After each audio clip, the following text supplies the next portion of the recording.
Madam, it is live. So, what we can start the program.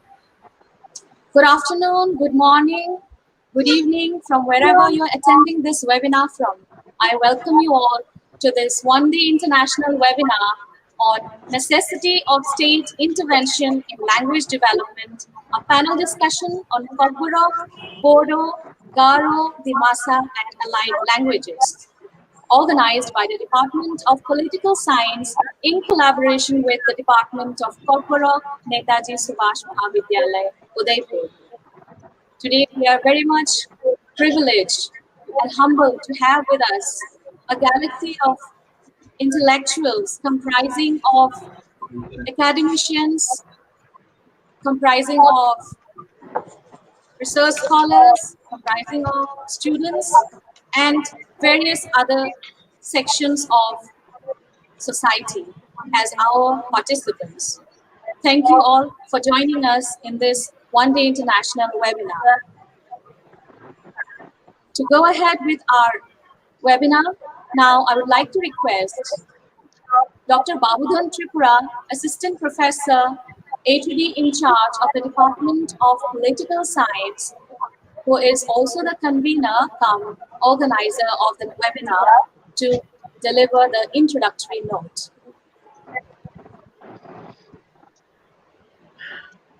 Thank you, Madam. First of all, I like to welcome all. Good afternoon, good morning, wherever participants throughout the world are here. And Kulka, this is a one-day international webinar on necessity of state intervention in language development and a panel discussion on Kokborok, Bodo, Garo, Dimasa, and allied languages.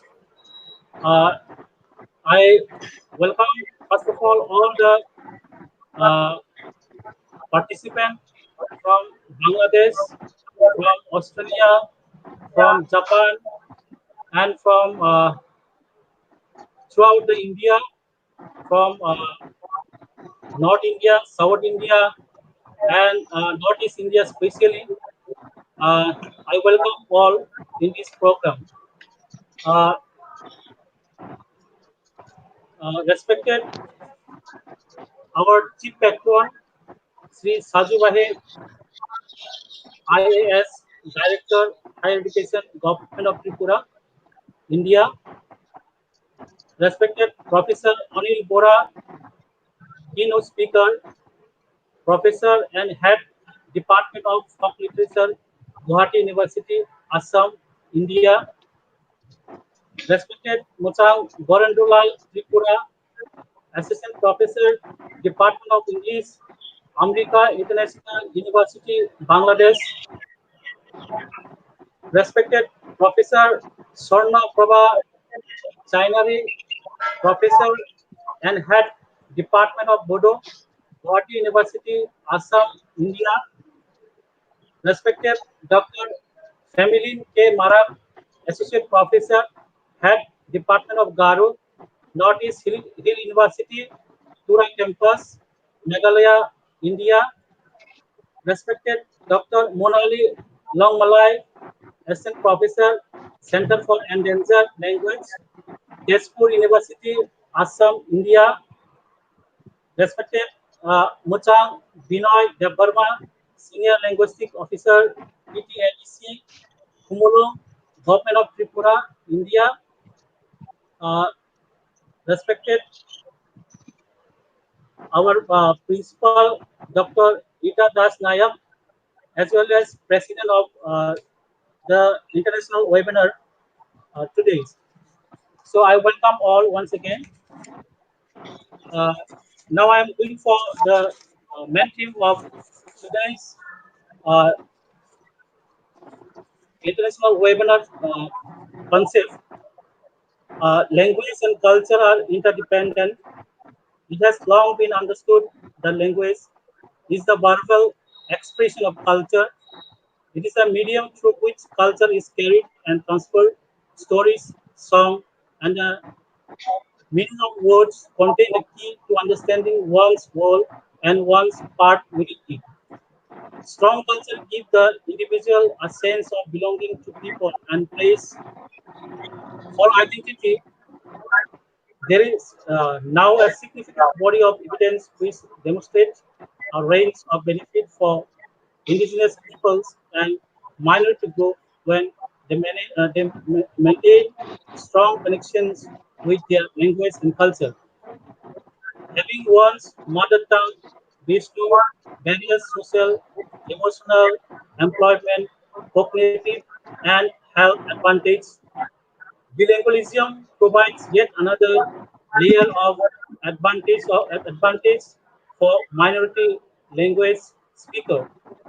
Keeping the mother tongue and then mastering English, for example, provides minority language speaker with the advantage of being able to operate in different contexts. This is can increase one's life, change, and employment option. We know that indigenous languages do not have a place of power as indigenous languages are rarely, if ever, the meanings of communication with governments, industry, or non-indigenous community. Indigenous language policies at the state and territory level are usually embedded in education or arts policies and relevant only to those portfolios. Uh, Now, as the topic is concerned with the Kokborok, Bodo, Garo, Dimasa, and allied languages. This language basically flown from Tibeto-Burman family, the Bodo Garo language family, which form four groups. That is Bodo language, under the Bodo language, Bodo, Dimasa, Burman, Tawa, Kokborok, and Kachari.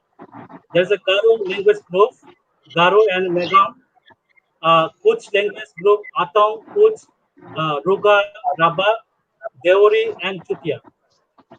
Uh, uh, Bodo and Garo languages were historically very widespread, widespread throughout the Brahmaputra Valley and in what are now the north part of Bangladesh. At present scenario, we can see Goro is an associate official language of the state of Assam. Kokborok is one of the official language of state of Tripura. Garo is an associate official language of Meghalaya, and so on. Now there is a questions of debate that how far practically this language developing or developed. What are the challenges facing? What are the scopes, etc. So these questions of debate may be possibly addressed and have compiled interaction. This is a freshly regions for which we have chosen this topic. Good to have participations from different parts of India, Bangladesh, Thailand, Japan, Australia in this webinar, uh, who will be presenting their views.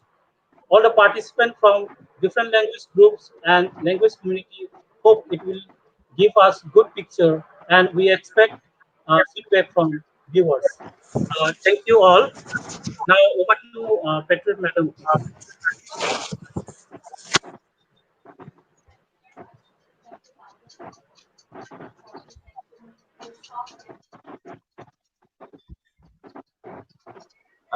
Patriot Didi, Patriot Didi, your microphone is off, I guess.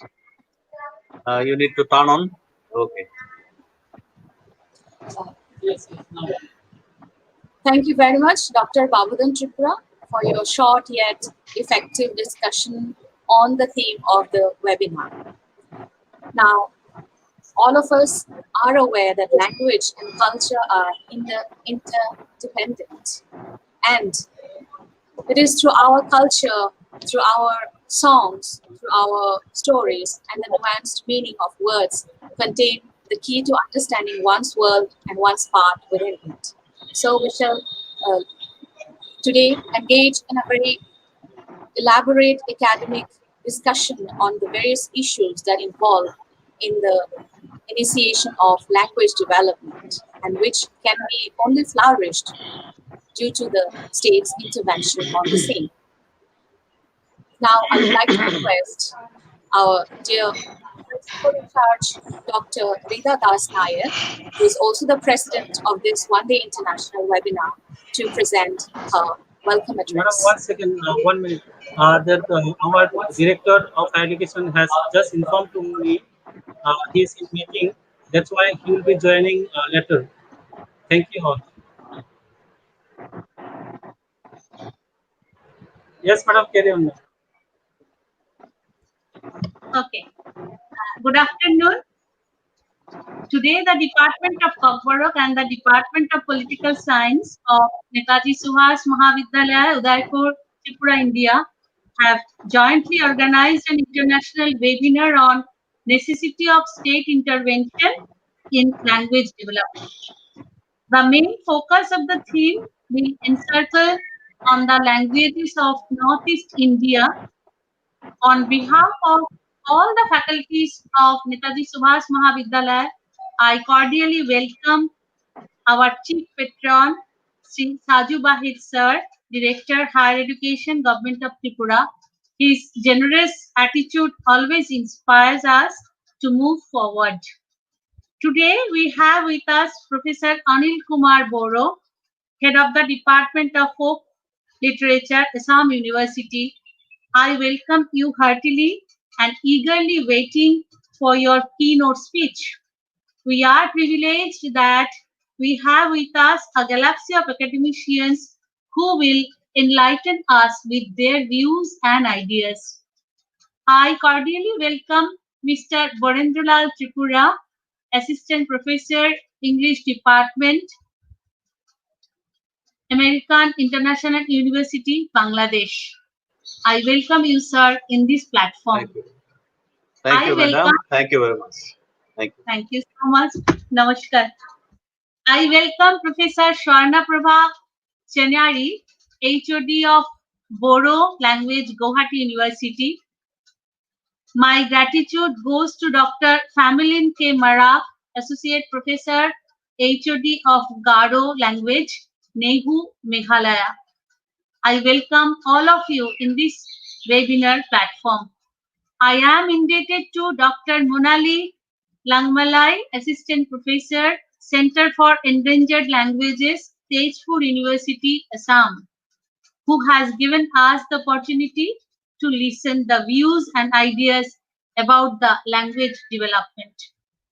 I convey my namaskar to Mr. Binoy Devarma, Senior Linguistic Officer, TTAADDC, Khumnung, Government of India. I strongly believe that his idea will definitely be thought-provoking. Last but not the least, I welcome you all the participants from all over India and abroad. Without their active participation, the webinar will not be fruitful at all. I wish a grand success of this webinar. Actually, today's discussion concerns with two sections, that is language development and state intervention. Language is an element that binds people together. Differences in language is an important barrier to interaction and communication between the two groups. A person who speaks a different language is considered as an outsider and not one of us. Language helps in development of cultural homogeneity and plays a significant role in defining the elements of regional identity. After independence, the linguistic reorganization of states has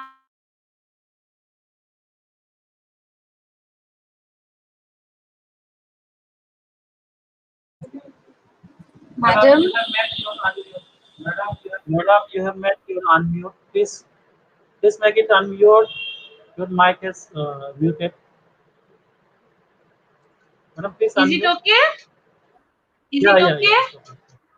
Okay, Yeah, madam. yeah. Okay. Please. The linguistic organizations of state has given a new political meaning to the geographical pattern of linguistic distribution in the country. The state boundaries do not always correspond with the linguistic boundaries. In fact, the linguistic boundary in itself is a zone of transition over which one language gradually loses its dominance and gives way to the other. In countries where there are more than one more language, there are often political implications in decision that are seen to promote one group of speakers over another. And this is often referred to as language politics. At various times, minority language have either been promoted or banned as state has sought for. Linguistic identity is largely a political matter. Different linguistic groups that compete for control over resources and power very often use language not only to define their identities but also for strengthening their ideological claims. The fear of possible exclusion and the inability of the political establishment in coping with the challenges of linguistic diversity often lead to mobilization and violent confrontation along linguistic lines. Hence, a careful study is needed to deal with language development with aspiration of the people within the region. Recently, the scheme was launched following recommendation of expert committee constituted by UGC for studying issues pertaining to preservation and promotion of endangered languages to ensure that the identified university have been grouped together into separate clusters like Northeastern languages, tribal languages, numeric and coastal languages, and theoretical work of endangerment. So we have to honor the minority language, majority language, official language. If there are one more official language, we have to honor both of them. So this is the academician's idea, and I hope today there will be lot more discussions and lot more ideas will be exchanged regarding the language, regarding the state intervention and the political intervention regarding the development of language. With these few words, I conclude myself, and again I convey my namaskar to all of you and hope that this seminar will enlighten us and inspire us with the views and ideas. Thank you so much and namaskar. Over to Betria. Thank you very much, madam, for your highly encouraging words and the welcome address. Now, I would like to request, as we are highly regretful of the fact that our chief patron, Sri Saju Wahid, AIS, and the Director of Higher Education, Government of Tripura, India, is not going to be able to address.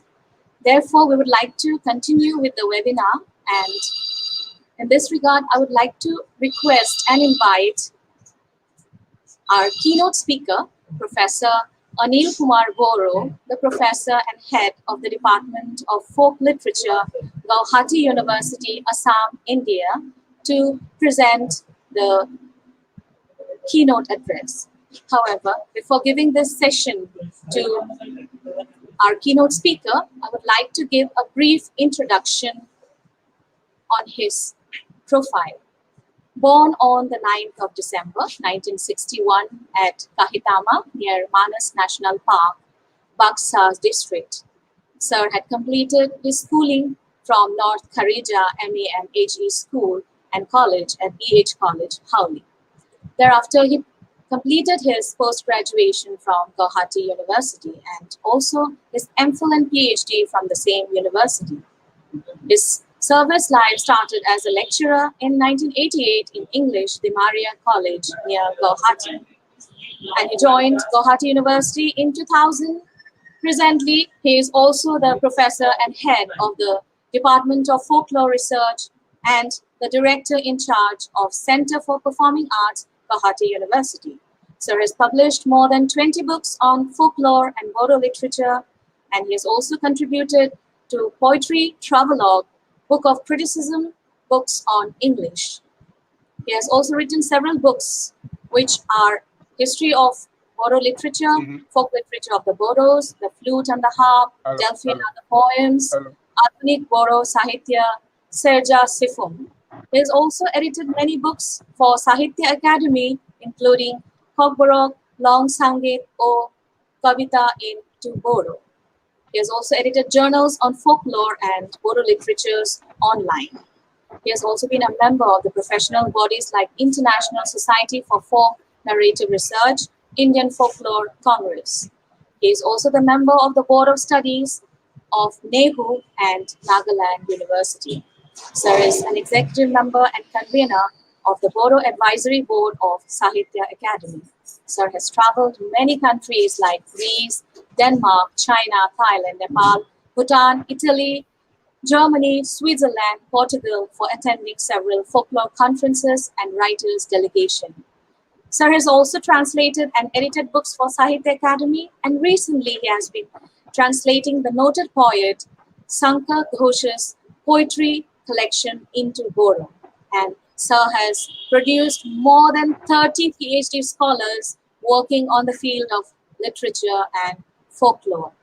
Therefore, now we are truly humbled to have with us as our keynote speaker, Professor Anil Kumar Garo, and I would like to request him to present his keynote address. Please, Thank sir. you. Can you hear me? Yes, sir. Am I you are audible? on. Yes, sir. So, good afternoon, Kulumbai and Kulumka. Good afternoon, sir. The topic for today's webinar is language development and state intervention. We are here to deliberate upon the concept of language development and the issues and problems related to language development and the role of the state, especially in the context of Northeast region of India. Simply speaking, language development refers to the process of language acquisition by a child, the ordinary process by which the child acquires the forms, the meaning, and use of words and utterances from linguistic input. And language skill is universally acquired by child, but the nativist theory says language is a unique human accomplishment achieved by human evolution. On the contrary, the empiricist theory says there is no innate acquisition device. The child can acquire language if he actively engages with the environment. Of course, we are not here concerned with this aspect of language acquisition by child, but with the issues and problems related to the development of language, of particular language speakers and their community. Now the question is, when a language of a community is considered a developed language, what are the criteria that make a language a developed language? The linguists or experts in the study of world languages have their own theories or concepts on language development. But as laymen, we can also distinguish between what is a developed language and what is an underdeveloped language. The issues are related to the speakers and users of the language who can decide upon whether they want to make their language a developed language at part with the other developed languages. I will come to this point at the back end of my brief address. Let us now come to the key issues of language development. The question of language development is an essential task before any government in a country like India. UNESCO is also striving since 1950s in this direction of meeting the objectives of language development through organized state interventions. There is a relation between language rights and language development. Even the minority languages have the right to develop their own language, to establish their own schools, to cater to their needs, Hence, it should be the essential task of the government to develop all the minority languages so that there can be all-around development of all the languages that help maintain the multiculturalism and multilingualism.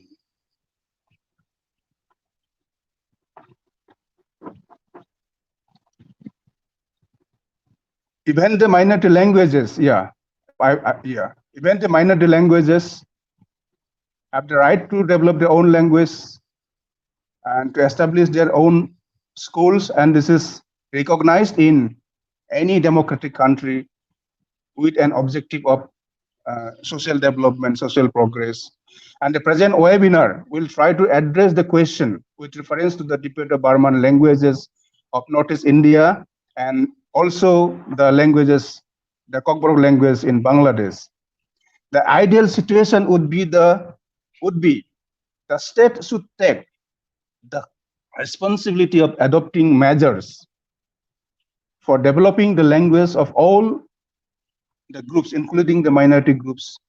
Only such steps may enable a nation to preserve the diverse linguistic and cultural heritage, because language and culture are closely related. Now we come to the key issues of language development. There are two views on this. One is to give a free hand to all languages to maintain their language, maintain and develop their language.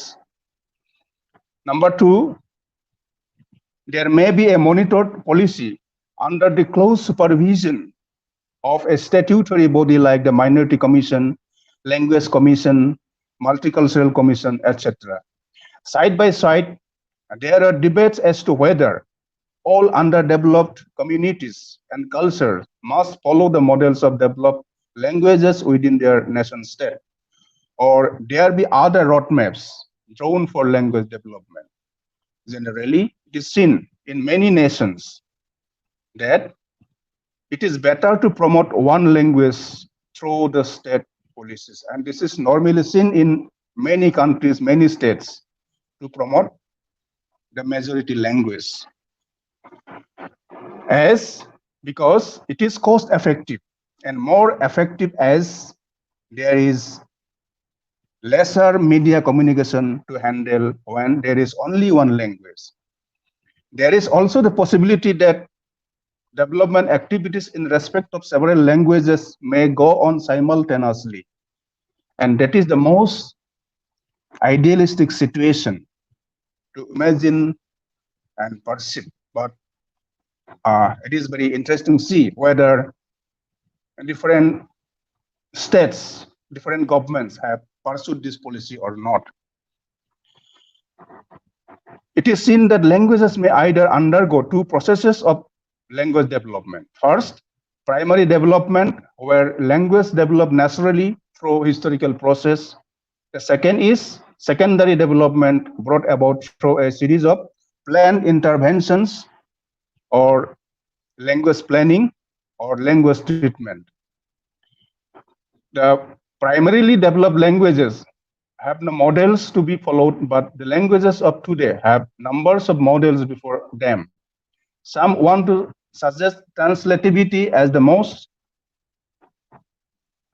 best model of language development.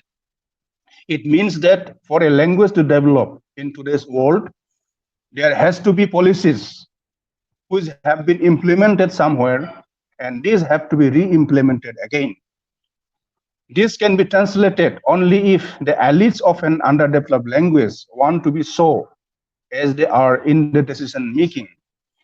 They can adopt either an innovative model or be translative. Being innovative has the risk of being in failure and counterproductive, hence translativity is the best option. Difficulties and challenges from the Northeast Indian perspective. There are many difficulties and challenges in the language development process of minority and tribal languages. Seen from the perspective of the languages of Assam and Northeast India, we see that most of the tribal and minority languages are oral languages. And there are only some which are spoken at home only and not have access to primary education.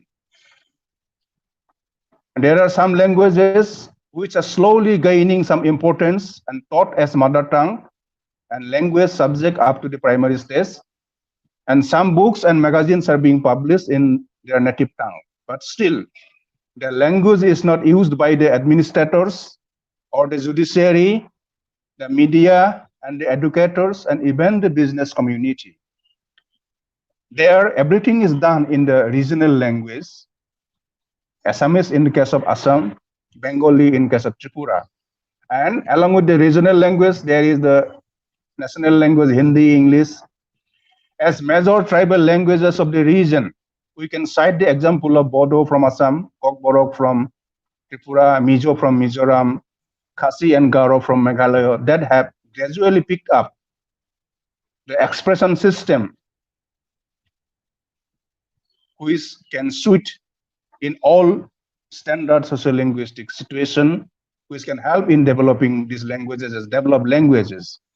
A language by all standards can be considered a developed language if it has a multifaceted expression system that suits all standard sociolinguistic situation.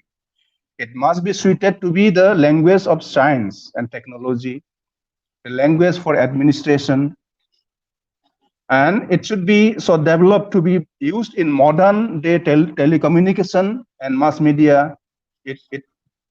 Then the language of computer and internet, and that is why these are some of the challenges, because most of the tribal languages of Northeast India don't have the capability to adopt with this kind of new kind of communications, which we call multifaceted expression system. For some minority and tribal languages in the Northeast, there are more than hundreds in the region. There is the threat even to their existence. If there is language development, there is no threat at all to the existence, and there is threat to its existence if there is development. According to World Language Report, the situation in which languages are in danger, languages can be in danger under the following conditions. This has been clearly mentioned in the World Language Report 2000. These are substitution of one's language by another, migration to urban local, negative attitude of the speakers, governmental pressure, mixed marriage, pressure of dominant culture, lack of status, pressure from schooling. However, absence of the language in teaching is seen as the most serious threat. Lack of language context in the locality, lack of literate tradition, lack of official status, lack of the use of language in superstructural settings like teaching, media, religious rites, ceremonies, and economic relationships. These are some of the factors that help the extinction of language. I'm giving some practical example from my language, my Bodo language. The Bodos are one of the original inhabitants of the state of Assam, the largest tribal community of the state. Like the languages of the other tribal groups, the Bodo language was not recognized as a bhasha, not recognized as a language, but called a Doan, that is a dialect. And the Bodos have preserved this language. They call it the Rao, but others call it Doan, but we call it language. They have preserved this language in the teeth of all the obstacles and impediments since time immemorial. Their language belongs to the Bodo group of the Sino-Tibetan family of languages. The linguists are better to explain. Many linguists have identified and classified and subclassified the Bodo in different groups, but it belongs to the Tibeto-Burman language family. The Bodos, although one of the aboriginal inhabitants of Assam, are mostly an oral society, were mostly an oral society rich in oral traditions. Now, in the crossroads of the new century, they have developed a rich written language. From an oral language, they have developed to a written language now. Their language is now recognized as scheduled language in the Constitution of India, and it has a long history. The language was first introduced as medium of instruction in 1963, and the new generation of Bodos have now the right to acquire education through their mother tongue till up to class 10. Now, the coming of the new education policy is going to change the scenario. And there are avenues open for higher education and research in the Bodo language and literature and culture.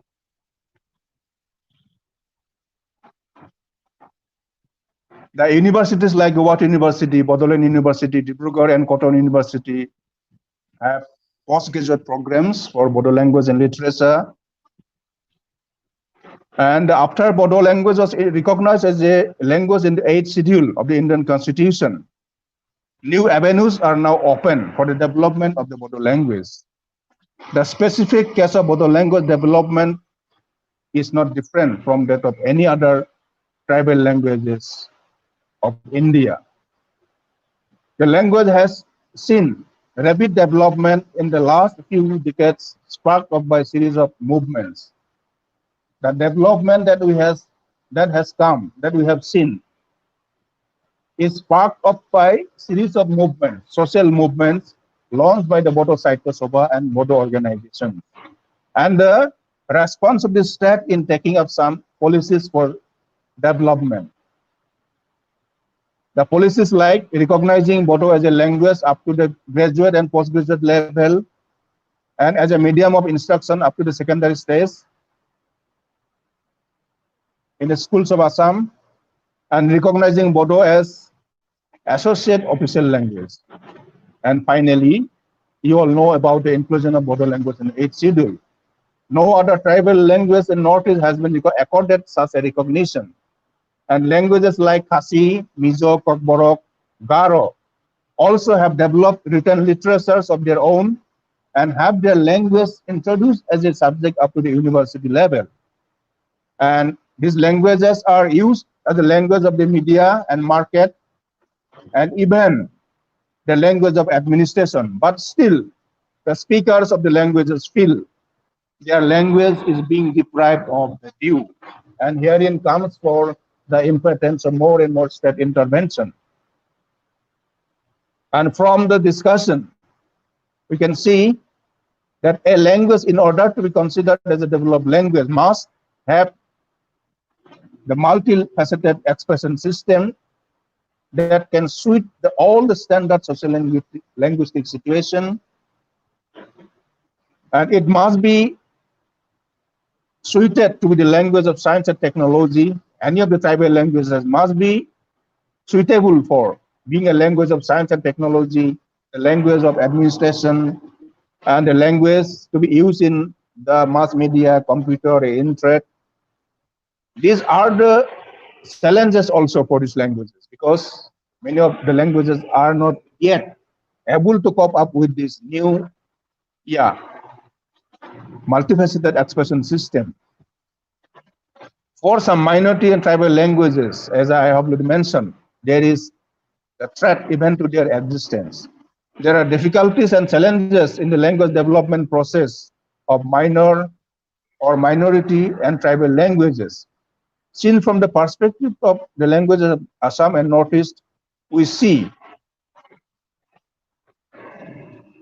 that some of the languages are being used as oral languages, only spoken at home, not have access to any education. This is one of the most important problems, and many of the languages have already lost their own identity. There are so many groups I have not mentioned. They have lost their own linguistic identity, but they speak the majority language, they speak the regional languages. This is the case of not just the endangerment, but this is the case of language laws. This has happened to many of the tribal groups. We have seen this in Assam mostly.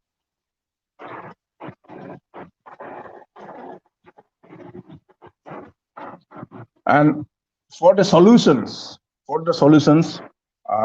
we can suggest the, the Mysore document signed by 36 famous linguists of the world and language experts from the UNESCO who gathered there in Mysore for a conference in linguistics that can be a practical guide for the policymakers and language planners in resolving the problems that we have been discussing. The problem of language development and the need for state intervention. This problem can be resolved if we implement the suggestions made forward by the linguist, which is known as Mysore document. Number 1 of the document says, every state shall recognize the right of every language to exist and develop irrespective of the size of its population and political status. The state shall ensure equal right and opportunities to all linguistic communities for survival and development. Number 2, it shall be the right of the linguistic communities to use their language in private domain like home. The obligation of the state is to give specified roles for every language in public domains like education, government, that means the executive, legislative, and judiciary. Number 3, the mother tongue or home language shall be the medium of education in the early stage, necessarily in the pre-primary and primary stages. Number 4, mother tongue or home language shall be continued to be taught as a language even after it is not used as a medium. It shall be taught up to the level the linguistic community desires. Number 5, the resources for non-pedagogical materials in smaller languages like reading for pleasure to be produced with monetary support from the state. Number 6, mother tongue or home language prevailing in the locality shall be the language of the lowest level of administration and judiciary. Number 7, the state shall provide resources for use of smaller languages in both the print and electronic media. All the suggestions are there. Number 8, the linguistic community shall share equally with the state the responsibility for maintaining its language. It is also the responsibility of the community people, the native speakers, to maintain the language. So the linguistic community shall share equally with the state the responsibility for maintaining its language. Number 9, language maintenance is equally the responsibility of individual speakers. The responsibility is not only the community but also on the individual speakers, because it depends on their choice. Number 10, bilingualism with mother tongue shall be rewarded with regard to economic activities. Because of economic activities, when we go for some job, we go to the urban local, we are bound to forget our language. So this suggestion has been given.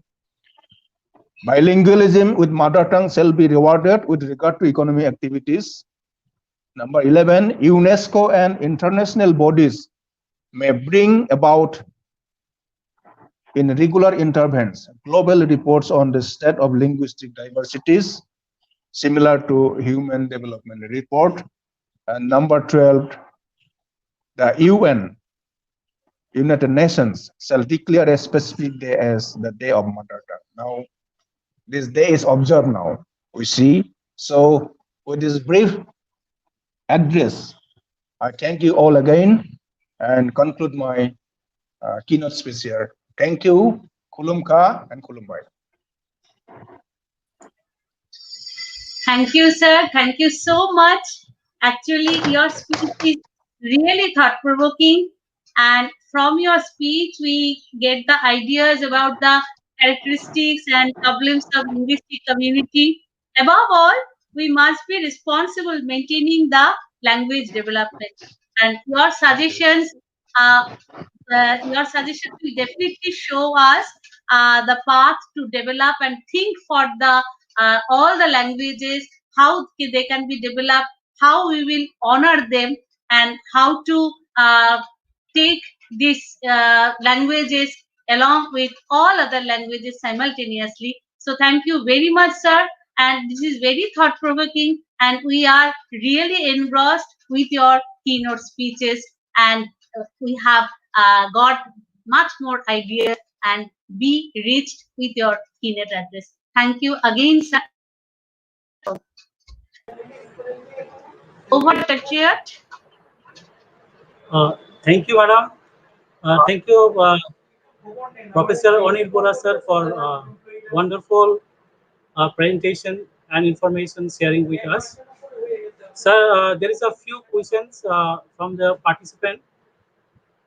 Hello, sir. Onil Bora sir. Hello. Onil Bora sir.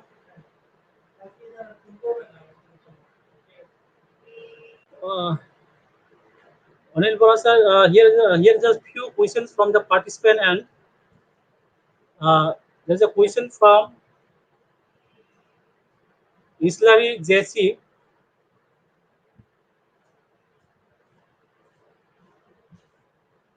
Islari JC, he has asked the questions on language of science and technology. Do you mean tribal language? Tribal languages are not developed. How do you define language developed in terms of expressions of science and technology? Seems colonial dominant perspective. This is one question. Sir, shall I repeat the question again? Yeah, it's in the screen. Yeah. Yeah. Next question we have from Kuldeep Yadav. He asks that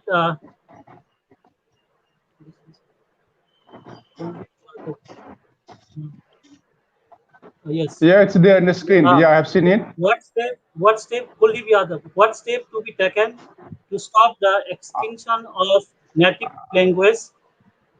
His question is that we have few more questions.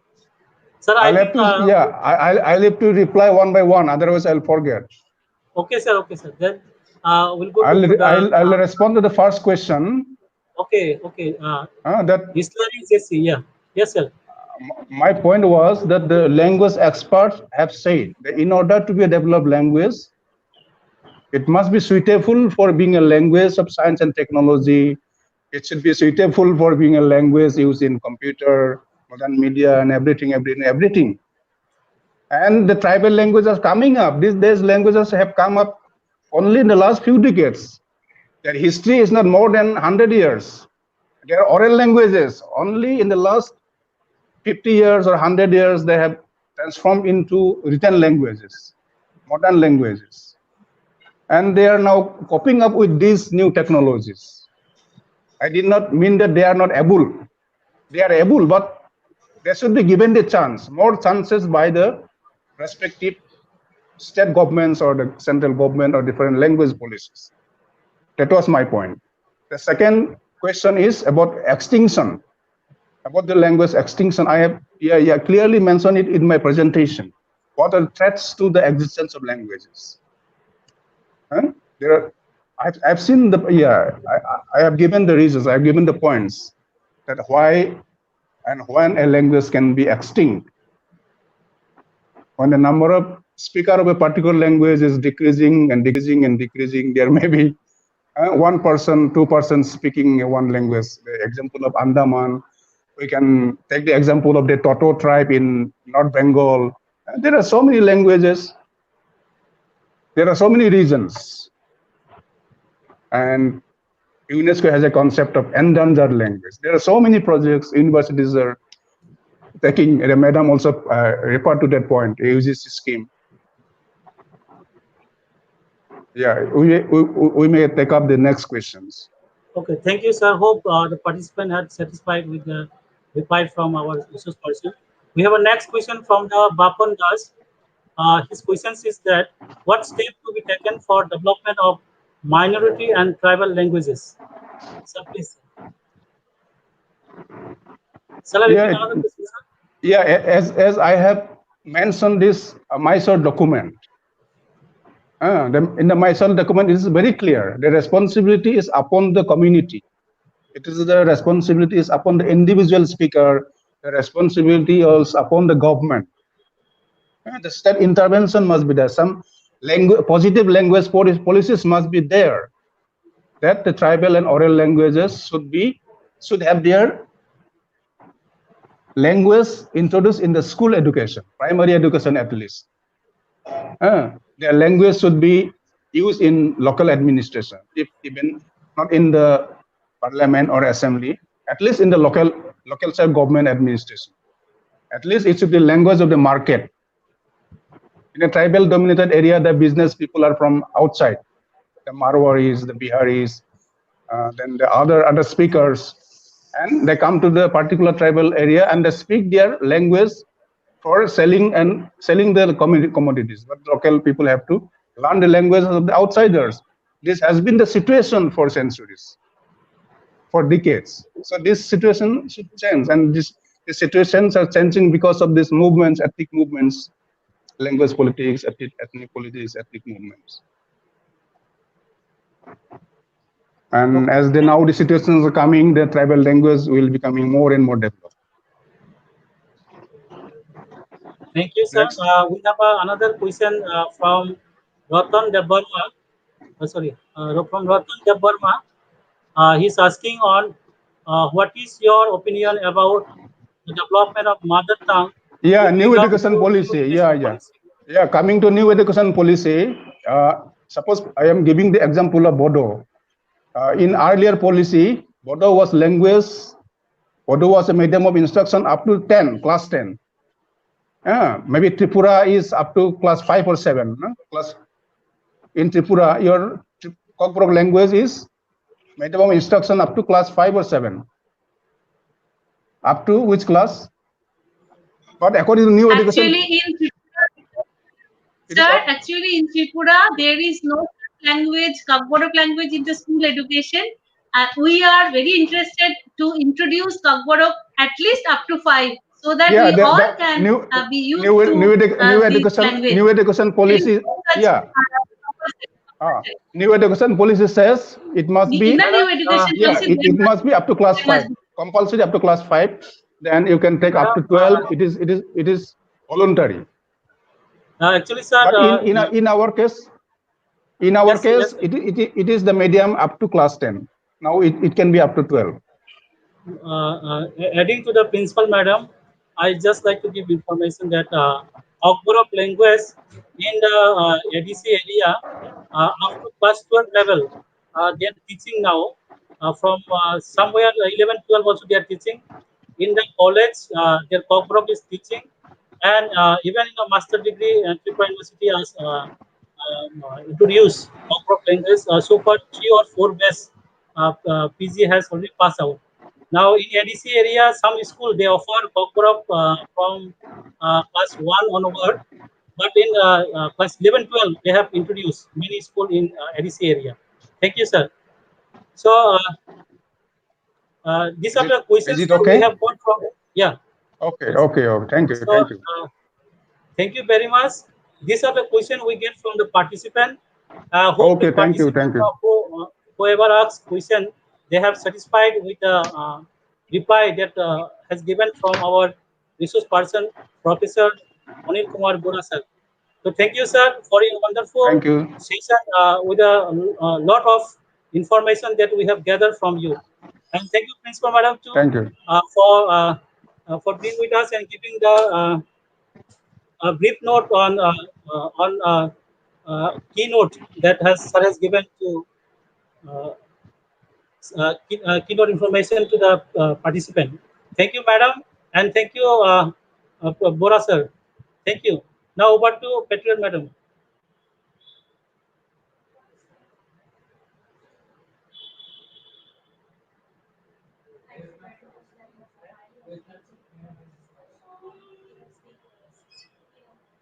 Unmute. Thank you very much. That was a really highly engaging discussion on the keynote speaker's address by our principal madam, as well as the convener of today's One Day International webinar. Now, as we go on ahead with our next speaker for his first address, I would like to introduce to all the participants our next speaker, who is none other than the very talented young academician, Mutang Borendralal Tripura, Assistant Professor in the Department of English, American International University, Bangladesh. Sir has a keen interest in education policy and governance, human rights of indigenous people's rights, language and education, programs related to capacity development, health, children's welfare, and food security. So teaches English as a second language, and he also he also is engaged in theory and practice at TESOL. He is also engaged in English language teaching on its principles and methodologies. Sir has curriculum design and materials development, as well as language, society, and multiculturalism. Sir is also involved in assessment and evaluation in English teaching and learning. Sir has completed his education at primary schooling at Kokborok Government High School, and completed his higher secondary at Rangmati Government College, and his bachelor's at Dhaka University, Bangladesh, and he has completed his master's in arts in English literature, as well as Master of Education, TESOL International from Monash University, and also Master of Education with a distinction from Monash University, Melbourne, Australia. Sir has a huge expanse of academic experience, and he has awards like Australian Leadership Award awarded to him in 2007. He also has Australian Development Scholarship for 2002, and Sir has Talent Pool Scholarship in Junior Secondary Scholarship Examination of 1988 and Second Grade Scholarship in Primary School Scholarship Examination in 1985. Sir has organized and attended several international seminars and workshops organized by various bodies like British Council, Center for Research and Excellence, American International University, Bangladesh, and also the Australian Agency for International Development, Canberra, Australia. Sir has been also involved in social activities as the president of Bangladesh Tripura Kalyan Sansad, Dhaka branch from 2011 January to December 2017. He has also served in various other posts like the president of Kokborok Education Support Trust since 2007 till today. He has also worked as a general secretary of Bangladesh Tripura Kalyan Sansad Dhaka from January 2011 till December 2017. He has also worked as secretary for education and literature in Bangladesh from January 2009 to December 2010, and also worked as the documentation secretary in Adivasi AUS 8 Scholars Alumni of Bangladesh since 2009. He has also worked as the vice president of Monash Bangladesh Association in Melbourne, Australia from July 2007 to April 2008. Sir has several publications of national and international research publications, and he has a huge span of academic experience with regard to that. He is also a person who is very much involved in producing literary works, and I hope Sir would be discussing on these various literary academic outputs that he has done throughout his lifetime in his address. Therefore, we are very Truly privileged to have with us is our next speaker, Professor Borendra Lal Tripura, Assistant Professor of the Department of English, American International University, Bangladesh. Now it's over to you, Professor Borendra Lal Tripura.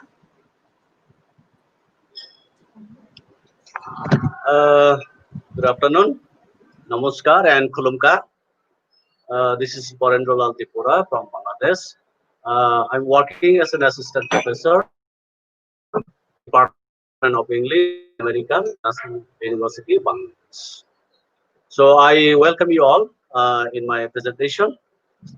First of all, I would like to convey my gratitude and heartfelt thanks to the organizer, especially Dr. Babodon Tripura, the organizer of today's webinar, and his team. Respected Dr. Rita Das Nayak, Principal in charge, Netaji Subhash Mahavidyalaya, respected Chief Patron, Sri Saju Bahi, IAS Director, Higher Education, Government of Tripura. The keynote speaker, respected Professor Anil Kumar Bodo, Professor and Head, Department of Folklore Literature, Gomati University, Assam. Respected guest, Professor Chandraprabha Chainari, Professor and Head, Department of Bodo, Gomati University, Assam. Respected Dr. Hemline K. Marak, Associate Professor, Head, Department of Garo, Northeastern Hill University, Tura Campus, Meghalaya. Respected Dr. Monali Longmalai, Assistant Professor, Center for Endangered Languages, Tezpur University, Assam. Respected Machang Binoy Deborma, Senior Linguistic Officer, TTIDC Komolung, Government of Tripura. And respected Mrs. Patriot Deborma, Assistant Professor, Department of English and SOD in charge, Department of Kokborok, Organizing Secretary of today's webinar. And viewers, ladies and gentlemen, I welcome you all once again in my presentation. Today, I'm going to talk about challenges and possibilities Kokborok and Kokbrabai face in Bangladesh. Kokbrabai is a Kokborok term which means literature. So I'm basically talking about the language and literature of the Borok people, Kokborok speaking people, that we are facing, the challenges and possibilities that we are facing in Bangladesh. Okay, in my presentation, okay, I would like to share my slide. I'd like to share my slide.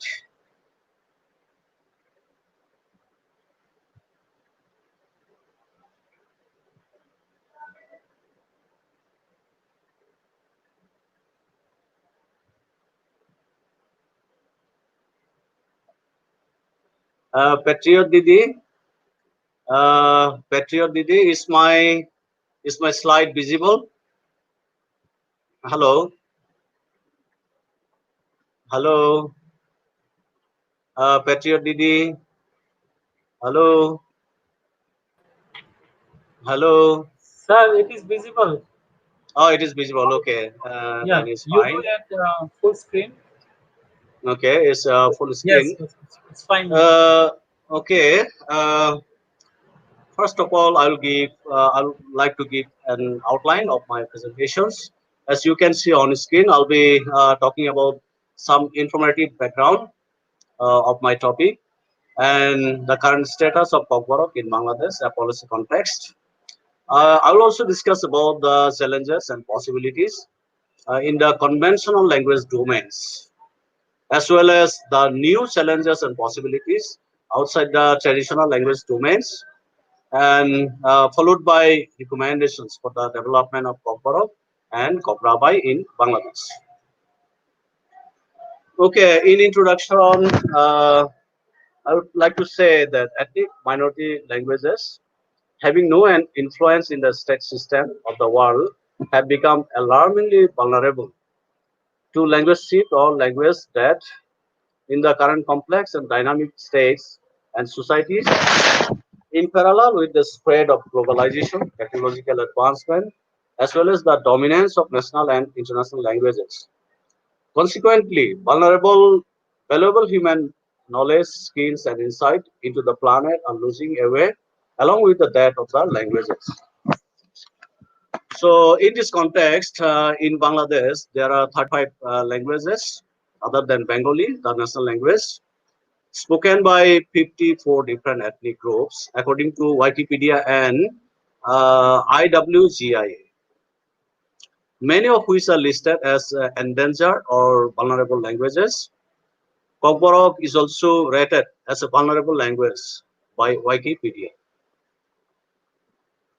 Okay, as Bengali is the only medium of instruction in the mainstream education system, other languages have been marginalized, having no rights of usage in the formal and official domain, except the recent initiatives to introduce some ethnic minority languages in the primary schools of the respective regions. As a result, five of the ethnic minority languages, Losai, Komi, Hyang, uh, Rengmatia, and Petra, have been identified as endangered languages by the International Mother Language Institute based in Dhaka. Another seven languages, including Kokborok, has been rated as vulnerable by the institute. Okay, this fact has also been reported in the National English Daily, the Daily Star.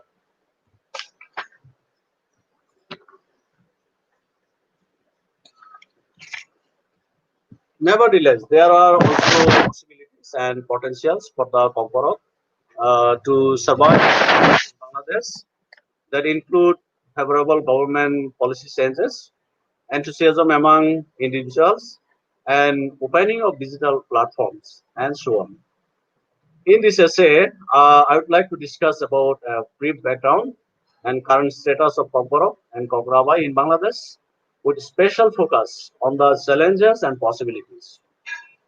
Following the analysis of socioeconomic regions of the vulnerability of this language. Subsequently, I would like to present some recommendations for the measures to be undertaken by the government, community, and individuals with a view to survival, revival, preservation, and development of Kokborok and Kokrabai in Bangladesh. Well, now I would like to give some informative backgrounds of Kokborok and Kokrabai. Okay, the language of the Tripura people is called Kokborok. Linguistically, it belongs to the Tibeto-Burman branch of Sino Tibeto-Burman language family. Approximately 2 lakhs and 50,000 people speak Kokborok in Bangladesh. Tripura people live in various parts of Bangladesh, both in the hills and the plainland districts, including Khagrasari, Rangamati, Bandarban, Chattogram, Kumilla, Chatpur, Feni, Sylhet, Srimongol, Habiganj, and Faridpur districts.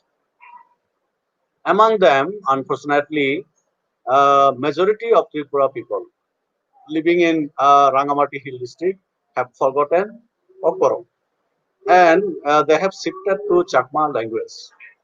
Similarly, some Kokborok speakers living in the Pansori sub-district of Khagrasari Hill district have also shifted to Chakma language, which is reported in the National Daily.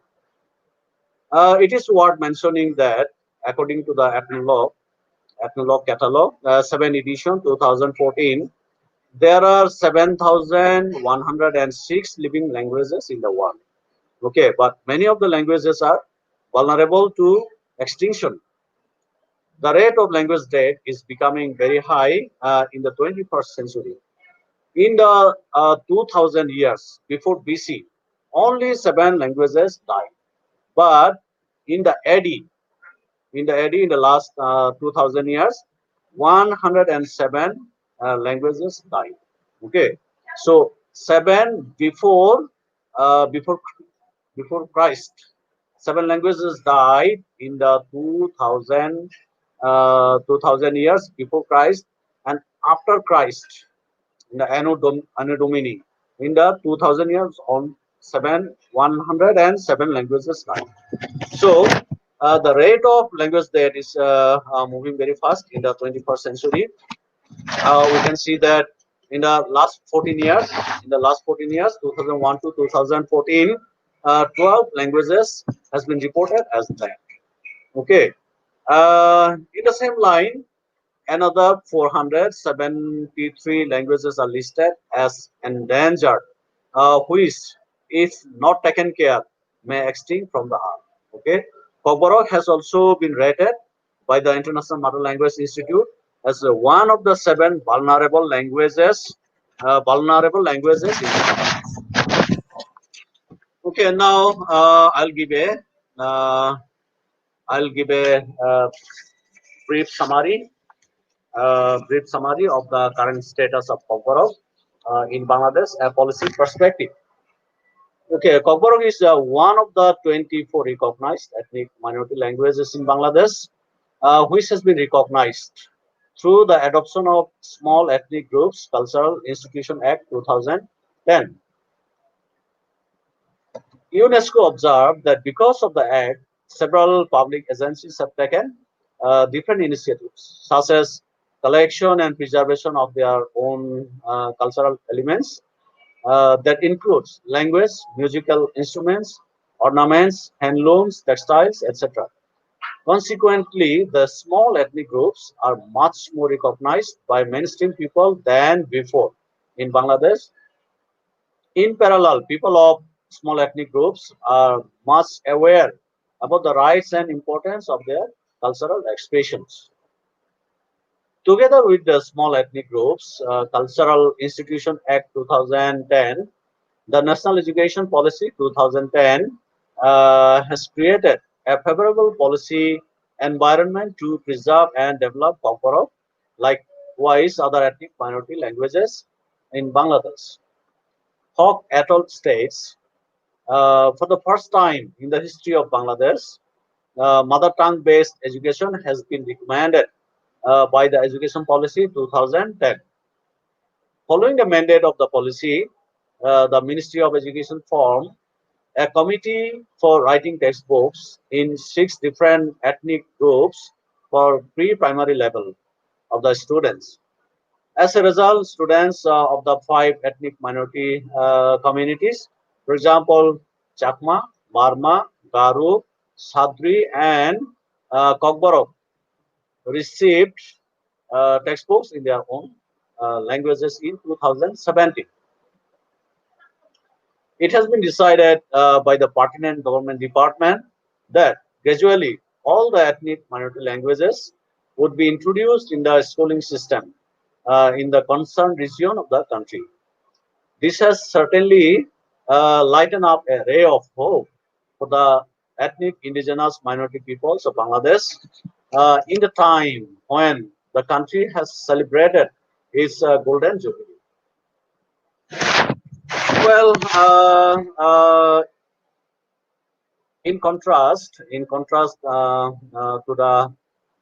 the positive side of the status of Kokborok, there are also challenges. That prevail in Bangladesh.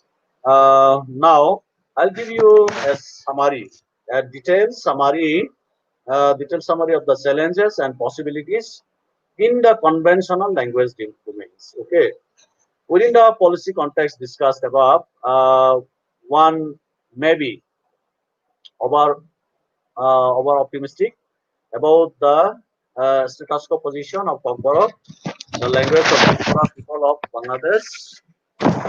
But there are also many shadowy sides of the situation and future of the Kokborok and Kokrabai due to many socio-economic reasons, which may be revealed through the unfolding of the detailed summary of the domains where the language is used. The detailed summary are illustrated below. Okay, these are the conventional language domains where Kokborok is used. Now, in home and social domain, Kokborok in Bangladesh is mainly used in home and social domain for interpersonal, social, and cultural functions. It is almost absent in the formal and official domain, though a changing of the scenario is not noticed uh, as presented that Kokborok, along with other five ethnic minority languages have been introduced in the primary level at school as a subject in the three Chittagong Hill districts, Khagrasari, Rangamati, and Bandhaban. It is absent in the Plainland districts. Now, performing arts domain. Next to the home and social use, Kokborok is largely used in the performing arts domain. This domain is the most popular both within the Kokborok speakers and the government. In terms of the usage of the language, in various occasions, songs are presented on stage in Kokborok. This domain has better privileges than any other users in securing government patronage.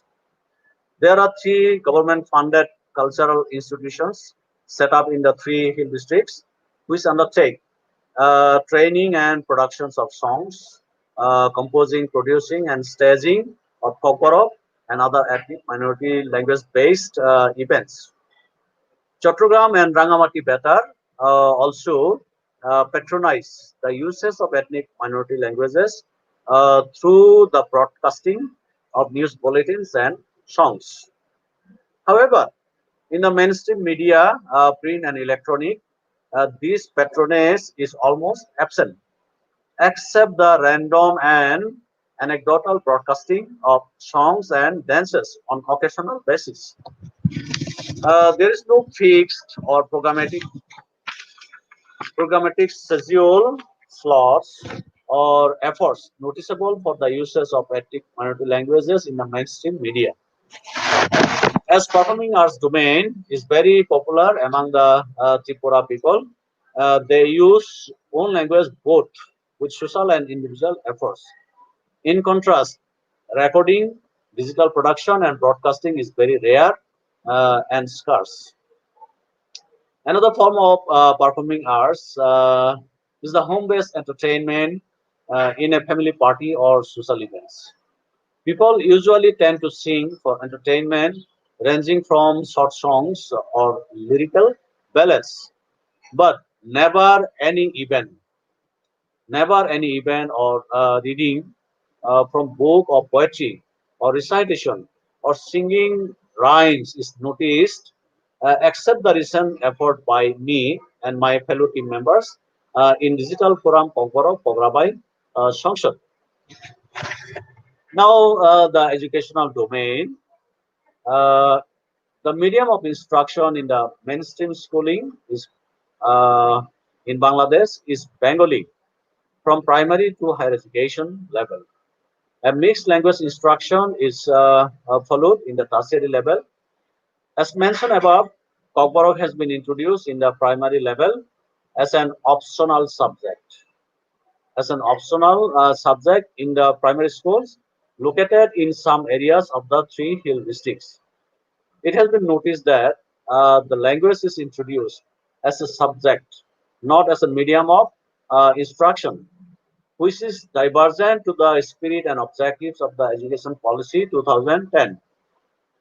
Not only that, this one subject has been introduced with noticeable negligence. Okay, it is observed that introduction of the subject is totally dependent on the will of the school. It is neither compulsory nor mandatory. As a result, except a very few schools, majority of the local primary schools of the Chittagong Hill Tracts have not introduced even the single subject of Kokborok. Khan 2019 stated that uh, those those teaching the textbooks are not necessarily trained to teach the alphabets because they themselves never learn them. While they are fluent speakers, they cannot read or write in their language. In the same vein, Sigdar also noted, while the learning materials are now there, teachers are not formally trained in order to be able to teach these subjects. Khan 2019 also referred to media reports that say, though the publication and distribution of the textbooks have been performed, instruction at school continues in Bangla in many schools of the CSD because of the lack of trained teachers. So this is the condition of Kokborok in the educational domain. Now let's see how it is functioning in the formal and official domain.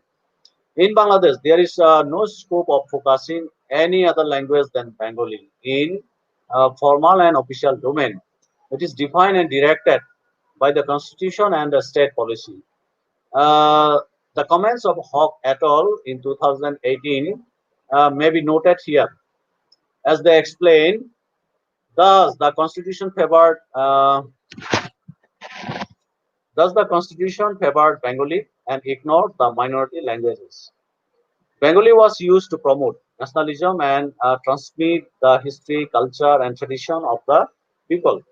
The constitution also defines Bengali nationalism as the unity and solidarity of the Bengali nation, which derives its identity from its language and culture. Okay, that's page 137. And this is a quotation of Bangladesh Constitution, Article 9. Okay, we can see in parallel of Bangla, there's some uses of English. Is exceptionally necessity driven for the communication and correspondence with the foreign and international communities. Kokborok may be used among the same language speakers for interpersonal communication only within the official context, but not for formal and official communication. The Bengali Language Introduction Act 1987 also affected Kokborok and other minority languages very adversely, as as it established Bengali as the sole and education system. However, the National Education Policy 2010 projected new light on the prevailing ethno-linguistic diversity of the country. Proper introduction of the spirit and objectives of the policy will show a colorful part of pluralistic society of Bangladesh. So this is the situation in the formal and official domain. Let's have a look at the literary domain. What's the condition of literature of Kokborok in Bangladesh? In Kokborok we call it Kograbai or literature. So Kograbai or literature is the most neglected arena in Kokborok. It is almost absent among the intelligentsia and educated portion of the society, except a few. I believe that this is a result and impact of the monolingual policy of the state and language hegemony of the state that has been practiced for the continuous 4 decades since the independence of Bangladesh. In Bangladesh, we do not see any published novel, book, or stories or fairy tales in Kokborok. Okay, book of poetry and rhymes are very rare in this language. I have never seen any reading or recitation of Kokborok poems and rhymes in Kokborok in any formal occasion or domain before May 2020. It may easily be interpreted as the impact of too much emphasis on Bengali in the constitution, as well as the imposition of Bengali as the sole medium of education and public service through the introduction of Bengali Language Introduction Act 1987, which is which is which is defined in Wikipedia, okay, as an act by the government of Bangladesh, an act by the government of Bangladesh to implement and enforce the Article 3 of the Constitution of Bangladesh, Wikipedia. Okay, according to this act, all records and correspondence, laws, proceedings in courts and other legal actions must be written in Bengali language in all courts, government or semi-government offices, and autonomous institutions in Bangladesh. Okay, as a consequence, many writers of the ethnic minority languages started writing their own folk tales in Bengali. Okay, a contrasting picture of the written narratives of the Kograbai is found in the arena of oral literature. Okay, uh, oral literature among the mainstream Kokborok speaking masses is very significant and strong. Oral literature of Kokborok includes Kothoma or storytelling, Rasapmung or singing, Koklobyung or lyrical ballads, Kokpomenai or riddles, Koktengnai or anecdotal analogy, Kokbakhansanai or cutting of jokes, Koktenglainai, something very similar to Hindi said. I don't know what it is called in English. Okay, Palda Romlainai, Kokhusinai, etc. So these are the few forms of Kograbai. The genre, as mentioned above, is not fully collected or published. Not fully collected or published. Only few portions. Only few portions of those are collected and published by some individual in isolated fashion. As a result, we can see only tips of the iceberg. Two vivid examples of the tips are the Koklovyung lyrical ballads published by Bangladesh Tripura Kalyan Samsad, uh, and two pieces of folk tales published in the digital forum Kokborok Kograbai Samsad. In my collection, I have 34 names of the folk tales and 7 lyrical ballads. So another 32 Kothoma and 5 Koklobyung is still unpublished. Okay, only 2 lyrical ballads is published. Only 2 Kothoma is published. So others are unpublished. It is in the oratory literature of the masses. A significant outcome of the oral literature is that the illiterate masses are more fluent in Kokborok. In Kokborok speaking, with no or minimal code mixing than the literate urban.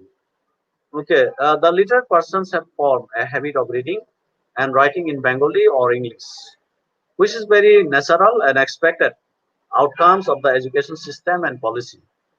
Moreover, due to the limited practice of literature, development of the language, especially the development of contemporary vocabulary, is greatly limited. Literary practices is very scarce for children. Okay, books of rhymes are very rare. Audio videos are almost non-existent.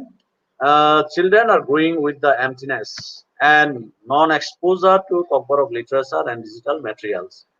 Okay, therefore, it is predictable what would be the future development of Kokborok and the children's fluency in Kokborok in their adulthood. I believe that written literature and literary practices is very necessary for the preservation, showcasing, presenting, and development of any language, including Kokborok.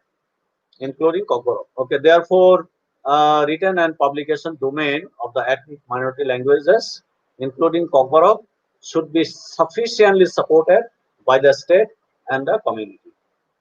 So condition. This is the condition of literature, Kokborok literature in Bangladesh. Now let's have a look. Let's have a brief discussion of the situation in the mass media and publication domain. There is no mass media publication in Kokborok in Bangladesh. There is no regular publication of any type. Publication is limited only to some periodicals, which are usually publicized during the Boishu festival or anniversaries of some social organizations. Publication of Kokborok, publication of books in Kokborok is also rare and random. The appearance of Kokborok in a mainstream television is similar to a comet's appearance, and that happens in the form of songs. Okay, some flash of Kokborok is noted in the Chattogram and Rangamati Betar, Rangamati radio. It is better in Bangla. The meaning of English is radio on weekly basis for broadcasting a news bulletin and singing.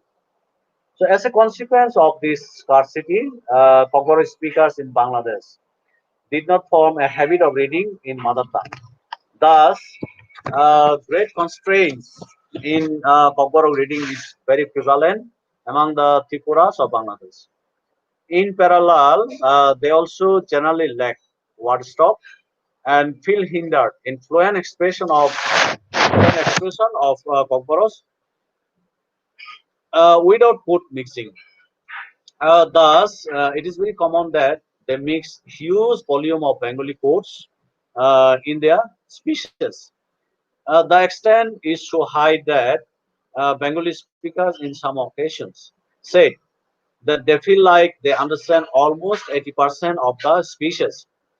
In my opinion, mass media and publication support, nourish, and nurture the written literature that may help language to a great extent to prevent food mixing, to preserve words, phrases, and other language properties, to develop new words and phrases. Thus, mass media and publication help flourish the literature of language. In this way, mass media and facility of publication may save a language from language shift and death.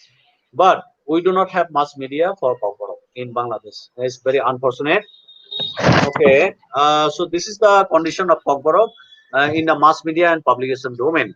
Now, in religious domain, I'll give a brief summary of the conditions or status of Kokborok in the religious domain.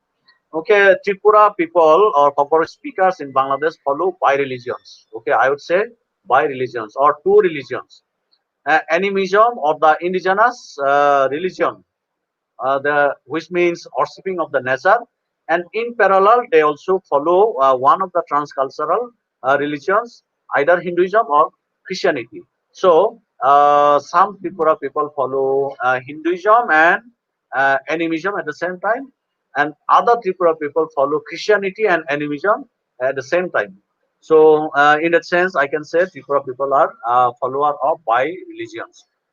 The indigenous religion is conducted in Kokborok as the Osai or priests are indigenous Tripura persons, whereas the transcultural religion, Christianity or Hinduism, okay, is performed in national language Bangla, as the priests are trained usually in Bengali. Okay, some significant translation of the religious verses and devotional songs are found in Kokborok, both for Hinduism and Christianity.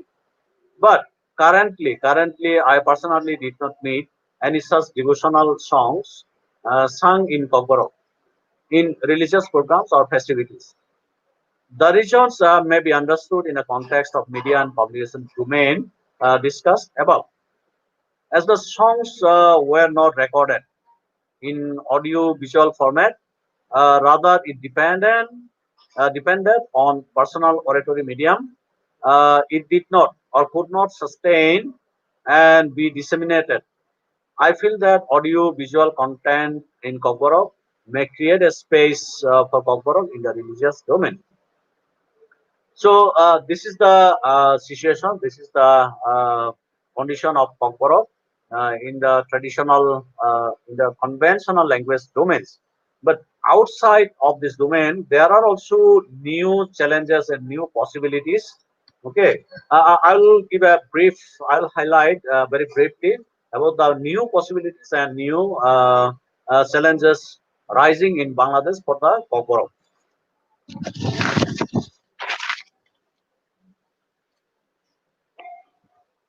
Okay, in parallel to the new development and changes in the dynamic global society, new waves of challenges and possibilities are rolling down in the shore of Kokborok speaking society as well. One big concern is the language shift among a significant chunk of Kokborok speaking people in some geographical locations of Bangladesh, which I have already mentioned, okay, which is widely known within the community.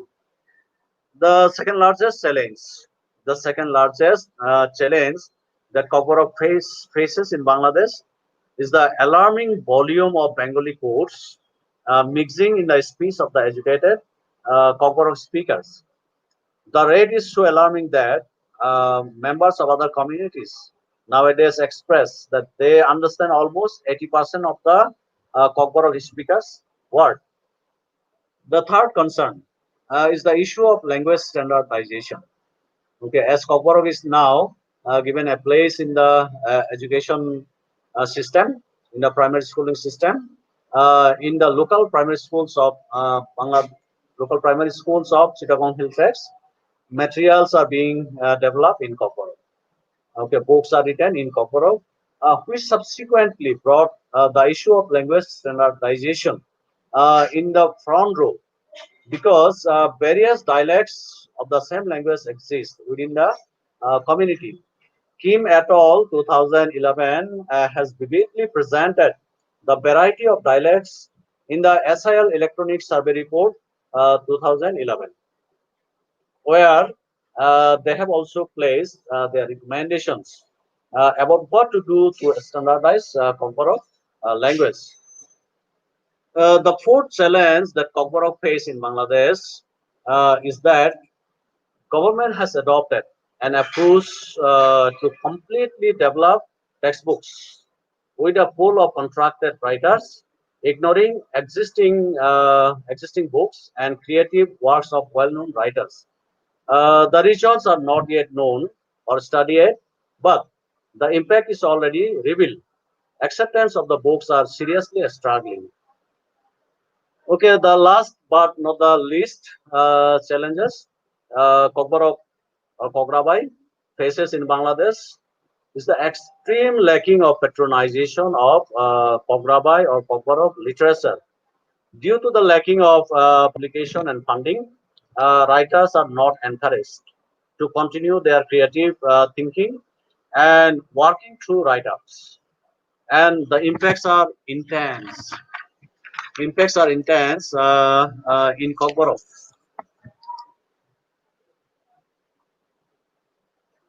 Impacts are intense in Kokborok. For example, lack of formation of reading habit in Kokborok. Okay, people do not have the habit of reading in Kokborok. Lack of fluency. Okay, forgetting and losing of Kokborok words. Borrowing words from other languages, Bangla and English. We can see a lot of code mixing, code switching. We can see the diminishing of the richness of the language shift and partial death of the language.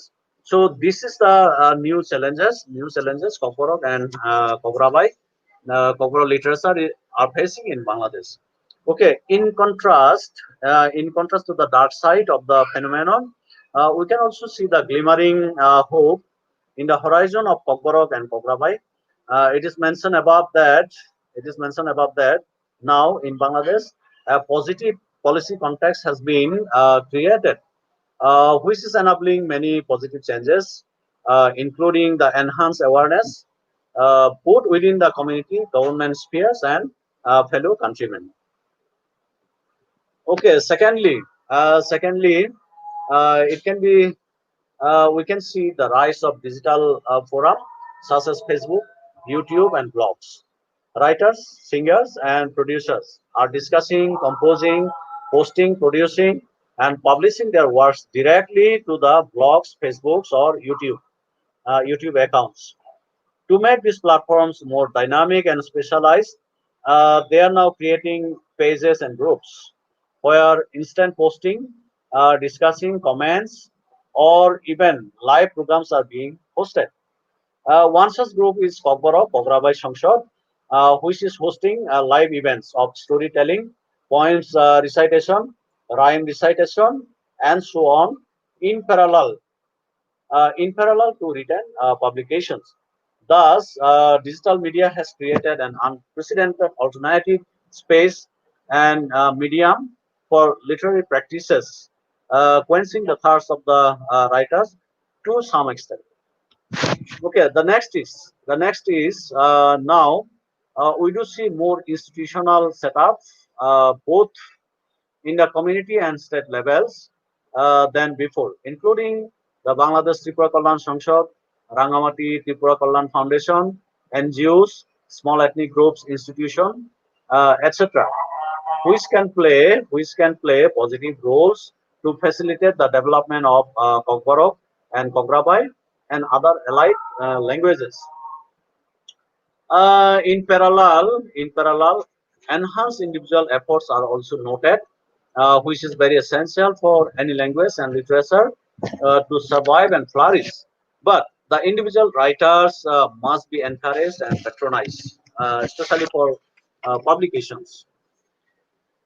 So these are the possibilities and challenges, new possibilities and challenges we see for the Kokborok and Kograbai in Bangladesh. Within this context, to address the challenges I discussed and mentioned above, uh, I would like to present some recommendations, and I would like to give the recommendations in three levels.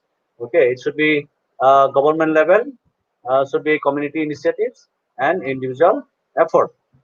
Okay, in the government level, I think that government should approach more pluralistic and diverse policy to address the real characteristics and history of the nation.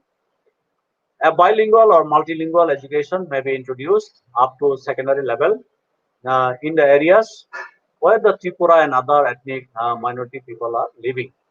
Okay, government may provide special incentives and funding for running regular literary magazines to create scope for the publishing of writers' literary works. Okay, government may incentivize the initiatives to set up publishing houses. A daily slot of time may be allocated in BTV, Bangladesh Television, exclusively for the ethnic minority languages. Likewise, the BBC Bangla slot in BBC or the Australian TVs, where a professional team of the ethnic minority background may work as a staff members for the weekly programs. A community radio may be set up exclusively for the ethnic minority languages. In parallel to the government efforts, communities should also come forward to develop the language. I would like to say that mainstream print and electronic media may allocate a corner or time slot on daily or weekly basis for the ethnic minority language-based literature and events. Mainstream publishing houses may shoulder some responsibility to publish some books written in ethnic minority languages or in bilanguages. Here, I want to give examples that I have several books published from a Dhaka-based publishing houses, and they did it. Uh, just to facilitate, okay, just to facilitate and to support the development of the minority languages. And I'm grateful to Anna Prakash, who published one of my books, which is written in Kokborok for the children. Okay, communities may form literary forum or groups to publish literary works and arrange literary events. Community-based organizations should include literary items, for example, storytelling, recitation, songs, and singing rhymes in their events. Okay, formal social events may be facilitated in Kokborok. Okay, in parallel to government effort and community level effort, individuals also have a responsibility for the preservation and development of their own language. So I want to recommend that every Tripura individual should learn and speak Kokborok.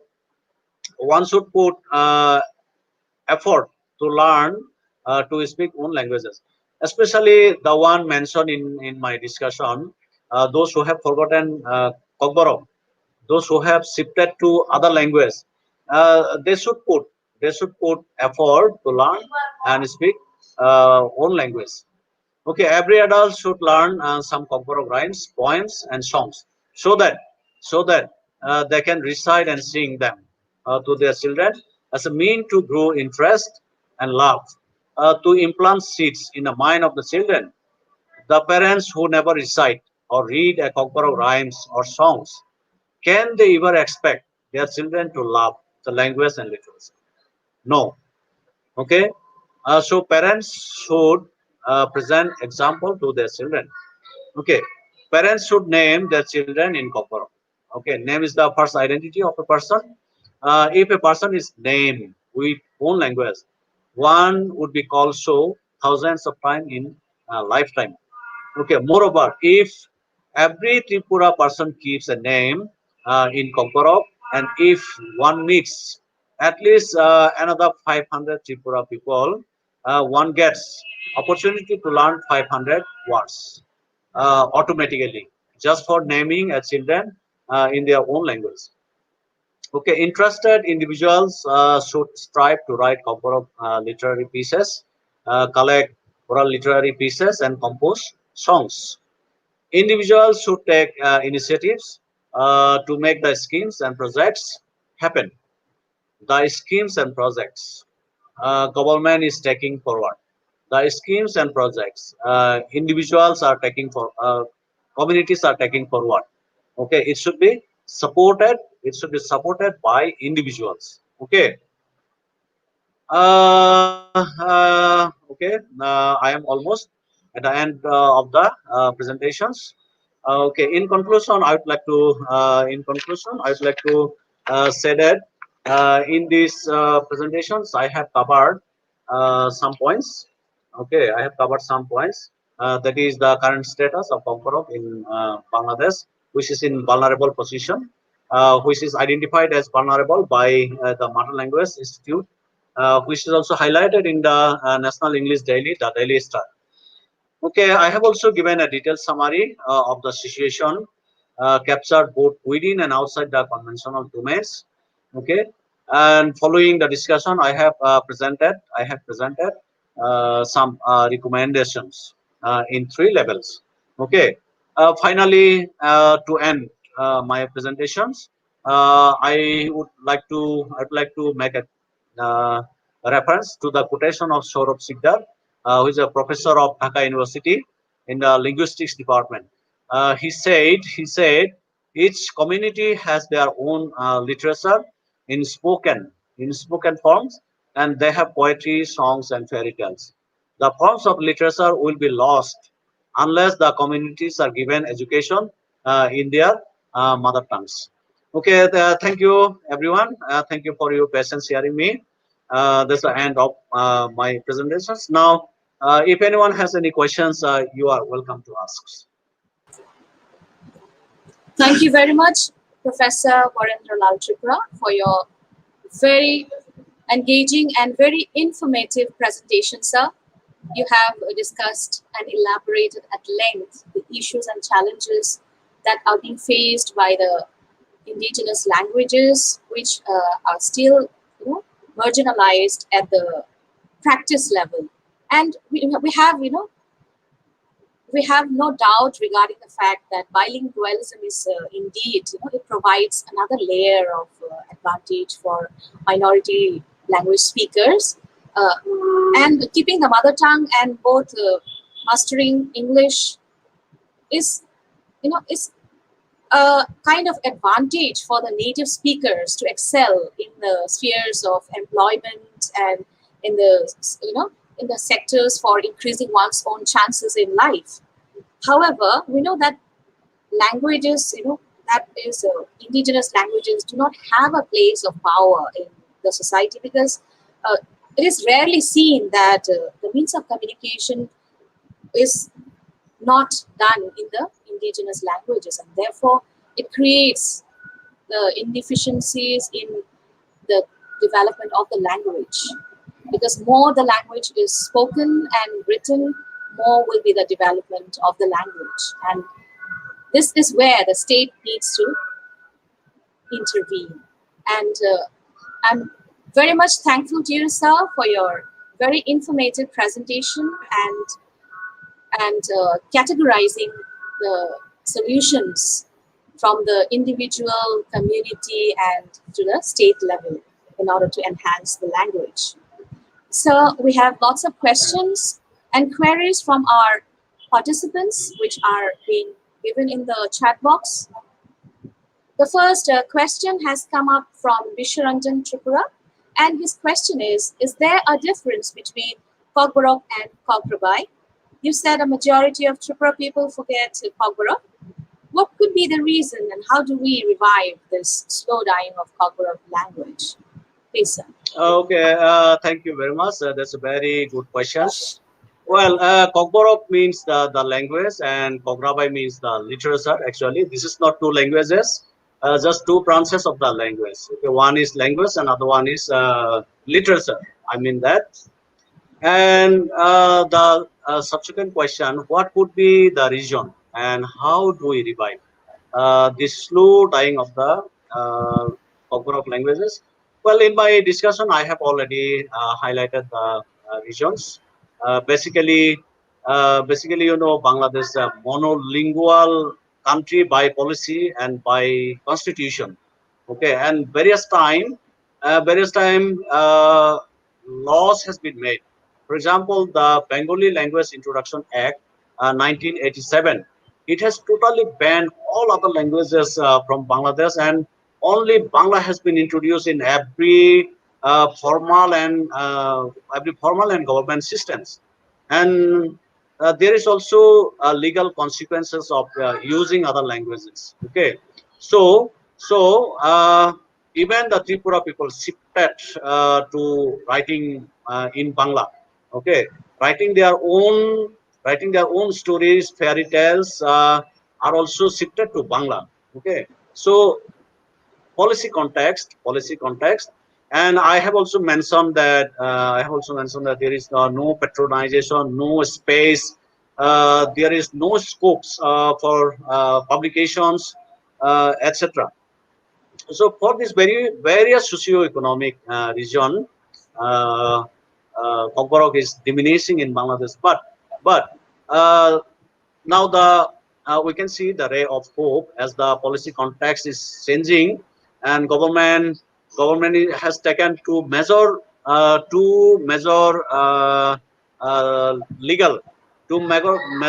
legal and policy initiatives. That is the passing of Education Policy 2010, which talks about inclusive education, including the minority languages. And now we see that in the primary schools, especially in some primary schools of Chittagong tracts, at least 5 languages are introduced as a subject. And we also see the recognition of 24 ethnic minority languages. Now, by the law of small ethnic groups institutional Act 2010. Okay, through this act, 24 ethnic minority languages are now recognized by the state. So this is a positive side. Thank you very much. I hope I have given the answer. Well, it's not over yet, sir. There are some more questions that are being. Yes. Okay, the next question is by Bapan Das, and his question is: what is the main reason for denied Kokborok and other minority languages in Bangladesh in case of official and educational domain? Okay. The denial of Kokborok and other minority languages. This is a story long before. Okay, now government has recognized it through the education policy 2010, and through the Small Ethnic Groups Institutional Act 2010. Through these two acts, now government has recognized the ethnic minority languages. But before that, it was in a way denied. Okay, and I think the reason is because of the military role in the country that time when the Bengali Language Introduction Act was adopted. That time Bangladesh was ruled by the military doctrine. Thank you. Yes, thank you, sir, for enlightening the participants' question. Can we have some more questions on the screen? Okay, I can see one more question on the Yes, screen. Okay, yes, I have a question. what are your ideas to develop and promote Kokborok and other tribal languages in Bangladesh? Is there any possibility? Masang, okay. Thank you, Mr. Olindra Brahma, for asking the beautiful question. Yeah, okay, in my presentation, I have talked about the three level initiatives: state level, community level, and individual level. Okay, that way, we can promote Kokborok and other ethnic minority languages in Bangladesh. Thank you. Okay, Doitun Boru, sir, is there any steps taken for inclusion of Kokborok language or other tribal languages for Google Translate? So far I know, there is no initiative taken for Google Translate. Uh, I think this is the area. This is the area which Tripura State can play. Okay. Uh, I think Tripura State should take initiative for this because a majority of the Kokborok speaker are concentrated there with more power and more resources. Thank you. Okay, another questions from Ratan Sarkar. What steps should be taken for strengthening Kokborok literature or Kokrabai in Bangladesh? Okay, that's again another beautiful questions. I think government has the responsibility to patronize and to provide funds to create enabling environment and from the community, okay, community should come forward with various kinds of projects and initiatives together, okay, and then communities should also advocate and leverage the policy, uh, and I think individuals can also play roles by writing, by publishing, by taking initiatives, by forming groups. Okay, like I have also formed a digital forum along with my fellow members. Okay, we have formed a digital forum, Kokborok Kokrabai Samsud, and we are hosting live events there on Kokborok recitation, poem recitation, rhymes recitation, storytelling. Okay, and we are also posting various kinds of writes up poems, rhymes, stories. It is being posted in the forum. So this is an individual effort. We can do this kind of things. Thank you. Okay, another question from Chandana Bhattacharya. In our own country, in our own place, we are still not able to develop and protect our tribal languages. Do you think in a country like Bangladesh, it will be possible? Don't you think this is a myth? Well, there's a very thought-provoking questions. Okay, I think that I'm an optimistic person. I always want to see a ray of light at the end of the dark tunnel. I think it's possible. It is possible. As I mentioned that we should play in individual level, in community level, and we should also leverage the government policy through the group initiatives, and that way at least we can save our language from extinction. Okay, save our extinction if we cannot develop, but of course the development is also possible. Okay, another good questions from Islari Jesse. Which caste hierarchy do the Kokborok perceive themselves as falling into after adopting Hinduism? How do non-tribal Hindus see Kokborok Hindus in terms of caste hierarchy levels? Sorry, I'm not familiar with the caste hierarchy because I belong to the Kokborok speaking people. Kokborok speaking people do not believe in caste hierarchy. Okay, we are all equal, we are all same. But in literature, I have seen that all together, all the Kokborok speakers, they say that they belong to their Kshatriya. You know, they are Kshatriya. You know, the Tripura king. They participated in the great Kurukshetra battle. Okay, as a Kshatriya king. So we are the subject of the king. So we are the Kshatriya altogether. Okay, thank you. What are the current challenges faced by non-state actors in the development of corporate language in Bangladesh? Well, there's a very good question, very thought-provoking questions by our brother Vishwaranjan Tripura. I think the non-state actors, the problem or the challenges non-state actors are facing in Bangladesh are the lacking of the space for publications.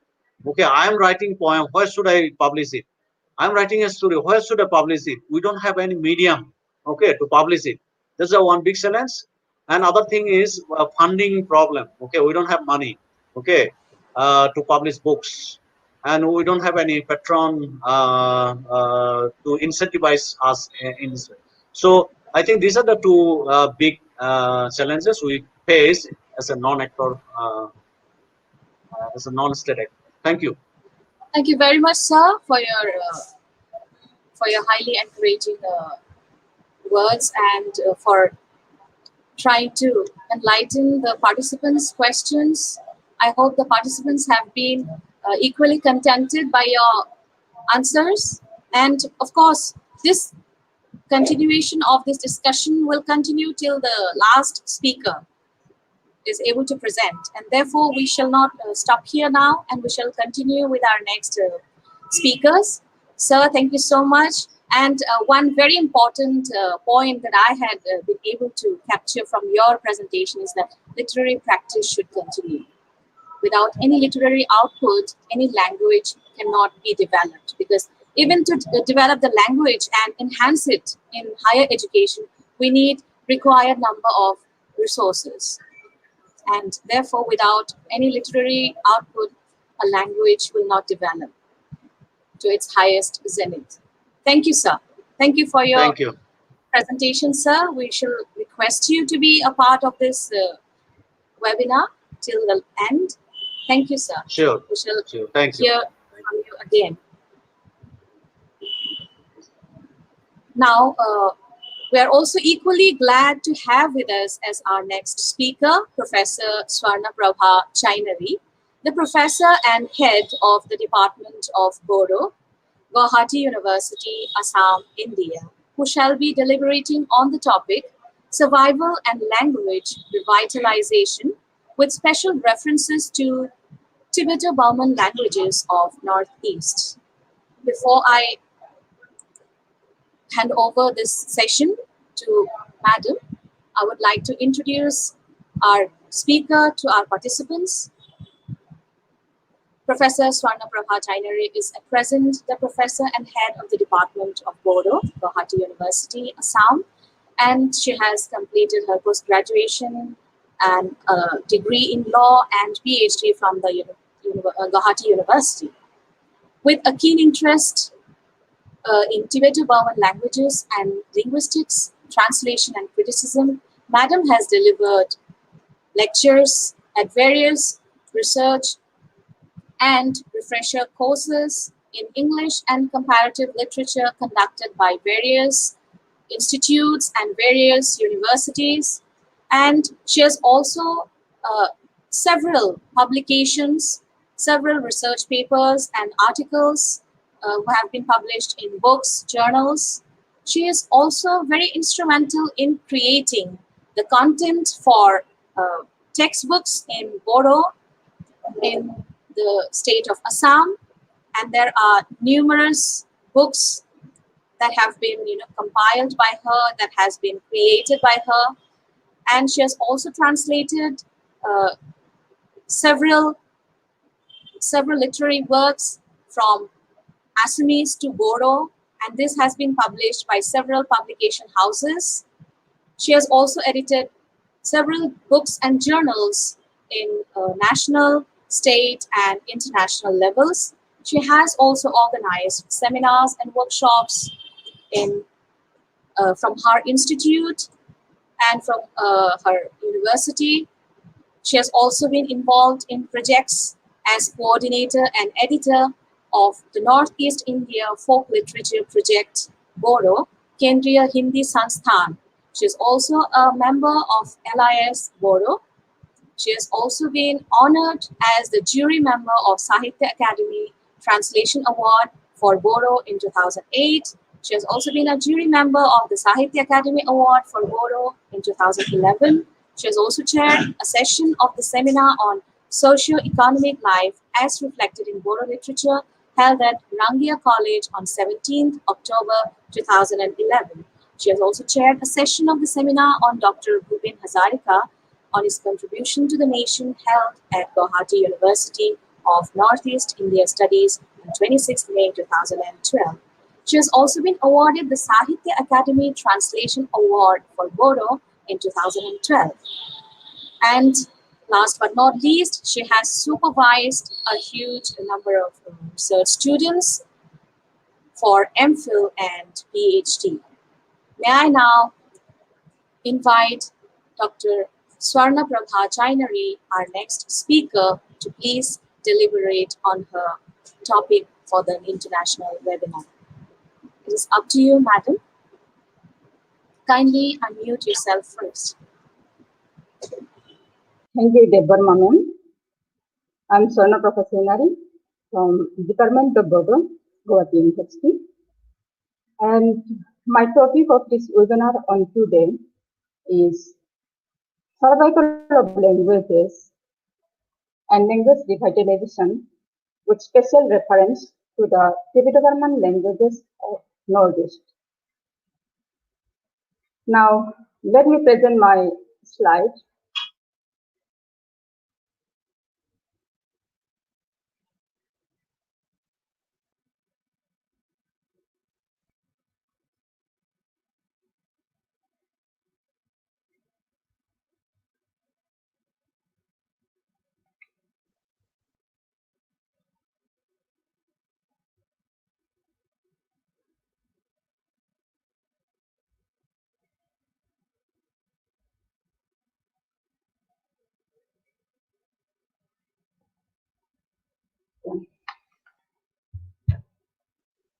Before going to the slide, I first of all like to thank Dr. Babudhan Tripura, who was in constant touch with me from the very beginning.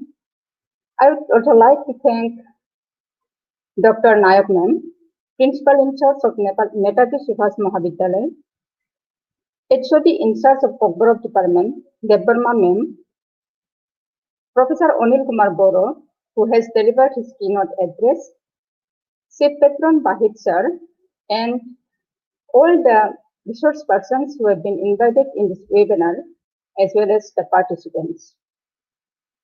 My topic of today is survival of languages and language revitalization with special reference to Tibeto-Burman languages of Northeast India. However, in going to discuss on this topic, I have mostly bring my own language Bodo in the front, and by taking my language Bodo in the front, I have in the very brought the other languages that have the Tibeto-Burman languages of the region.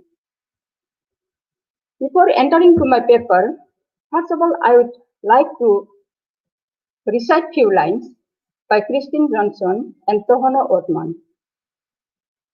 I quote, "I speak my favorite language because that is who I am.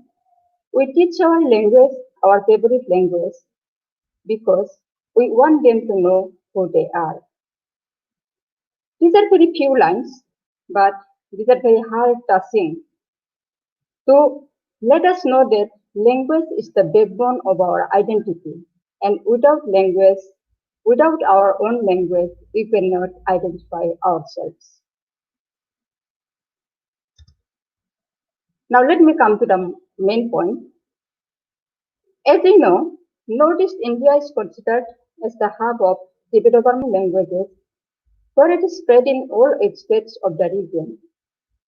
As per 2011 census, Tibeto-Burman languages in India has been shown as 66, and among these, 62 languages itself is spoken in Northeast India.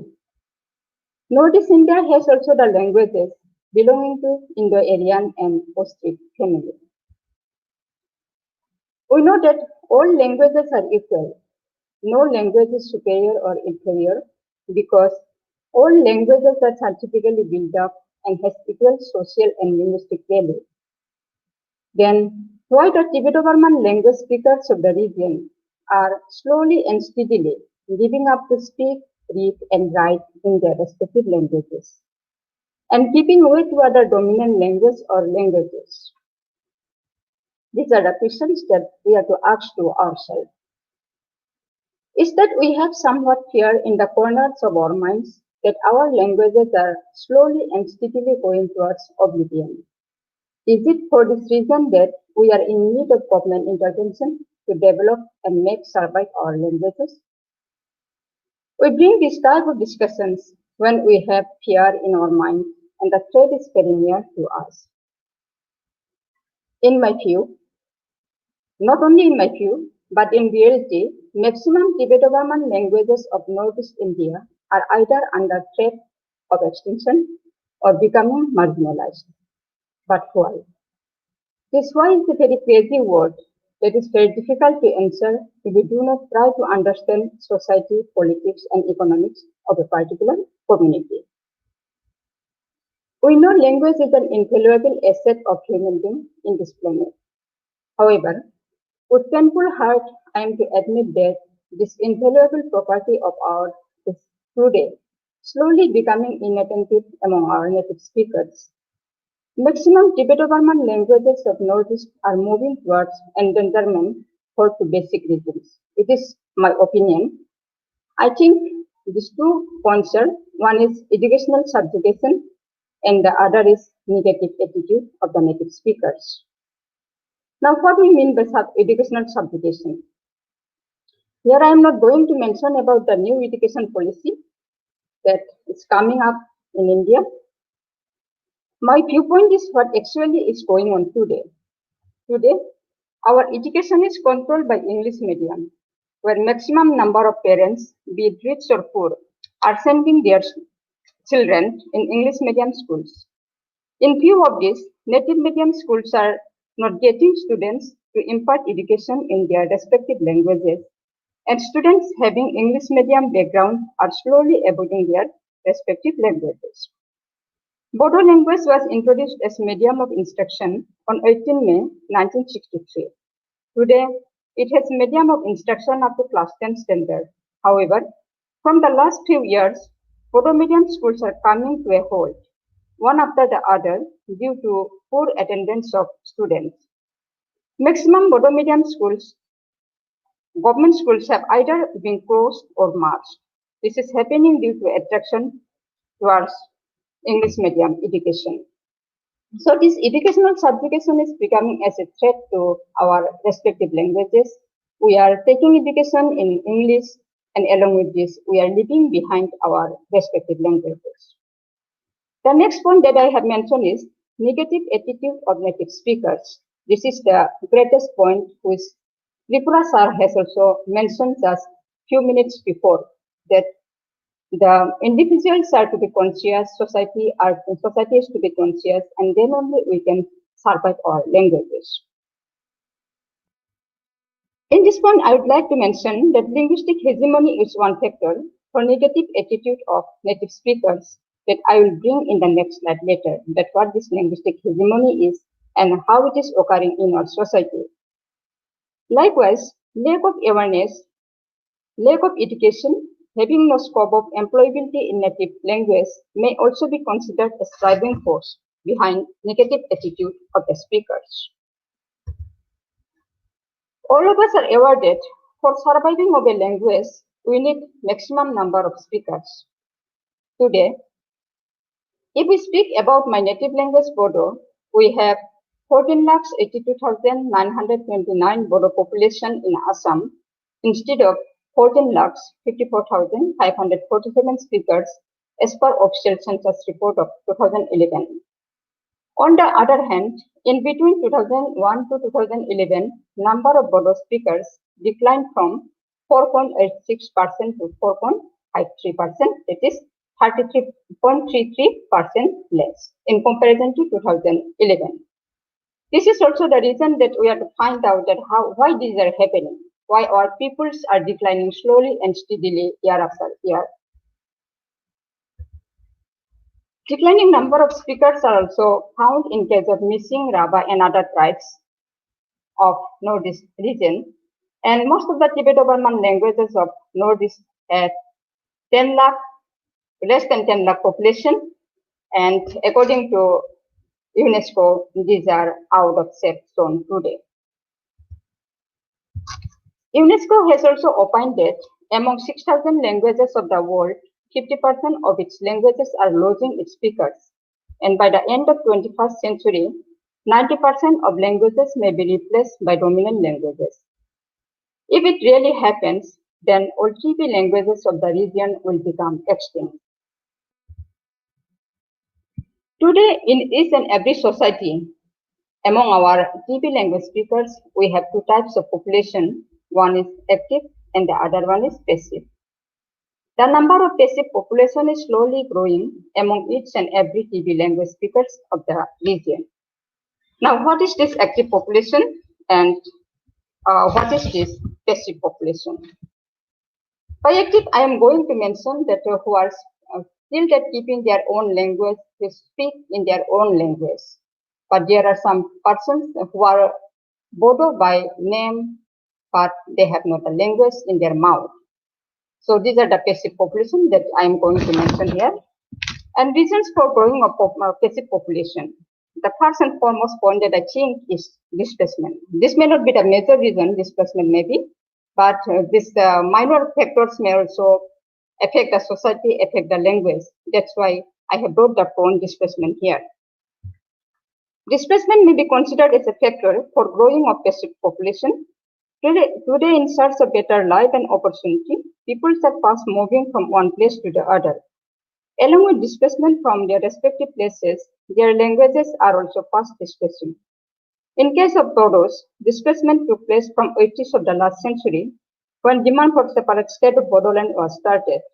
In fear of kidnappings, extortions by the underground forces and police atrocity, peoples moved to towns and cities. Along with physical displacement, language displacement also took place among them. Consequently, ethnic clashes occurring from time to time in the last century and in the initial part of the century have also brought displacement among our peoples and languages. As I have brought this point, we see in case of Assam, when we see in Guwahati, then so many people have moved to Guwahati. Some are now becoming the rickshaw pullers, some are doing some just like driving and others. And among them, some of them are living their own languages and shifting to the dominant language Assamese, even in Guwahati. And even in the small towns and towns also in Assam, people are slowly and steadily shifting to Assamese language, leaving behind the Bodo language. Now the second point, linguistic hegemony, that I have just mentioned earlier, and here I'm going in details that what is linguistic hegemony. Linguistic hegemony is also a factor behind growing of passive population. Here I am not going to speak about other states of the region and their condition. However, in my state and from my personal experience, I can say that until today, the dominant language speakers do not want to encourage us speaking in our respective languages. When two native speakers are speaking in their language, then they will make us feel shame, putting the question, what are you talking? Are you scolding us? These are the very common phenomenon in our Yes, because we have encountered this kind of sayings several times. This question is not tolerable at all. This kind of attitude is slowly making our peoples to accept and speak in dominant language so that they are not to be ashamed in public. These attitudes are like slow poison. Let me here bring another point to know about the state of Bodo language today in the hands of new generation peoples. This I am going to put in the form of a sentence. The sentence goes like this. I quote, Papaya Anina Hadam. That means my papa has taught. Here this sentence with three words, but only the last word is in complete Bodo form and structure. The first and second words are in English and Assamese respectively, combined with Bodo suffixes ya and na. This proves that new generation Bodo peoples are shifting to the dominant languages like Assamese and English, throwing their native language to dead bed. We know that language is the path bearer of a particular society and culture, and dying of a language means dying of humanity. My next point is intercaste marriage. In going to discuss on this point, first of all, I would like to beg excuse from the person saying intercaste marriage because I have no intention to hurt their sentiments. However, I am bringing this point only to apprise about the state of our language today. Marriage is the birthright of the peoples. We cannot even generalize that. Intercaste marriage is growing the number of passive speakers in the society. We can never generalize this. However, in most cases, we see the generation from intercaste marriage accepting dominant language as their first language because if spouse cannot understand each other's language, they are compelled to teach dominant language to their children. Sometimes the parents are also feel proud by declaring among others that my children can understand Bodo but cannot speak. If so, understanding up to what level? Can we survive our language with this understanding only? This is a very good, very big question mark. That can we survive a language only with understanding if there is no any speaker, which is happening in among the Tibeto-Burman languages of Northeast India. Now, my next point is Western education system, which I have already mentioned under the topic educational subjugation, which I have presented in the previous slide. The next point is non-caring of state administration. We always shout that the government is not taking care of our little known languages, non-dominant languages of the state or of the region. But we forget that less language means fewer burden for state administration.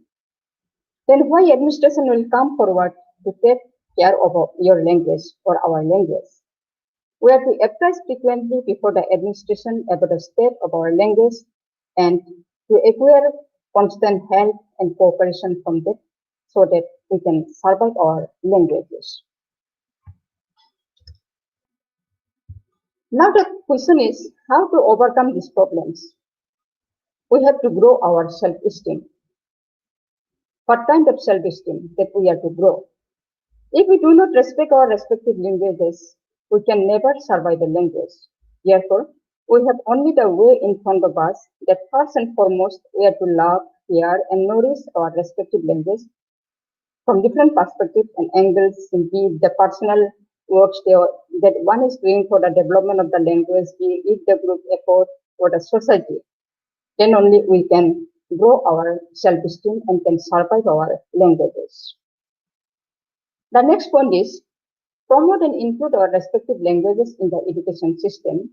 As we see mostly in case of North languages, the Tibeto-Burman languages, with the Bodo medium have medium of instruction up to class 10 standard, but many of the languages have not been included till today as a subject of study.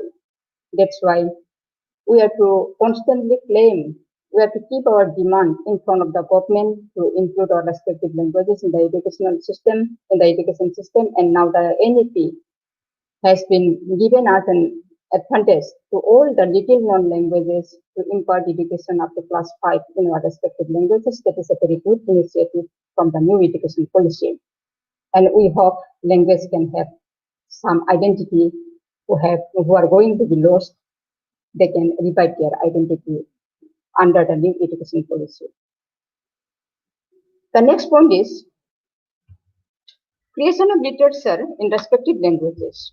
As Tripura sir has also constantly mentioned about the need of literature for promotion of a language, for surviving of a language. Here my point is something different, though in case of our language, in Bodo language, we have literature just like in different domains, be it poetry, prose, folk literature, or written literature. We have now growing literature in case of our language. But in case of other languages, what we see, that creating literature in particular language is also very much necessary for survival of the language. In the context of Northeast, we mostly see that our peoples are giving importance to write in dominant languages of the area or region, forgetting maximum number of readers and public exposure. If one is to survive, he or she is to breathe in his or own. Then why not literature in our language? Literature is a medium of development. Language resources, society, and culture are preserved for language, are preserved for the medium of literature. It can draw the attention of the speakers and attract them towards language. Likewise, literature created in non-dominant language can easily be transferred to other dominant languages via translation that is fast growing as a discipline of study today. Our habit of creation of maximum literature in dominant language is bringing the development of our language and literature to a standstill. It is fast distracting young generation towards their literature. First, you take care of yourself and then go to others, because if you are to develop as a linguistic community, you have to nourish your language first. In this case, I would like to share with all of you my one very bitter experience that I have encountered in my life. One fellow from Assam, there was a program in Kolkata, and when the program was over, then he asked me what the Bodo peoples are doing for the development of Assamese literature. Then I answered to him, sir, you see, there are so many Bodo peoples who are writing in Assamese language. I mentioned the name of few persons who are contributing in Assamese literature. Then I asked to him the question, then, sir, you answer to me one question. What the Assamese peoples, the Assamese speakers are doing for the development of Bodo literature? Now the ball is to your court. You are to answer to me. And he opened his mouth and there was no answer. This is the situation that we are contributing for the development of others' literature, but in reverse, the other peoples are not respecting even our literature. So this is the time to be conscious that how we can develop our literature. We have to see ourselves first, then only we have to go to the others. The next point is taking initiatives to include respective languages in print and electronic media. In this regard, Tripura sir has also given few comments. In case of print and electronic media, when he say, we have so many printing books and some few newspapers are also coming till today among the Bodo speakers. But in electronic media, we have not the proper channel for taking our language to the mass. That is the greatest problem that we have. There are some channels, but these are not coverable in every nook and corner of the state. So, in case of electronic media, our language is not included properly yet, and it is a drawback for our languages. But what I have seen in Tripura, that there are some Kokborok channels are there, for which maybe they are trying to bring consciousness among the native speakers of the area and encouraging the young ones so that they can get attracted to the Kokborok language.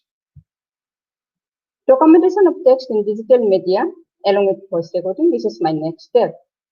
Documentation of text in digital media, this has been now going on in different languages under CIIL, as you know about the Bharat Bani project, that is trying to document the from major to the minor languages of India. And in this case, many non-Eastern languages have also been included under this project.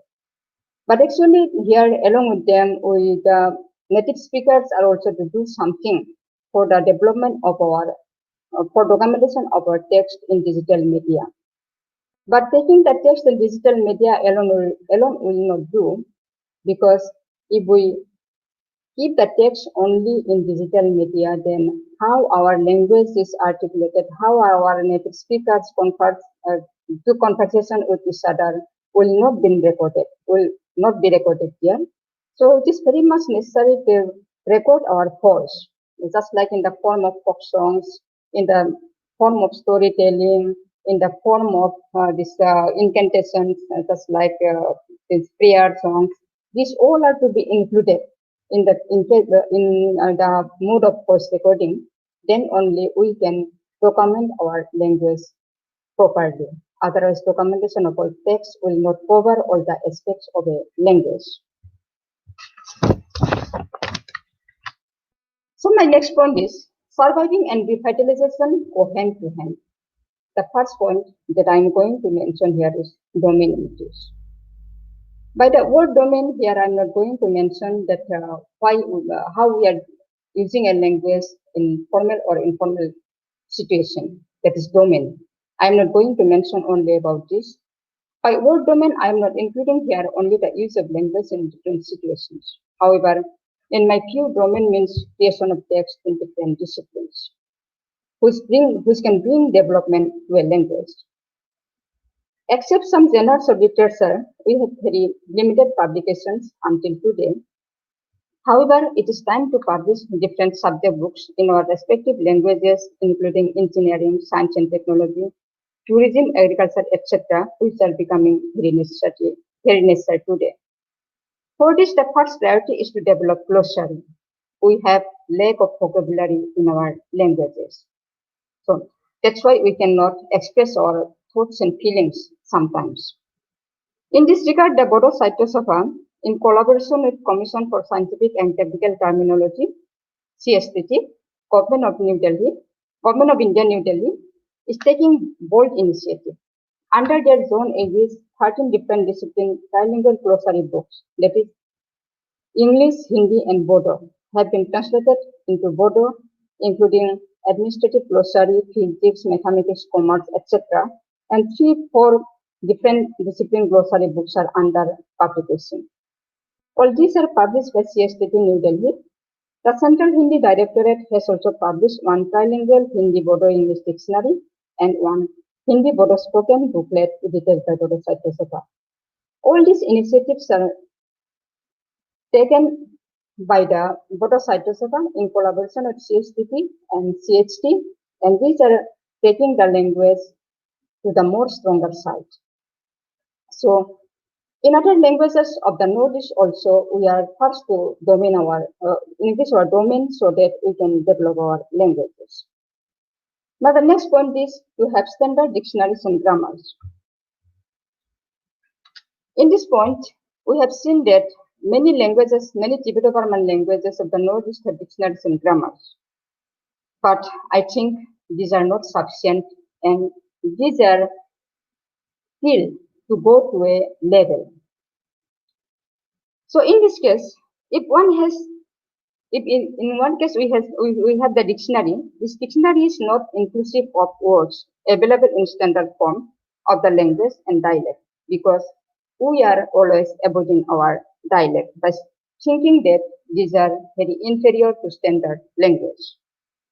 In some dialects, there are some rare of the rarest words that are not available in standard variety. So if we include a dialect words in dictionaries, then we think we can enrich our vocabulary, and this can take our language one step further towards development. Accordingly, in case of grammar, we have the school grammars that are prescriptive in form. I am using the school grammar because in school grammar, as we always taught to the students that what's the correct form of a language and what are the incorrect forms. Like this, our grammars are also mostly this kind of grammar that are taught in the schools. But we need a complete grammar that is compiled from linguistic point of view. We are also to find out and document our heritage literatures that are in the form of folk songs, tales, psalms, and incantations in both print and electronic versions. Now the next point is active participation and growing attention of young generation in different language-based activities, both in formal and informal situations.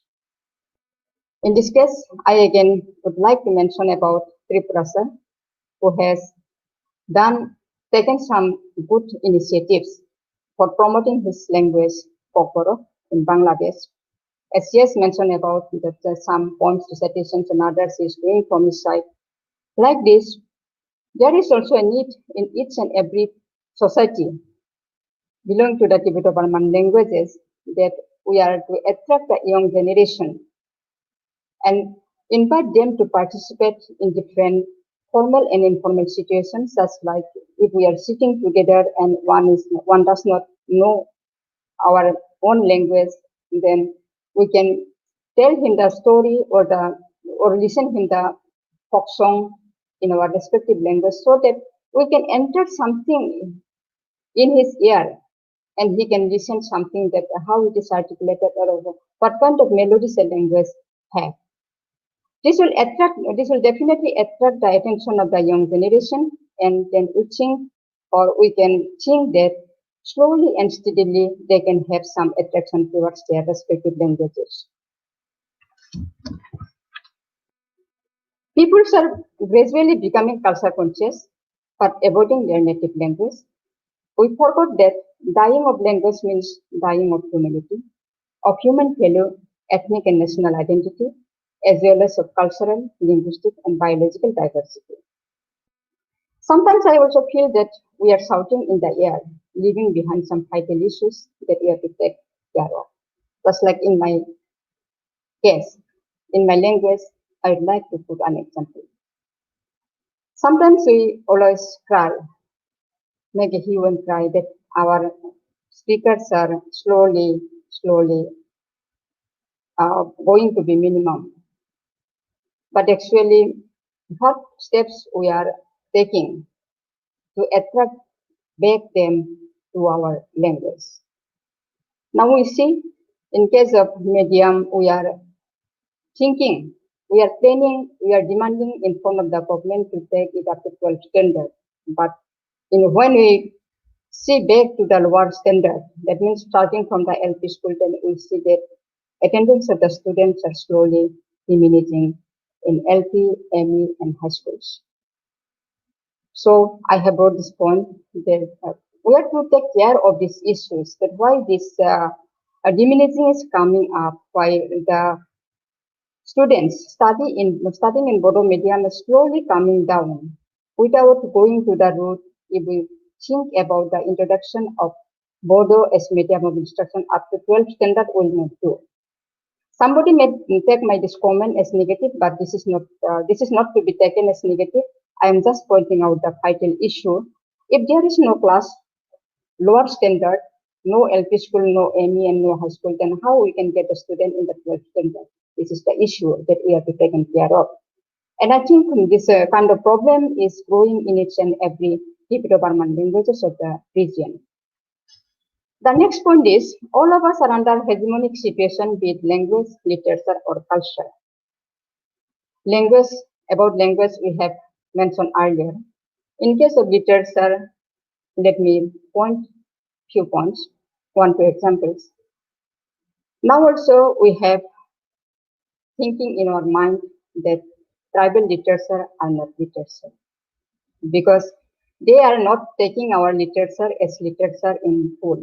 They are putting the name tribal in front of us. That means we have a different identity, that it is the tribal literature, not the literature in pure. So this is the hegemonic situation that we have in case of literature, and many of the people said that thinking that tribal literature are not up to a level literature. These are the very minimum standard literature. And in case of culture also now, people are slowly and steadily attracting towards our dance forms, and then dress apparels, and to our eating habits also to some extent. But when we worship our traditional religion, when we offer in our traditional way to our deities, then people say they are enemies too. So this kind of situations are also here in front of us. These are also the challenges that we are to struggle with full force, with unitedly among our peoples. Now the next point that I am bringing is language engineering is also an important point for language revitalization. Today we have so many new words coming up in different social media platforms as well as in different public domains. If we are to attract the young generation peoples towards our respective languages, then we are bound to include these words in our language. Today, the Bodo native speakers are using the word Mahavidyalaya for Facebook. Though it is a direct translation of the English word Facebook, its popularity is growing among the young and the old generation alike. Likewise, for hard disks, the Bodo word Gara is in use today. In different publications of CSTT that I have mentioned earlier, many newly coined words have been included in different disciplines.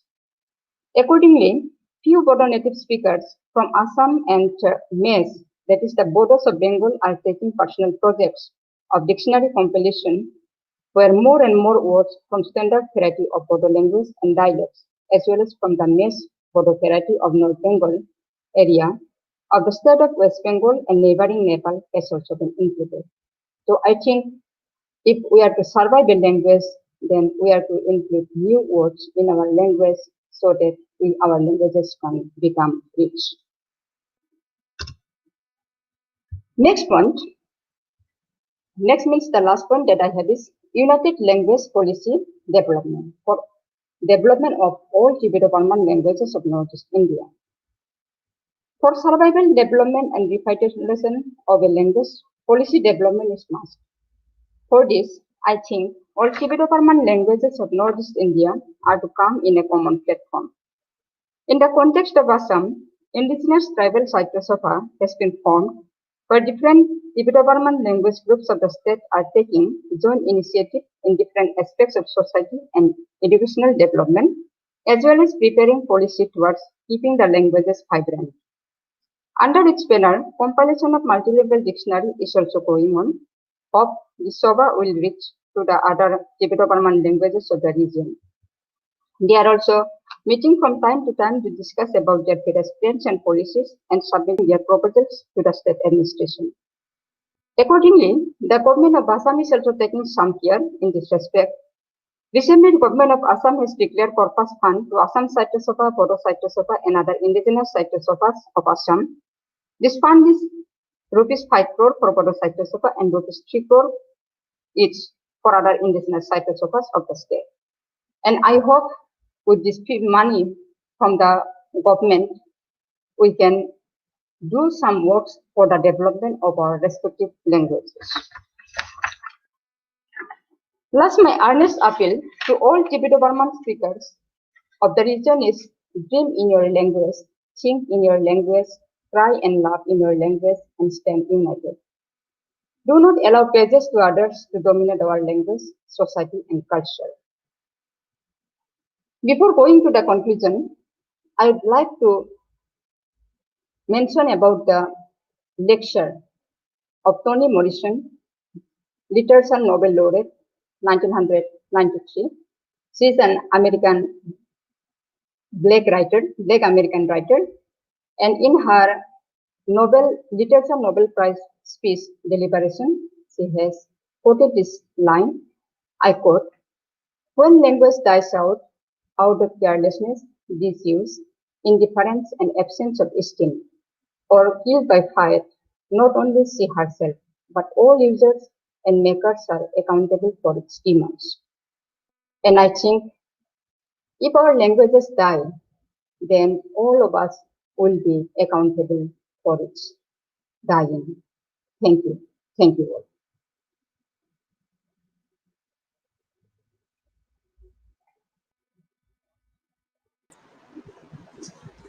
Thank you very much, Professor Swarna Prabha Chainari. Madam, we have been really Yes. enlightened by your elaborate discussion on the issues and challenges and the development of Tibeto-Burman languages, as mentioned by you through various points. And you have also suggested various measures how to uplift the indigenous languages that have been marginalized or neglected till a certain period of time. However, the situations have now improved, and therefore there is initiatives which have been taken by the government to uplift and to promote and include this uh, indigenous languages to the forefront. Madam, you have also suggested that there should be promotion and incorporation of language and literature in education systems, which is very important for the development of any language. And of course, the same goes for your uh, suggestion regarding the documentation of language. And this should not be done only through our literary outputs. However, it should also be done through the print, through the electronic, and through the digital media.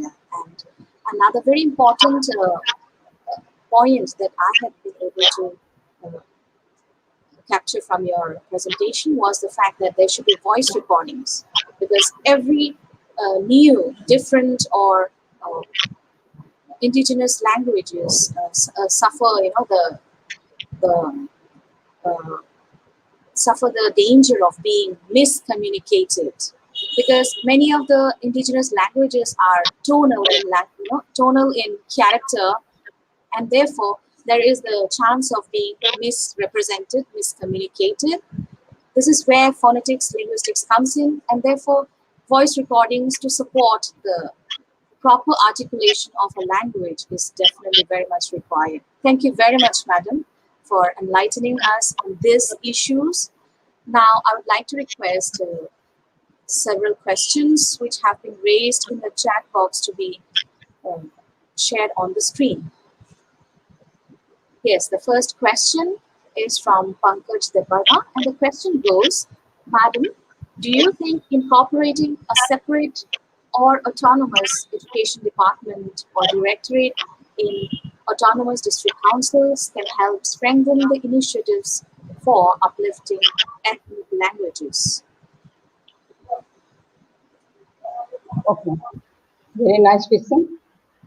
Uh, Before going to this point, I would like to point that our Bodo language was included as the official state language of Assam, associate language of Assam, way back in 1984-85.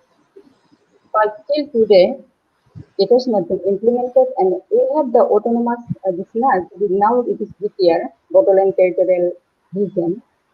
But in our BTR also, besides some holdings in some of the shops and offices, we are not using the Bodo language properly because all the official works are basically done in English language, except few applications that the native speakers are sending in Bodo language. That's why if there is not the consciousness, if the consciousness does not grow among our native speakers, then this autonomous education department directorate will not do for the survival of our languages. So we are frequently and earnestly requesting all to be conscious about their language and speak their respective languages in a home domain or be it outside the home. When you are meeting the native speakers, then you are to take thoughts, give preference first to your native language. Then only we can include it slowly and steadily in all the official jobs, and then only I think our languages can develop.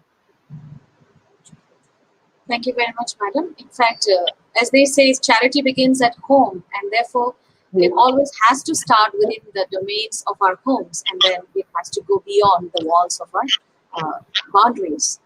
So, definitely, the mechanism should start not only from the district councils, rather, it should come from the center. This is what I believe Madam would have wanted to say. Next is a question from Ruang Mathura Vikas Tripura, probably from Bangladesh. Madam, in order to revitalize the greater Bodo language to make a common language, what can we do collectively? Please Yeah, enlighten. this is a very nice and interesting question. But first question that I would architect to you means that I'm asking the question again that how one language can miss its identity. You see, now Debarma may miss Kokborok. Now, she will not merge with us, with our language, to grow a common language. Or I am a Bodo speaker and I will not go to the Kokborok language to grow a common language. So that mentality that we have to grow is that we have to be together as a group. But along with this, we have to grow our language. This is personally and independently. And in this case, we have to help each other. We have to respect the sentiments of each other. This is the only way. Otherwise, there is no need, I think. And there is no way to match all the Bodo group languages. And we have to have a common language. I don't think it will be possible. But there is to be the collective effort so that we can stand unitedly. This is the only point that I can say in your answer, to your question.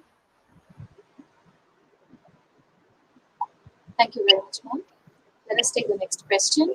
Do you think that all the languages or mother tongues under Bodo Garo would come under an umbrella and join hands to develop their languages? What is your take on this, madam? Yeah, that's what I have already mentioned in my slide. And this initiative is now going in Assam. We have the Garo Saitya Rafa Saitya Missing Saitya Bodo Saitya and others who are joining their hands together and are doing for the development of their respective languages coming under one umbrella. This is a very nice initiative taken by our peoples, our indigenous peoples from Assam, and I think if all northeastern peoples can join together, it will be a very good initiative which will make us stronger and we can go one step further to keep our languages alive. Thank you.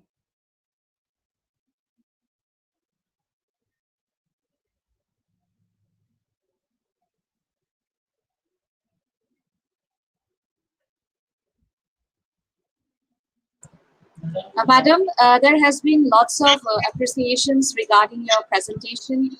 Many of the comments on the chat boxes say that it has been an excellent and informative presentation. And madam, the participants have all requested, not only from you, but also from other presenters, to share your presentations, to your PPTs, so that we could share it with the participants. I hope it would enlighten our participants in a different way. Madam, I really thank you so much for your deliberation on the issues regarding the webinar. And therefore, we look forward to your participation till the end of this webinar. And thank you so much for taking out some time from your busy schedule and addressing our webinar on a very important issue. Thank you, madam. Please stay with us. Welcome and thank you all. Thank you, madam.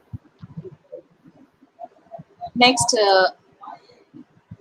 our next speaker is none other than Dr. Familim K. Marak, Associate Professor and Head of the Department of Garo, Northeastern Hill University, Tripura campus of Meghalaya, India.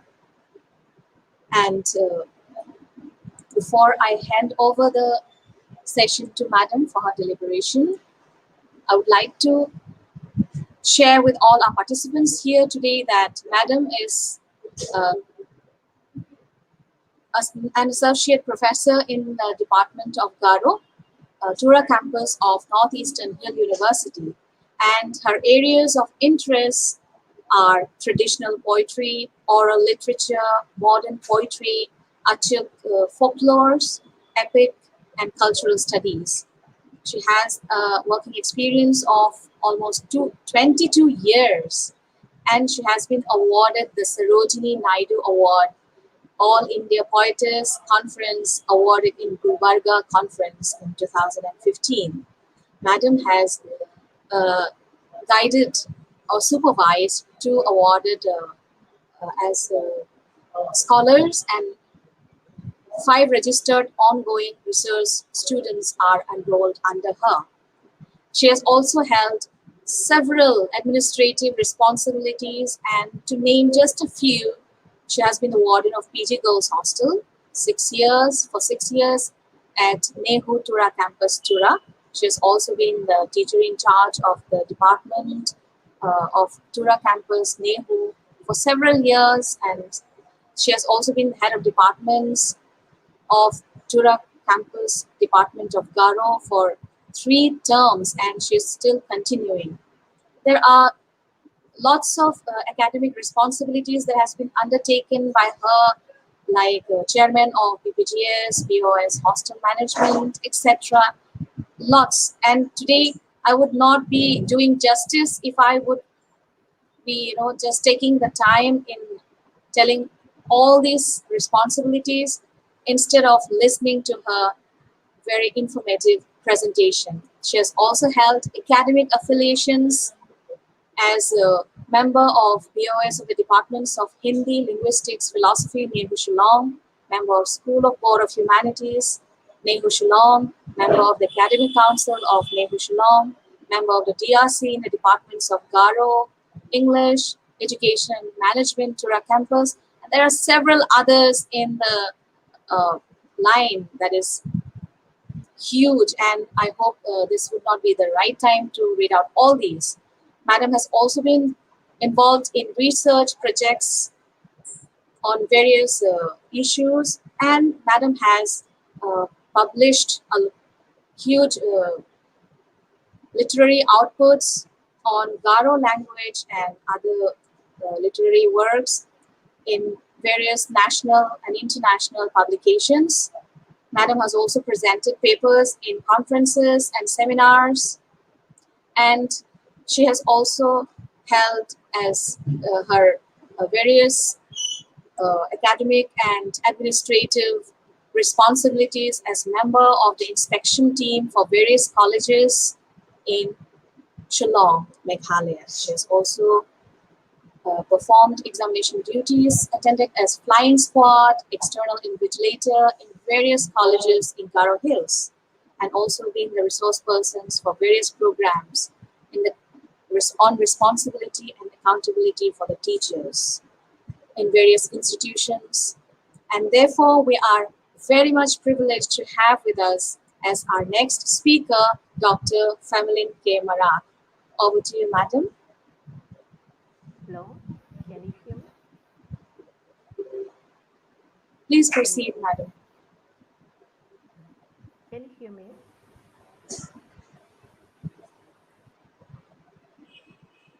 Please unmute yourself. Madam, could you please unmute yourself once again and raise the volume of your presentation?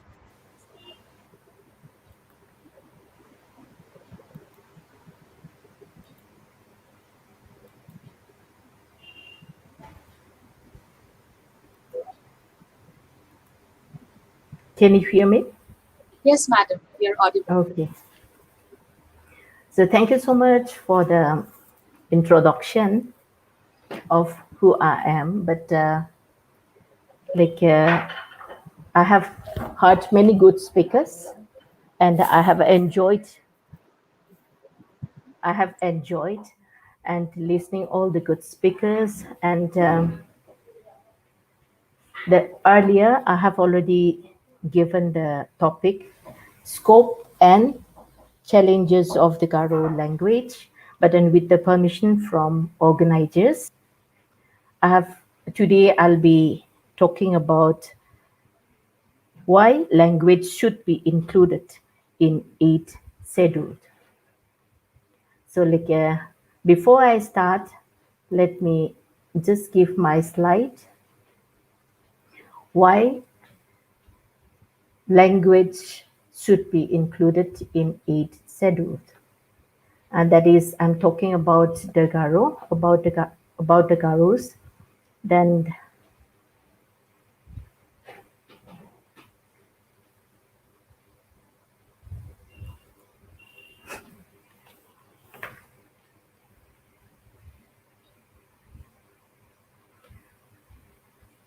Okay, first, this is the language family of the world language family, and Garos belong to this area.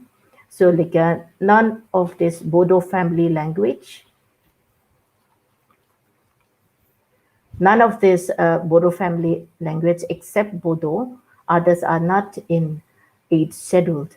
So even the Garos, we have tried very hard, still trying.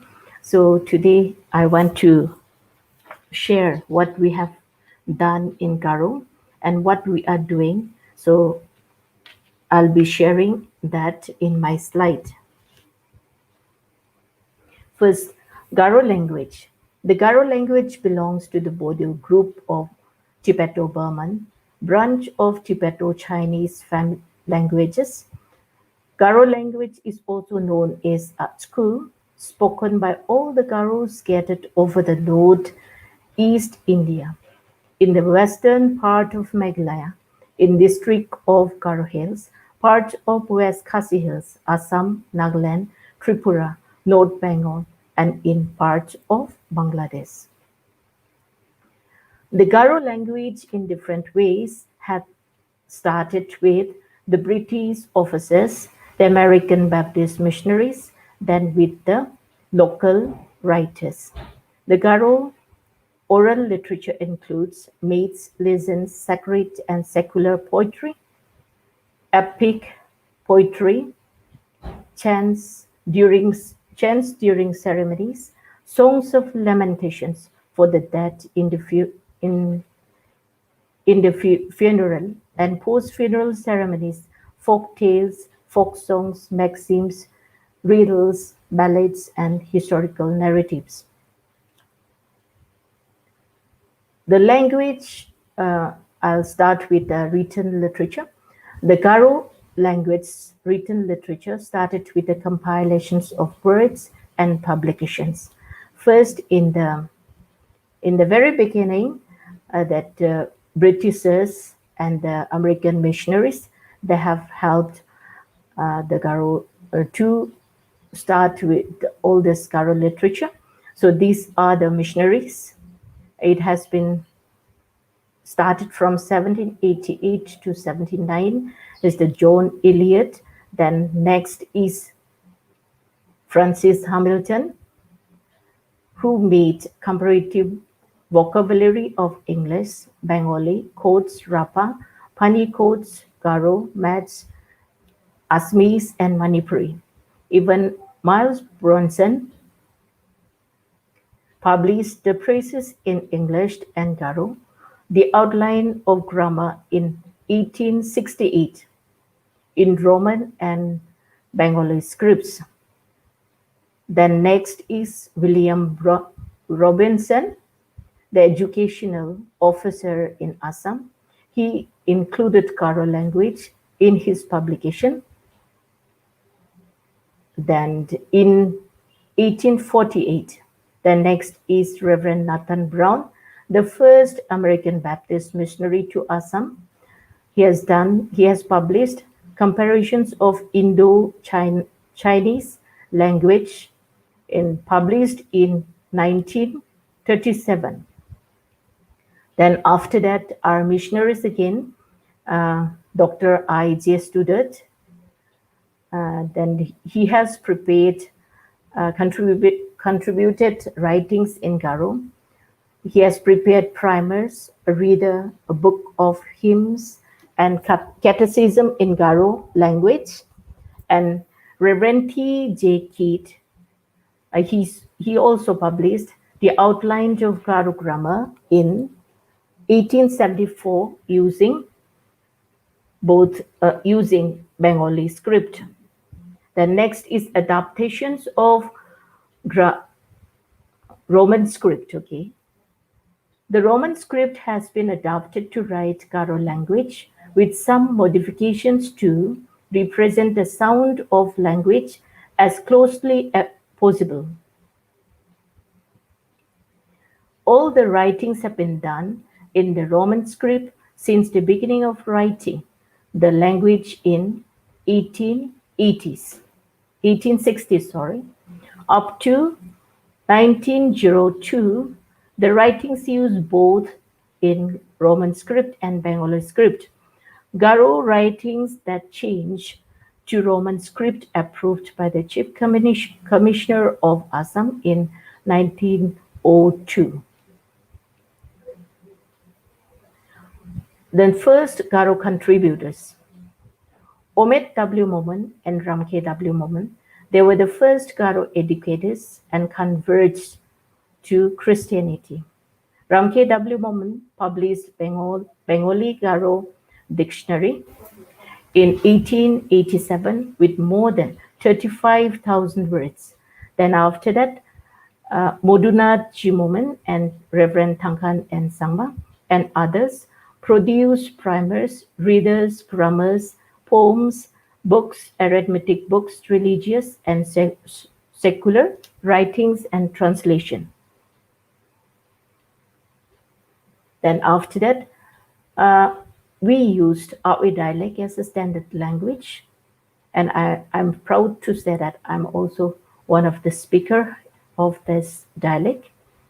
And these speakers spoken by the Garos inhabiting in the northern border of the Garo Hills in Goalpara district of Assam. The history says that the American Baptist missionaries first learned Awi, working together with the first Garo educators and the first converts, Omet and Ramke. Since they were the Awi speakers, then next is we have total 11 dialects, and first one is Awi, then the other 10 are Chisa, spoken in the northeastern part of the East Garo Hills, then Abing, spoken in the greater part of Garo Hills, Machi, spoken in the William Nagar and Roksak area of East Garo Hills, Matabeng, spoken in the Arbela Plateau, then Dual, used in locally called Baigankona in Sipari, a border village, and Bion in Bangladesh, some speakers in Dareng Dura village and Nongwal. Nongwal, actually this is our own pronunciation, but then now we are using this. Speakers of Garo language. Garo speakers in Meghalaya, according to official census, rose from 328,613 in 1971 to 5,47,690 in 1991. At present, Garo has a large population of 9,36,496 in the state as per 2011 census. Publications. The other means in publication sections, the categories are prose, poetry, drama, fiction, grammar, and various publications like 2 daily newspapers, 3 weekly papers, magazines, and journals, and souvenirs. The Garo language is used in all economic, trade, and commercial transactions and writing of official documents. Then grammar.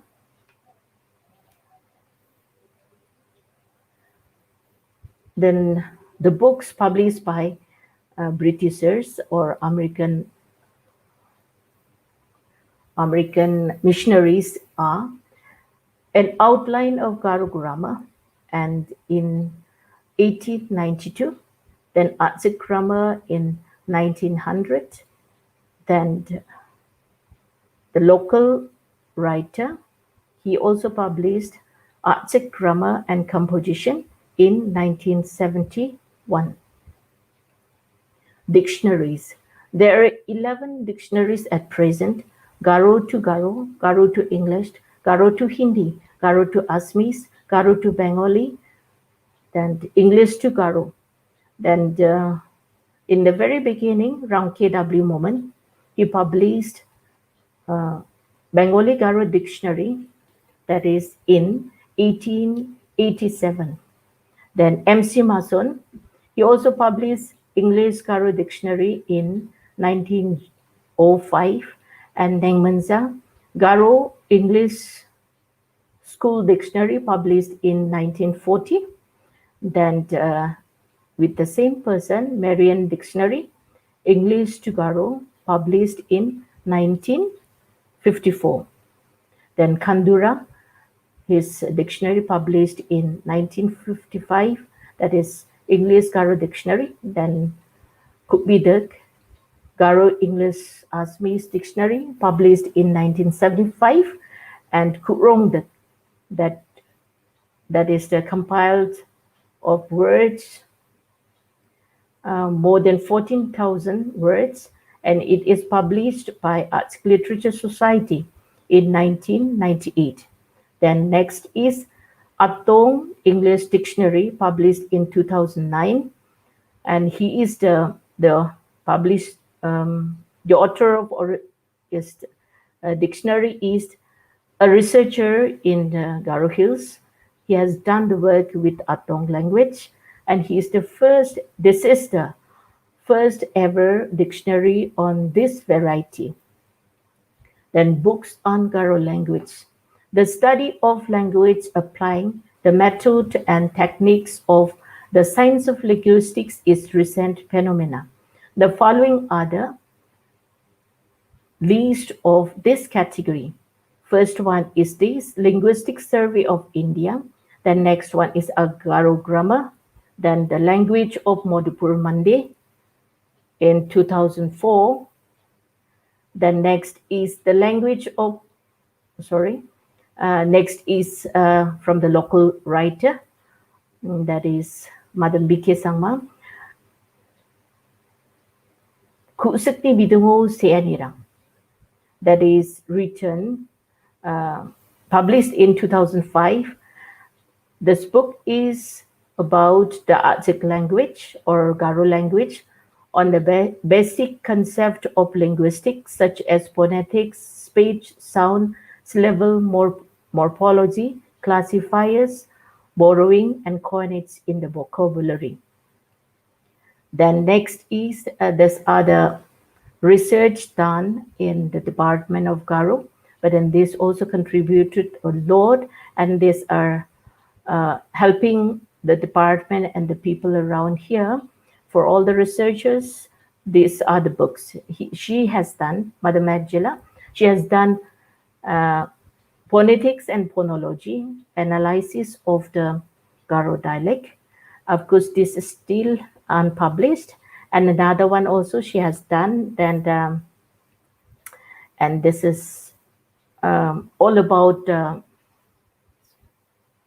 and another thesis, this also, of course, this also yet to publish, but then this also helping the department and the people around, or the researchers.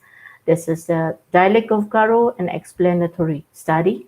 And these other works, the Garo language has been included and work this with the People's Survey of India in Volume 2, Part 2, and that is the language of Meghalaya in 2014.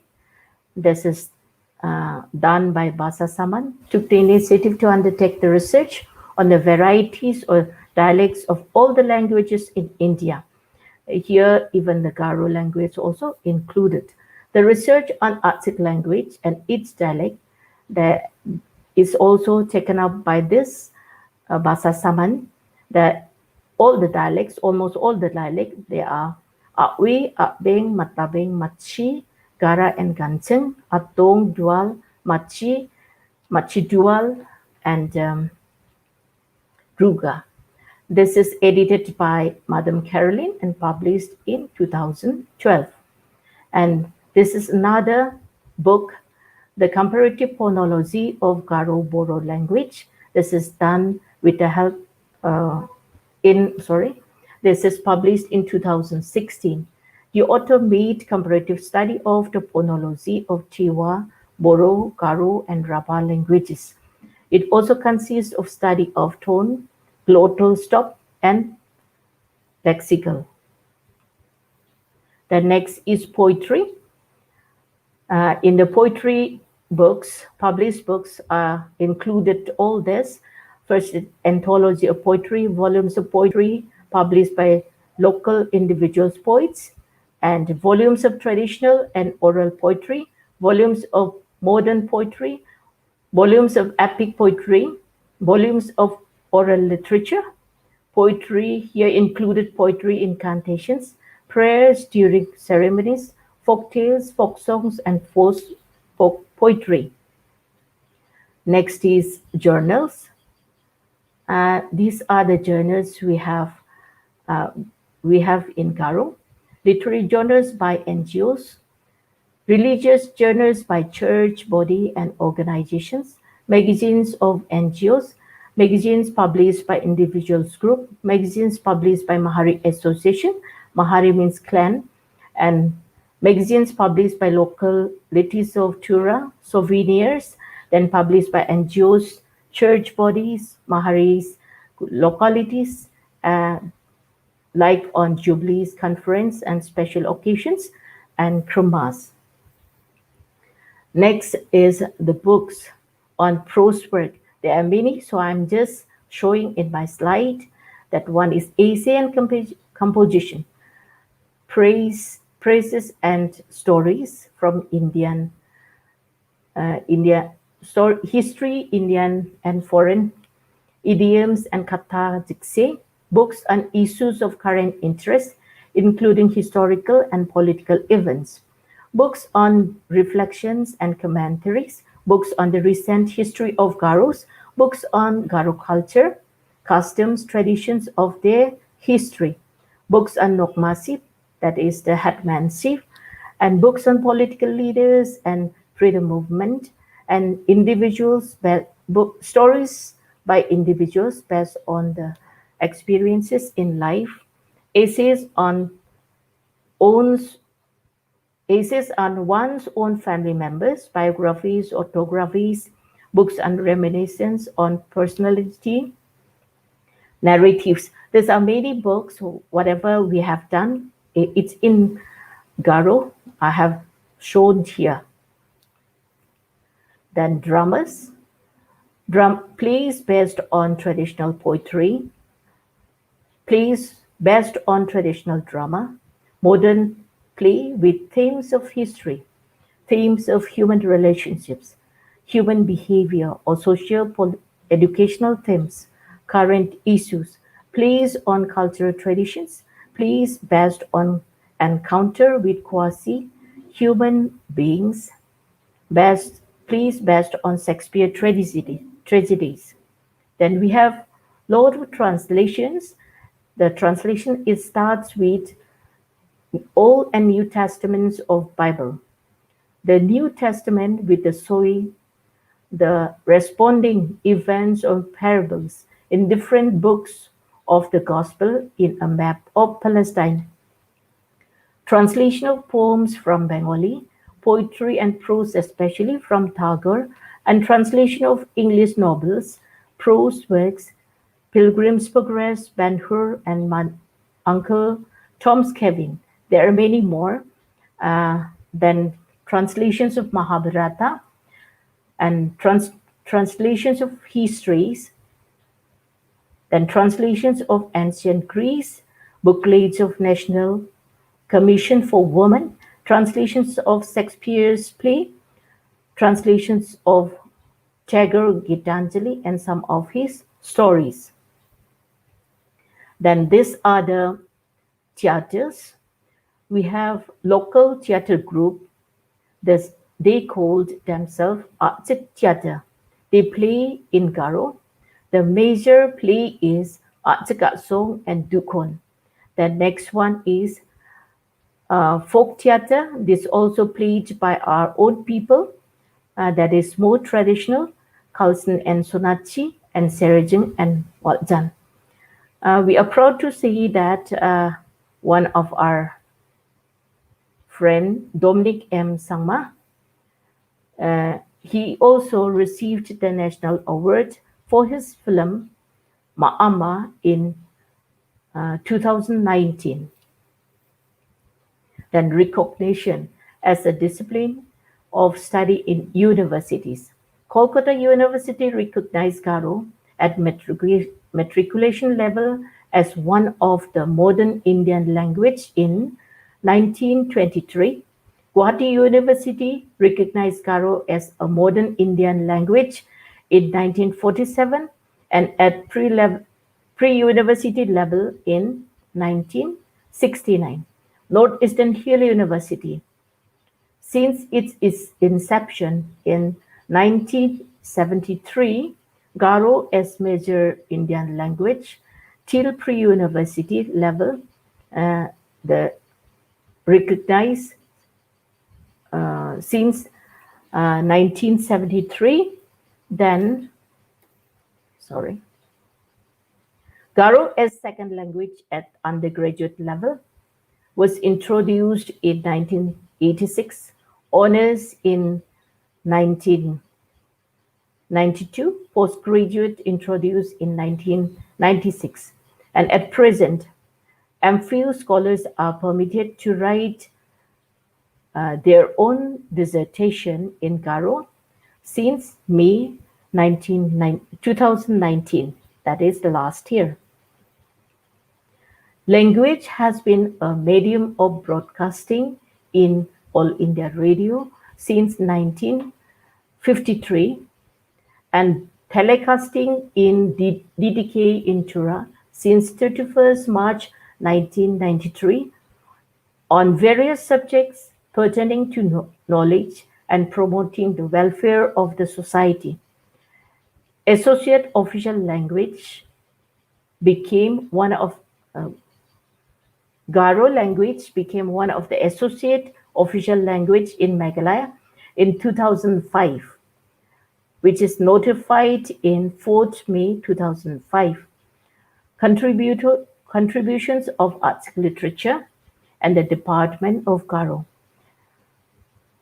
Arts Literature Society being the primary literary organization and with the Department of Garo Nehru Tura campus organized various programs in collaborations with Sahitya Academy, New Delhi, even with the regional Kolkata.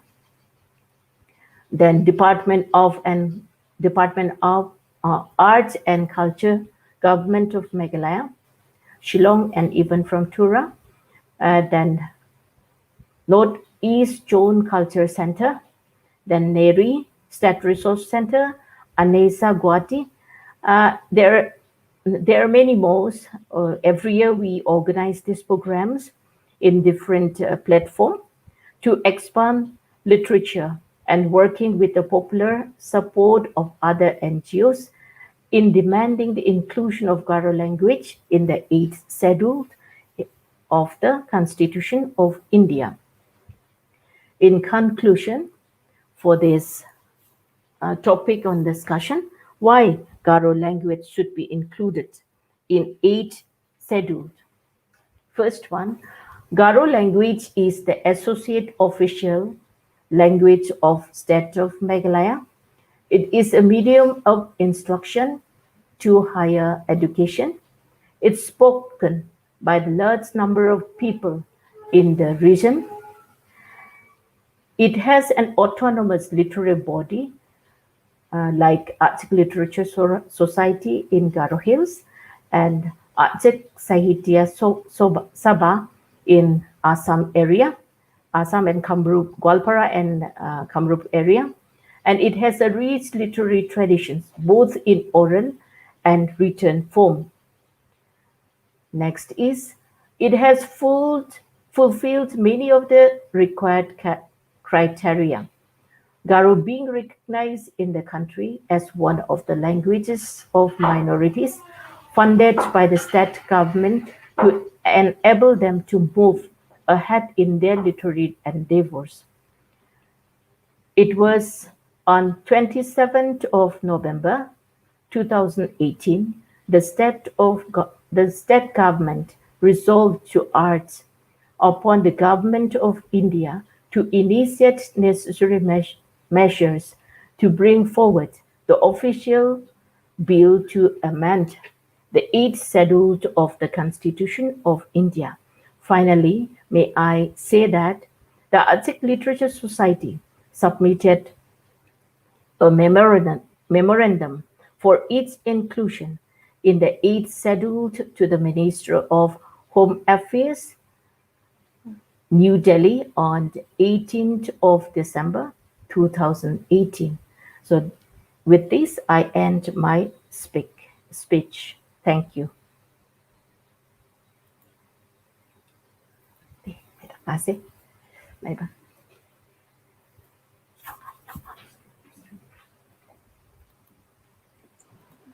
Thank you very much, Professor Famlin K. Mara, for your very engaging discussion about the chronology of the development of Garo literature.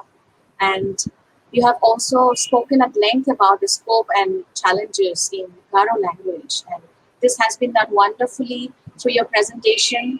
And because of this, we would like to request you also to share your presentation with us so that all our participants may be enlightened by your research in this regard.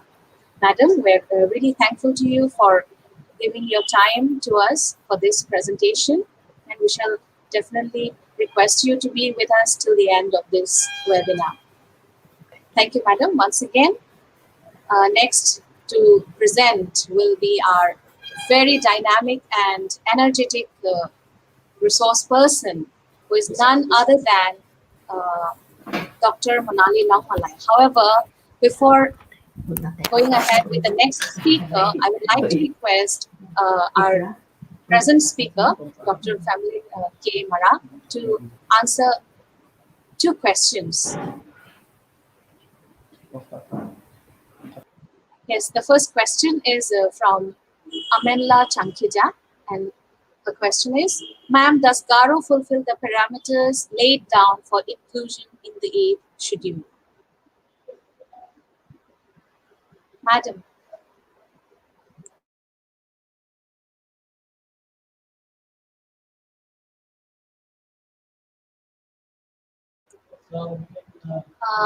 I think we have lost madam.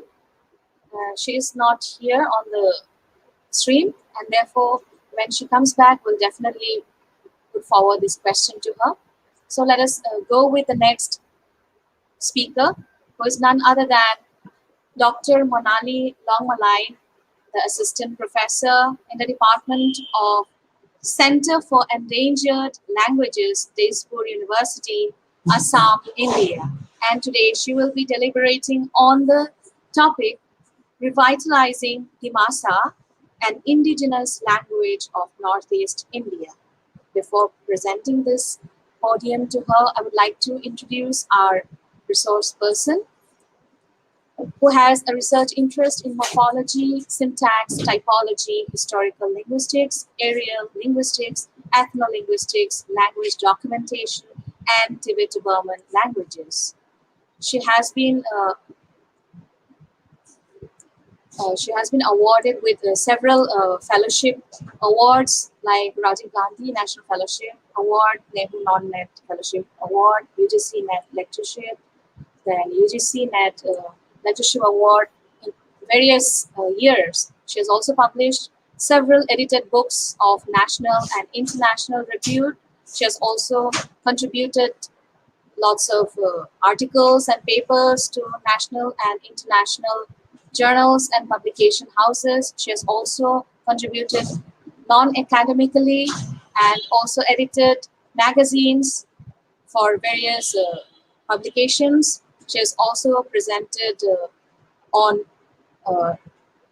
Dimasa literatures at various institutes, and she has also been a plenary speaker in various cross-cultural studies on Dimasas, and she has also participated and attended several workshops and conferences, and she has also chaired sessions for various academic collaborations. She has also,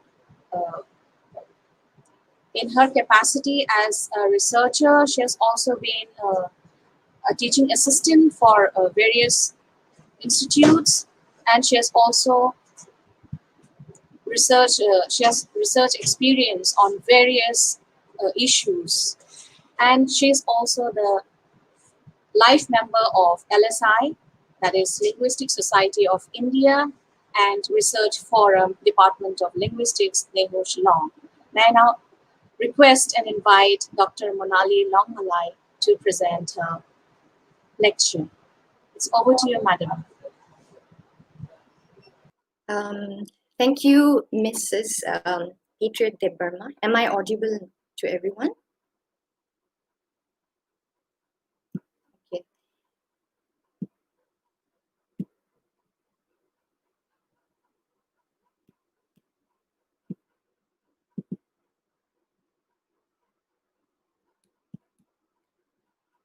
So, thank you to the organizing team.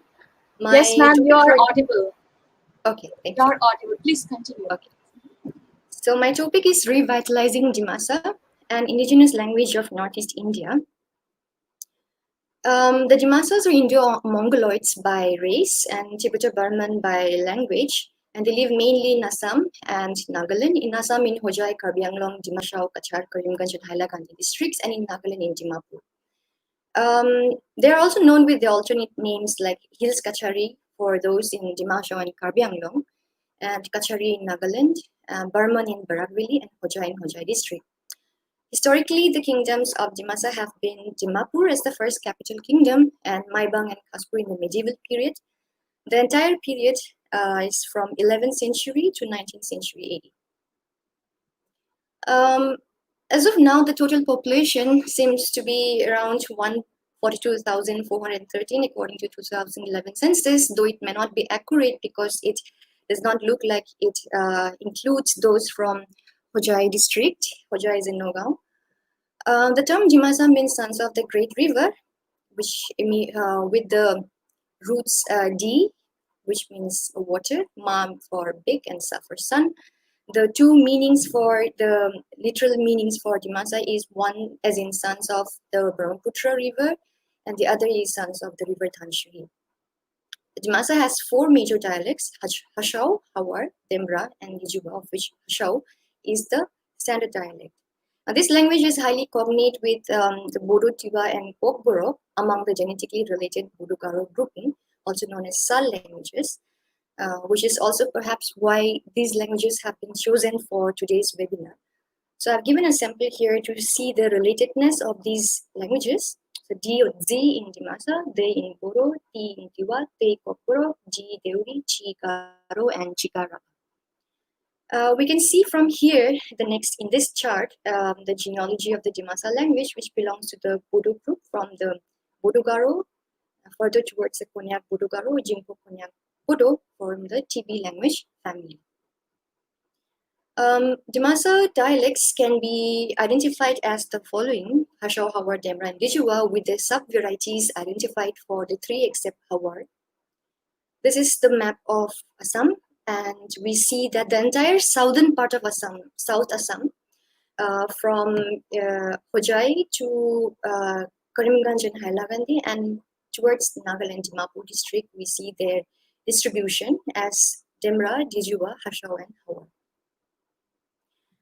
Now we come to the previous work. The earliest known work was on Grierson's work from LSI, where he mentioned or rather identified Dimasa as a language. These previous works that I have mentioned here are all based on linguistics and languages, so I have not included those from history and literature. Then the linguistic classification of Dimasa has been mentioned also in Wolfenden, Chatterjee, Schaefer, Berlich, Bradley, Post, and Berlin to be the most recent one. The earliest grammar is from Dundas, 1908, and Towson, 1994, which was written in Bengali script on the phonology and morphology of Dimasa. Nampui and Nirsim was a multilingual dictionary where they also included Dimasa. Recent trends, here we're trying to look at the linguistic work. So most of the or rather the linguistic documentation happened actually only in the 21st century.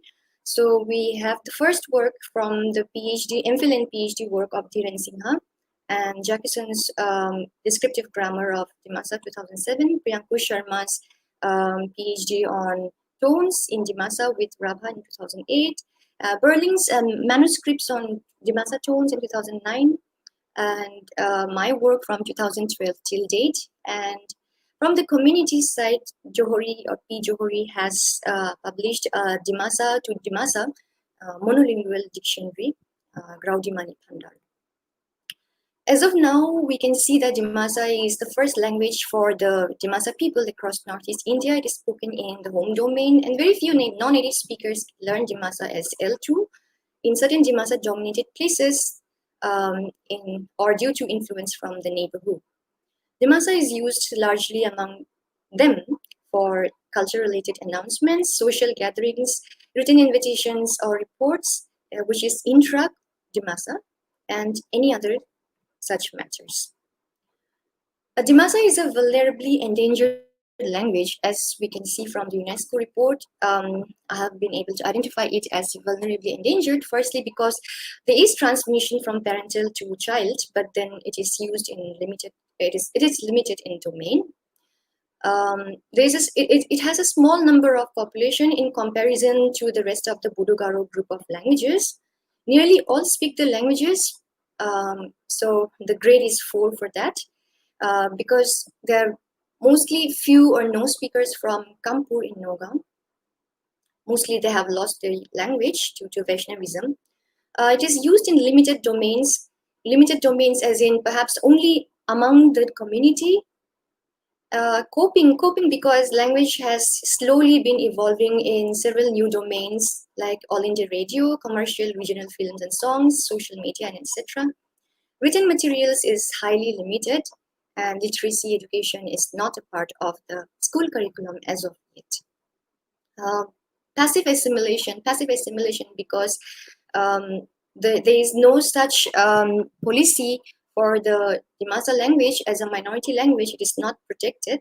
The dominant language still seems to prevail in the public domains, which depends on the region, whether it is English, Hindi, Bengali, or Assamese. All community members value their language and wish to see it protected. So based on factor 8, this has the highest grade. So basically the community members have a positive attitude towards the language.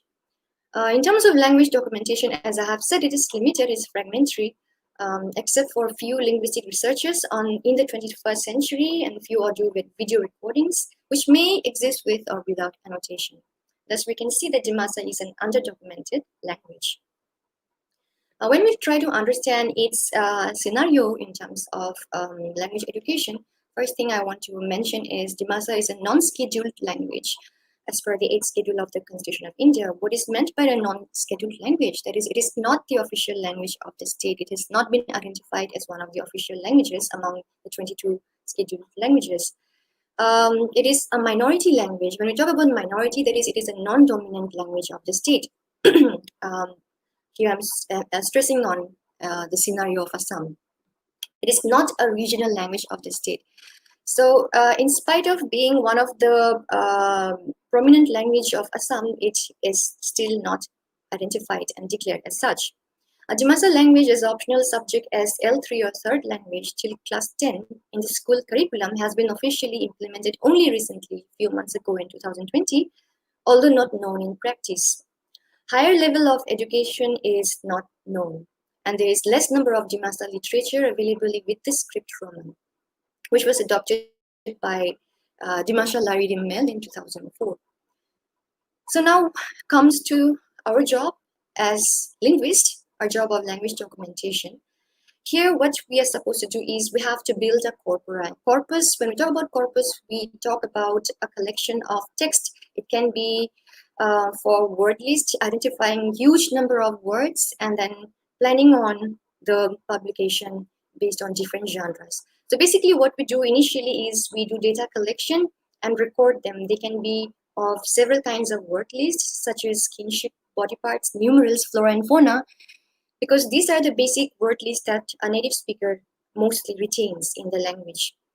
Sentences such as monologues, dialogues, proverbs, riddles, and elicited text. Narratives like folk stories, folk songs, ritual chants, spell, and others, as in I've included here, speeches, oration, recitation, and so on. And then, after we collect the data and record them, we annotate them using softwares, Prat for the sounds, Flex for the dictionary, and for the text, Lexipro for basically dictionary, and analyze them. And the analysis, what we do is we try to identify the phonology, morphology, and syntax, which basically builds up a grammatical sketch. And also keep a note on the social linguistic or ethno-linguistic account at the same time, as well as build a bilingual or multilingual dictionaries which can be online or offline. Also, our job is to publish reference grammar and collection of folklore or folk songs from these data, and also book translations. Now comes the purpose of language revitalization. So until and unless we have a good set of documentation done, it is difficult to revitalize a language until then, because we need some kind of materials to further improvise and create some innovation for the language production materials. So basically, a linguist has a pivotal role in creating language primers with the community members, illustrative storybooks, and pictorial dictionary, and interactive or talking dictionary.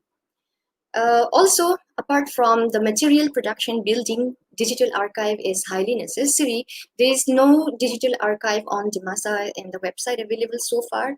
Only recently, me and some of my colleagues have been associated with UNT, University of North Texas, US, for the digital Bodo and Dimasa archive, which is coming up soon.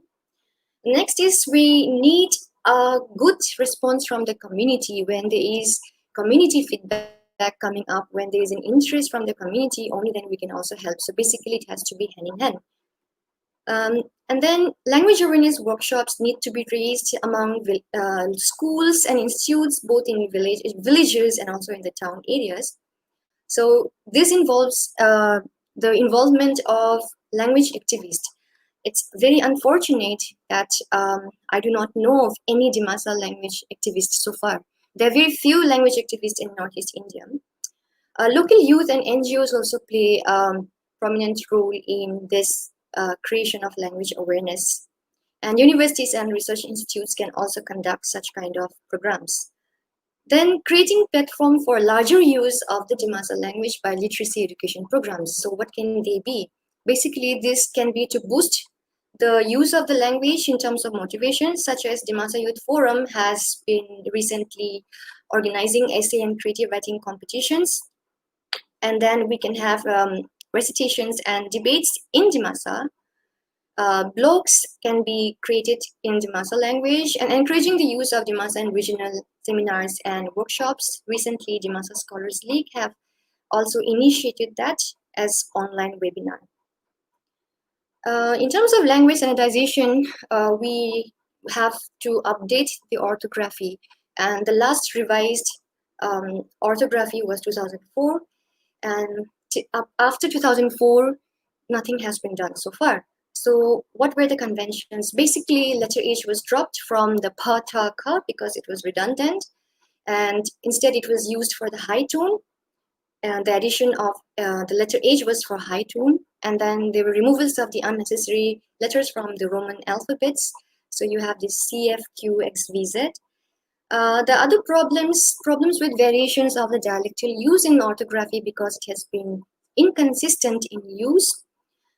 Different dialect speakers find it convenient to have their own glossaries. So we see repeatedly Haflong Bar surname as Haflong Par from the Dijiwa dialect, and Kemprai as Kemprai. So it is still inconsistent, and even if it has been developed, it has not been widely used in practice. The next point is on coordinating the government agencies and the speech community in Dimasa language education by supplying textbook materials and funding for these community-based publication. Now, what can a speech community do? they have to use the language as much as they can in all domains. That this is the best and the cheapest and the most extensive way of creating awareness and revitalizing the language. Next is local documentation, language documentation involvement. So this involves the local people.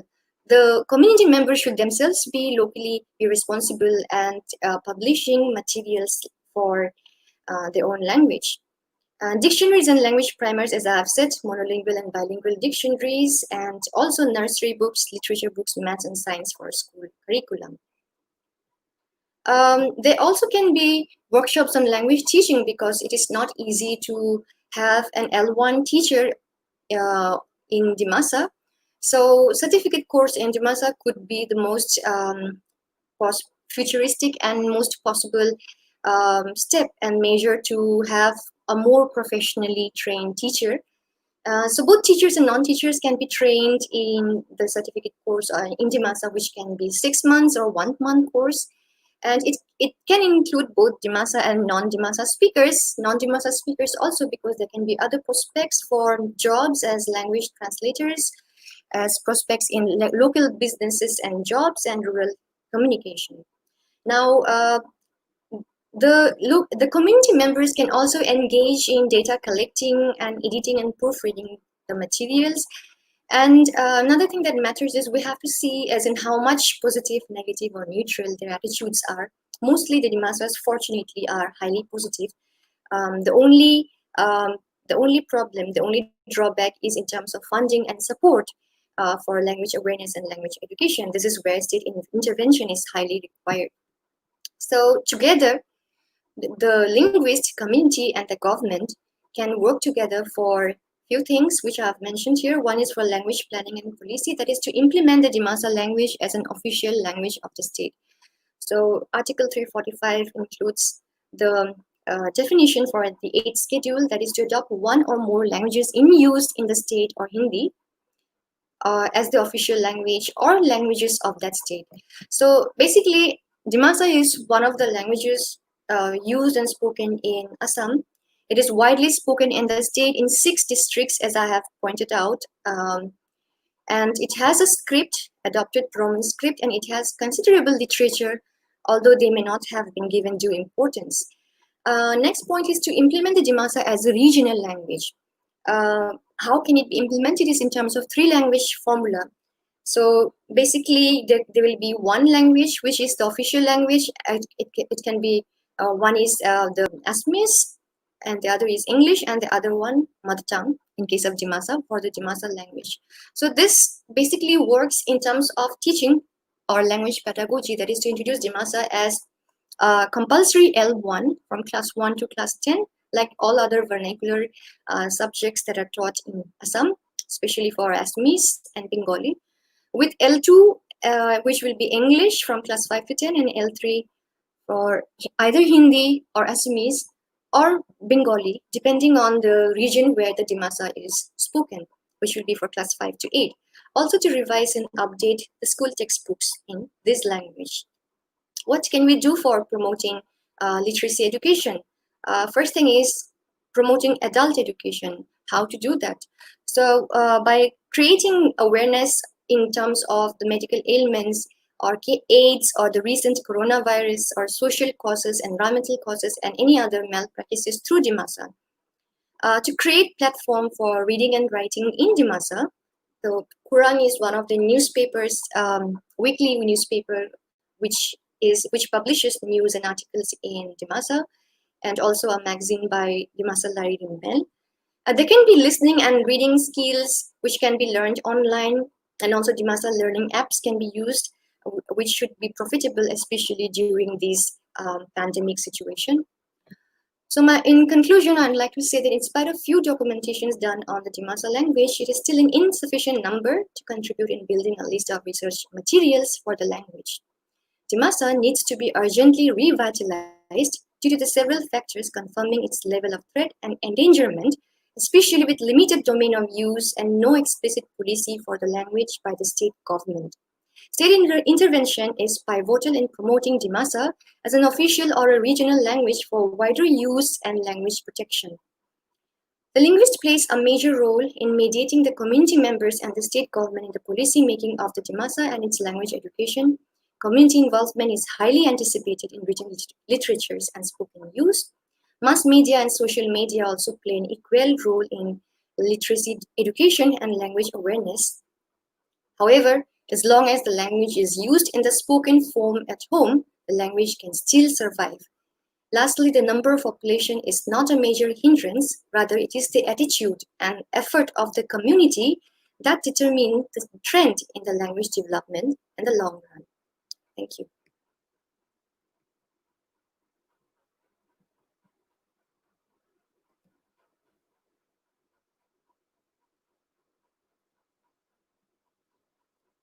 So, do I have a question?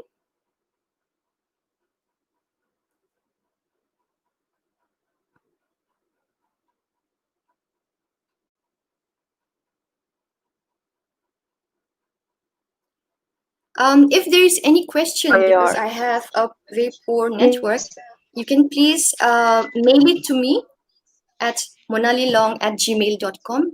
Of course, I can respond to few questions, but if there are too many questions, please send it to me and my email ID, monalilong@gmail.com. Yes. Thank you. Madam, we have a power issue here, because of which the main connection has gone, and therefore we have connected with you through another device. So, Madam, thank you very much for your very informative presentation on the protection and development of the Dimasa language throughout history, and therefore we would like to thank you once again for being a part of this international webinar, through which we have been very much enlightened about the various development that has taken place in Dimasa language and literature. And of course, creation of materials and resources and the documentation of the same is definitely necessary for the development of any language. So, Madam, would you like to take some questions? Okay, just one or two, because I have network issues, so I can take one or two questions. Due to the fact that we have lost the broadband connection, we are facing certain issues. And I hope I'm audible to you, Madam. So my screen has also gone blank. However, let me just look at the YouTube. Well, there have been more praises and compliments regarding your presentation. Madam, there is a question here by Rajiv Majumdar. Okay. And the question goes, do you agree with the new education policy? Comment on the juxtaposing on Dimasa and another mother tongue language. Well, the new education policy, the national education policy that was recently announced, released just a few days ago, sounds very positive, especially for the regional languages. As long as Dimasa is concerned, Dimasa is not a scheduled language. So, in spite of it being a regional language and a mother tongue, it still looks very dim to be used and implemented in school from class 1 to 10. So the output and input, this will be productive only when the national education policy for Dimasa language will be possible and will be useful and will benefit the Dimasa community only when it will be recognized as a scheduled language. Can you, am I audible?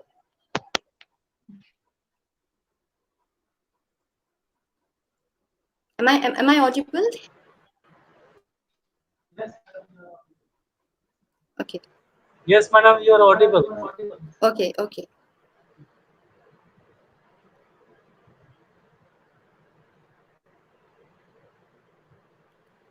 So I was answering the question that as long as it is not a scheduled language, the national education policy for Dimasa is still dim. It has to be identified as a scheduled language to be implemented in the schools as a regional language and to be used as a mother tongue subject.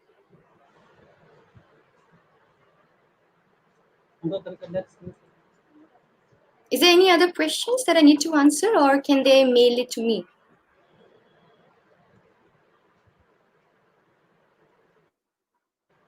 Okay, madam, there is no any more. There is a question, but due to the technical problem, we cannot give to Yes, you. yes. So here, thank you, madam. We'll take it later to you. We'll forward to you Okay. the questions if any there. If any question is there, we'll be forwarding to you, madam. Okay. Thank you so much. Thank you, madam. Once again, thank you so much, madam.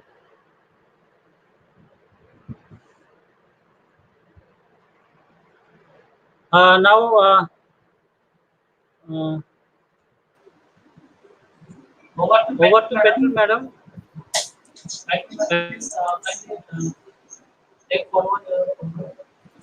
Thank you very much, Dr. Monali Lamhalai, for your very informative presentation.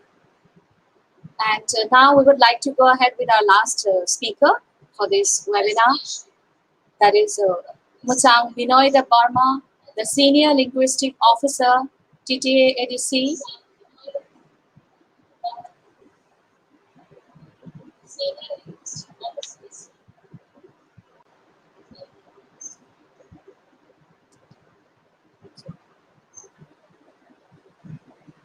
Sorry for the inconvenience that has been caused due to the technical glitch that I'm facing right now. I would like to repeat again that we are very much honored to have with us as our speaker Mr. Binoy Barma, who is a linguistic officer at Language Wing of Education Department, TTA ADC, Kumulung. He has served as principal officer of ICAT department also. He was associated with the Kokborok Sahitya Sabha during the year 1983 to 2007. He is holding the post of General Secretary of the Kokborok Tei Hukumu Mission and Movement for Kokborok since its formation in 1993 and 2004 AD. He writes in Kokborok, English and Bengali languages. Written books by him are present in almost all the shops, literary shops of Agartala. He has also edited for various books and magazines, and his articles are published in several daily and weekly local newspapers in Kokborok and Bengali languages. And in addition, he has also presented papers at the 4th International Symposium on Languages and Linguistics, Pan-Asiatic Linguistics 1996 at Mohidol University at Salaya, Bangkok, Thailand, and another at the Vietnam National University at Ho Chi Minh City, Vietnam. I would like to request and invite Machang Binoy Barma, Senior Linguistic Officer, to present his deliberation. Sir, kindly unmute yourself first and continue with the presentation.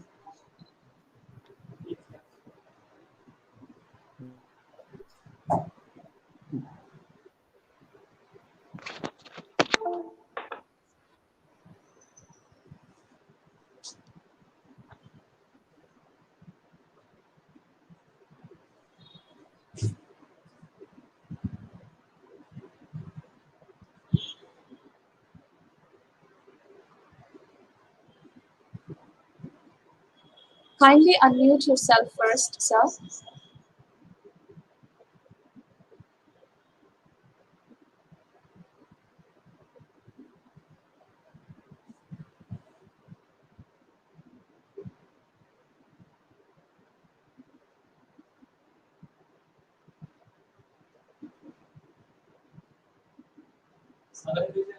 Sir, kindly unmute yourself and continue with your presentation.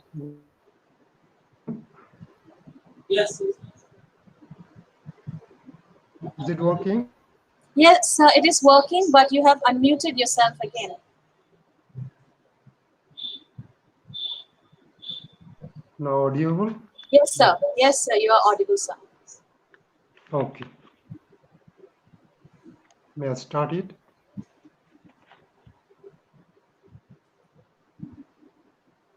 Thank you very much. Puilan ajatono lam sugjao.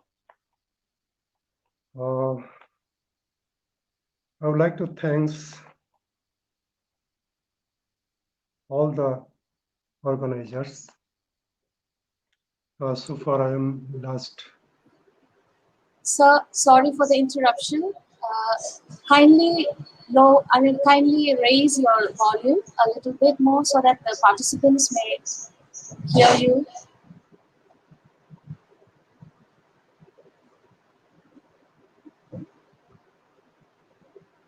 Your device is muted again, sir.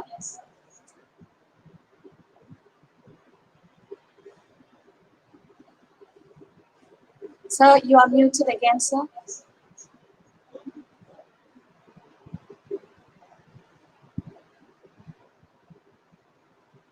Kindly unmute yourself first, sir.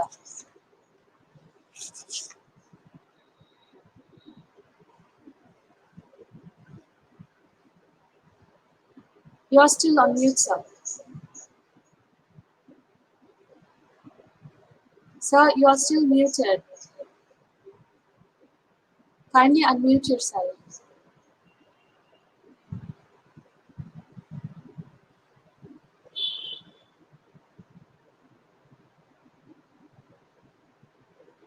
I can truly understand, sir, that using a mobile device is quite taxing because we often do face this kind of technical glitches. Kindly unmute yourself, sir. There is an option in your mobile to unmute yourself. I am unable to. Yes, sir. Yes, sir. Yes, sir. Now you're again. Yes, sir. This is fine. It is okay? Yes, sir. Now it Yes, is sir. okay? Yes, yes, sir. Okay. Okay. I'm directly going to my paper. I'm delighted to introduce myself as a language worker involved in the development of Kokborok, having an experience of about 40 years. Here, I would like to say that I am not representing any official post, but it is completely my observation in regard to Kokborok. Today, I'm going to share some important information and facts in a simple way that would be thought-provoking to all of us. May throw some light on the history of written form of the Kokborok. We had evidence of more than 500 years of written literature of our language. The Tripura kingdom, Dharmamanikya, during his reign, 1431 to 62, two priests and court poet Pandit Shukreshwar Baneshwar Chakraborty composed Sri Rasratnakaram in Sanskrit in the year 1458. The term Sri Rasratnakaram, translated as Ocean of Kings, is the first published chronological history of the royal dynasty.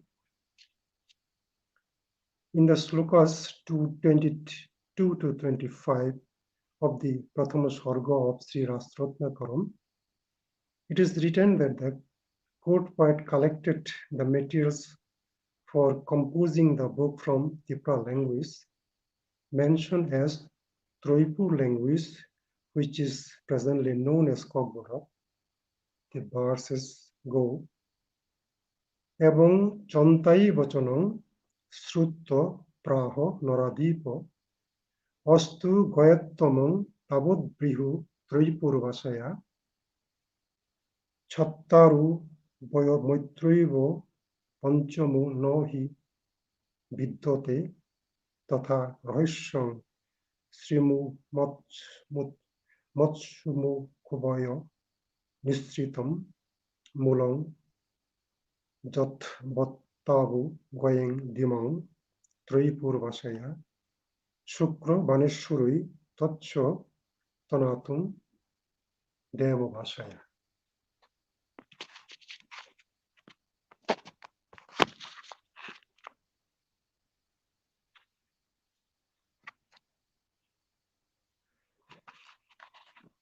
The meaning is by hearing the short word of Chontai, the monarch of Tripura royal let you tell the top secret of Tripura language. It has distinctly indicated that the king told the original matter and the birth of Sri Rashtratakoram prove that Shukteshwar and Baneshwar Chakravarti composed Sri Rashtratakoram collecting from Tripura language, that is Kokborok, which is about 562 years back. Kokborok was abandoned in Tripura royal court by the king Birchandra Manikya during the period 1862 to 1896 by using Bengali as Rajbhasha. It was a tragedy of Kokborok speaking Tripura people, and scholars from different work came to visit this land, and language coincided in different terms like Troipur, Tipera, Tripura, etc. Troipur was written in Sanskrit through the compilation of Sri Rashtratakoram by two Brahmins, and the foreign scholars, specifically Britishers, wrote Tripura as Tipera during 1841 to 1902 AD. And one of them, well-known Sir J. Grierson, wrote Tripura as Tripura in his book Linguistic Survey of India in the year 1903. Present Bengali from Tripura was first written by Kaila Chandra Singha in his book Rasmala in the year 1896. It was the only French traveler, Tavernier, who kept it authentic as Tripura in his traveling note in the year 1640 AD, as it is in our actual pronunciation. This information now may be available in Tavernier's travel. Unfortunately, Kokborok term was first written by Thakurada Mohan Dev Burma in his book Kokborokma in the year 1900 AD. 3 years before, Sricha Dolod Ahmed and Sricha Muhammad Umar wrote it as Kokboro in their book Kokboroma in 1897. Both of them acknowledge this language as Tripura or Troipur Vasha, though they have written it as Kokboro and Kokborok. Unfortunately, the grammatical formation of the Kokborok was incorrect, because the language of Boro people or the language of Borok people would be the Borokok or Borokok, but not Kokborok. There was a big question why they had coincided Tripura language as Kokborok with an incorrect word formation of this language. We have to find out the reason behind in due time. Kokborok have pronounced in 3 terms in different dialects are the Kauru, Krokborok, and Kokborok. It has distinct 9 dialects. They are the Burma, Jamatia, Koloi, Kotal, Murasing, Riang, Rupini, Tripura, Inuchoi, having numerous clans or sub-dialects of his dialect. Kokborok speaking Tripura people are not only reside in Tripura, but also northeastern states of India, like Mizoram, Assam, Manipur, and Nagaland. A large number of Kokborok speaking Tripura people are living in neighboring country, Bangladesh. near about 2.5 lakhs. The independent king of Tripura merged to Indian Dominion on 15 October 1949. Demographic structure of Tripura was changed due to uncontrolled influx of illegal migrants from Bangladesh and then East Pakistan, and the Tripura indigenous people reduced to minority in their homeland. Movement was organized in different political parties for the survival.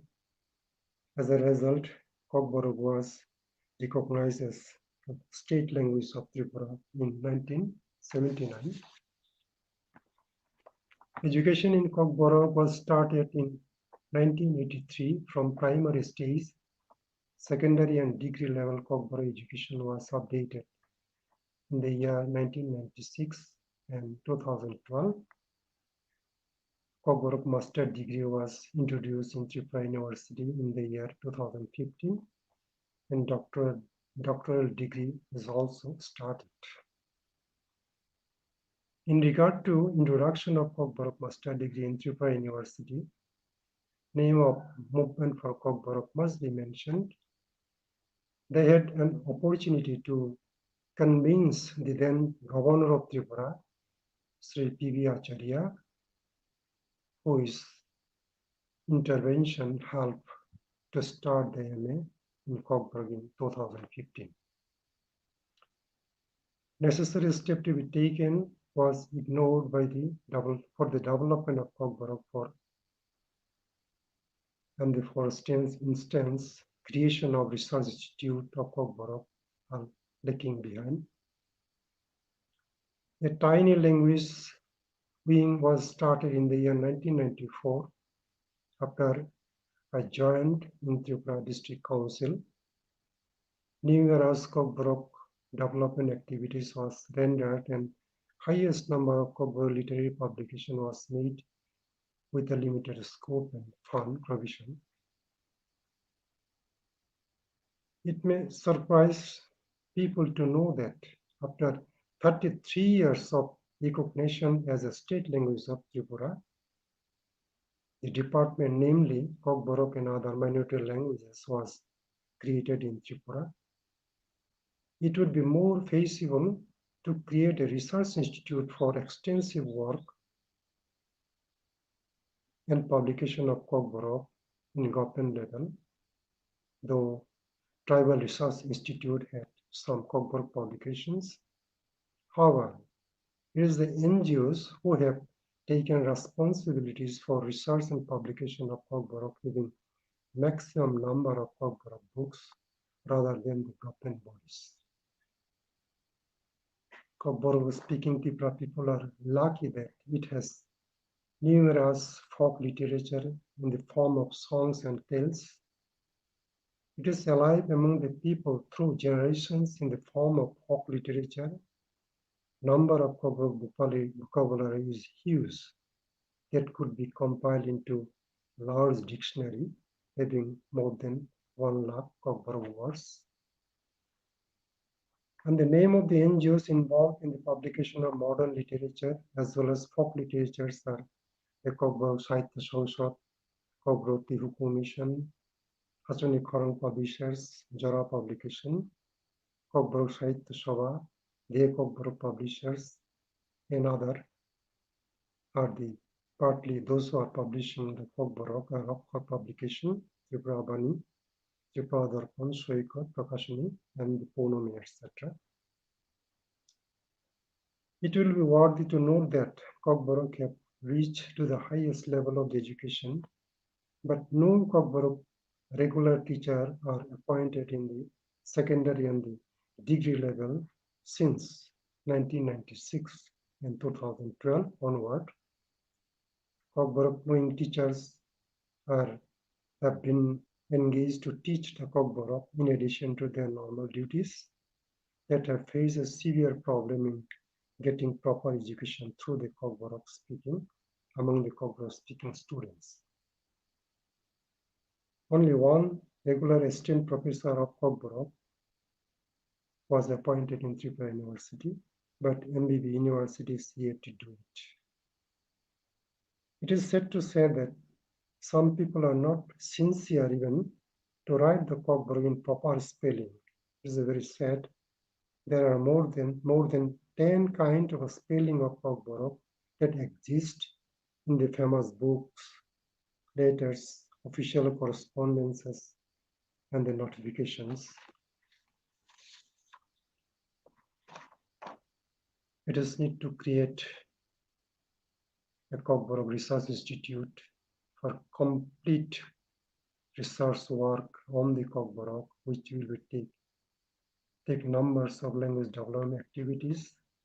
For instance, compilation of proper Kokborok grammar, which is not yet existed, and the compilation of Kokborok dictionary incorporating all dialects of the Kokborok, and the compilation of Kokborok terminology and the other related matters. The Kokborok terminology book containing about 2,500 terms have been made and published by Language Wing of Tripura Autonomous Council, which is not yet taken by the government authority, but only the Autonomous District Council is taken up with their limited sources.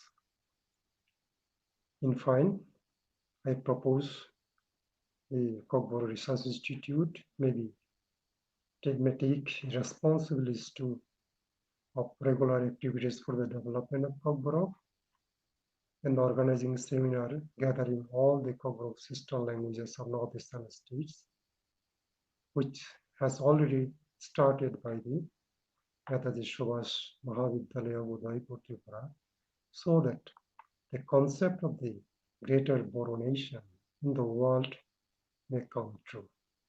With this few words, I conclude. Yatanahamma.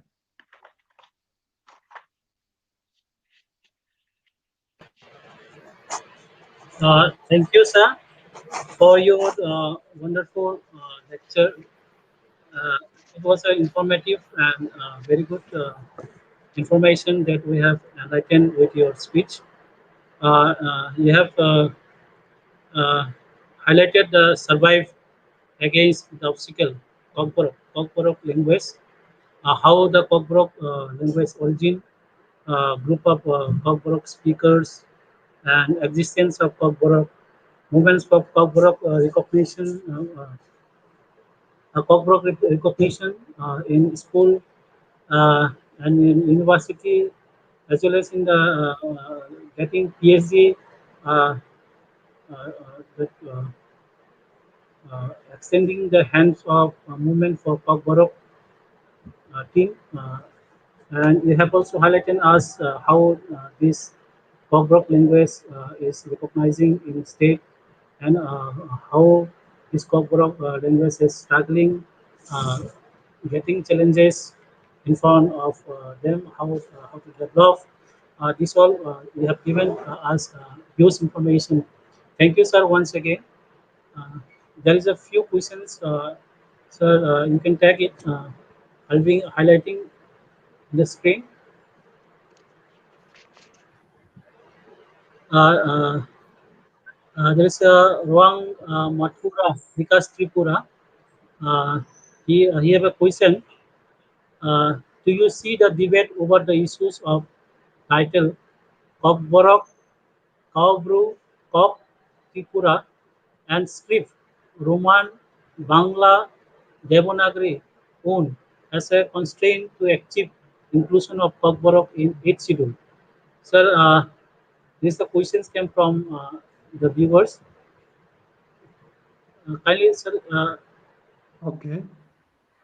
Oh yeah, I have idea about this.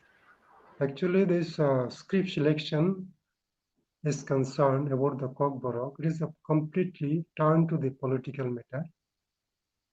So anybody who wants whatever maybe, it is not a matter now. It is a matter of the political desire. And what is the scientific script for the Kokborok, it does not matter.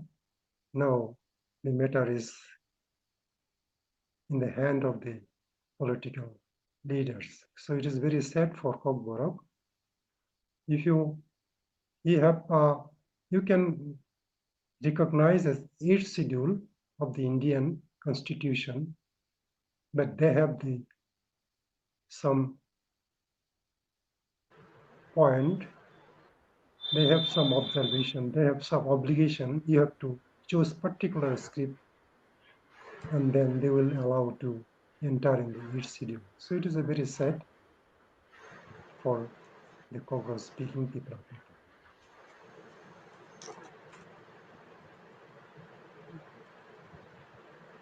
Okay, thank you, sir. There's a few more questions, but due to short of time, we'll be stopping taking questions here. Now, I would like to request our principal madam, as well as president of this webinar, Dr. Rita Das Nayak, to give a concluding remark before I propose vote of thanks. Madam, what to you, madam? Please. सारिक कहाँ जगह. Actually, I am very delighted to hear this program. Ang Belai Bambai Rena Muchung go coordinator no. Thankful to coordinator, and actually we have come from outside in Tripura, but listening the Kokborok and Riyang and any other languages, we are very keen, very keen to listen this and very keen to learn this.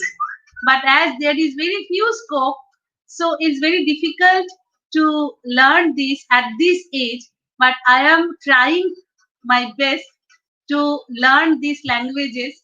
So very little I want to learn this, and today I am much more inspired because in each and every language there is a connotation from where it has come and what is the meaning. Like Dimasa, I know that I learned that D means water. So it's very informative seminar, and I hope that this type of seminar, if it comes once more, then I think all will be benefited and we will be very informative and enlightened. And the deliberation is very good, very inspiring. And I thank to our coordinator as well as all the faculty members of the Netaji Subhash Mahavidyalaya who are on the screen, who are behind the screen.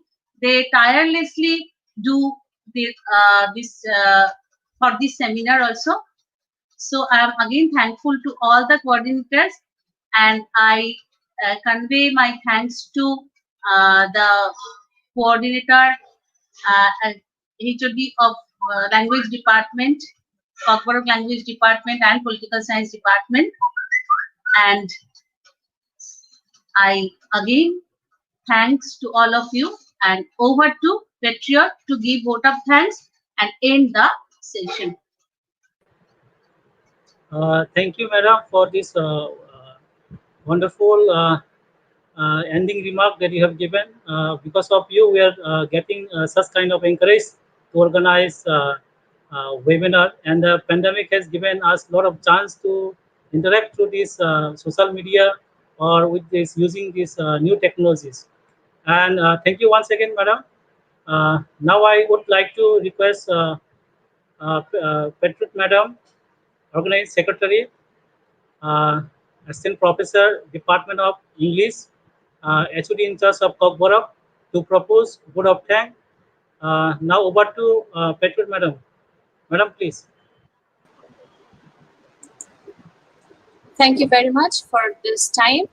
We have almost come to the fag end of this one-day international webinar organized by the Department of Political Science in collaboration with the Department of Kokborok on the topic Necessity of State Intervention in Language Development, a panel discussion on Kokborok, Bodo, Garo, Dimasa, and allied languages.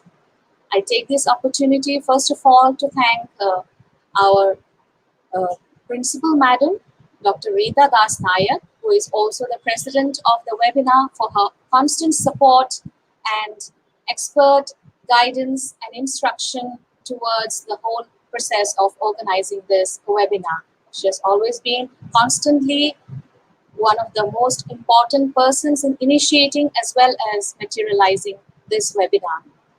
I would also take this opportunity to thank our chief patron, Sri Saju Wahid, a IAS and Director of Higher Education, Government of Tripura, who has been absent to address this webinar. However, his constant support and help is always over us.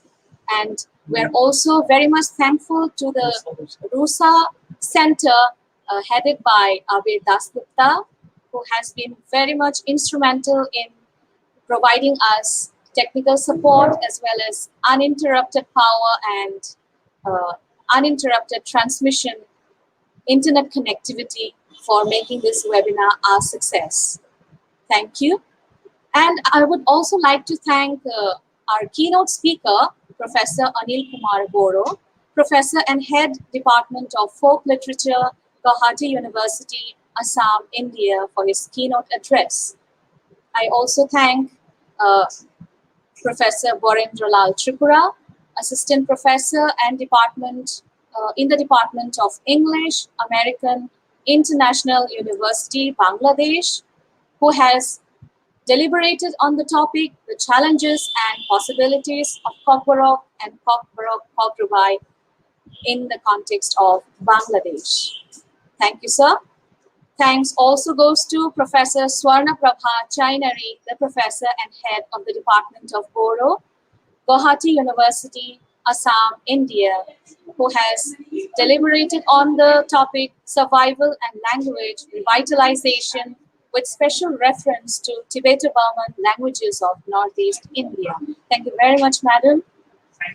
I also would like to appreciate the initiative and the knowledge shared by Dr. Femalin K. Marak, Associate Professor and Head of the Department of Garo of Northeastern Hill University, Tura Campus, Meghalaya, India, who has spoken at length regarding the scope and challenges in Garo language. Thank you very much, madam. I'm also very much grateful to Dr. Monali Longmalai, Assistant Professor in the Center for Endangered Languages, Tezpur University, Assam, India, for her deliberation on revitalizing Dimasa, an indigenous language of Northeast India. I would also like to thank our last speaker, Muchang Binoy de Burma, Senior Linguistic Officer, TTADC, Kumulong, Government of Tripura, who has also deliberated on the topic, the Kokborok survived against all obstacles. Sir's contribution to the Kokborok language and literature is not unknown to any of the Kokborok speaking people of Tripura. And his initiation to take the language to a higher level of development can be seen in his daily works. Thank you very much, sir. Although you have spoken less, yet your contributions are immense. Thank you very much, sir.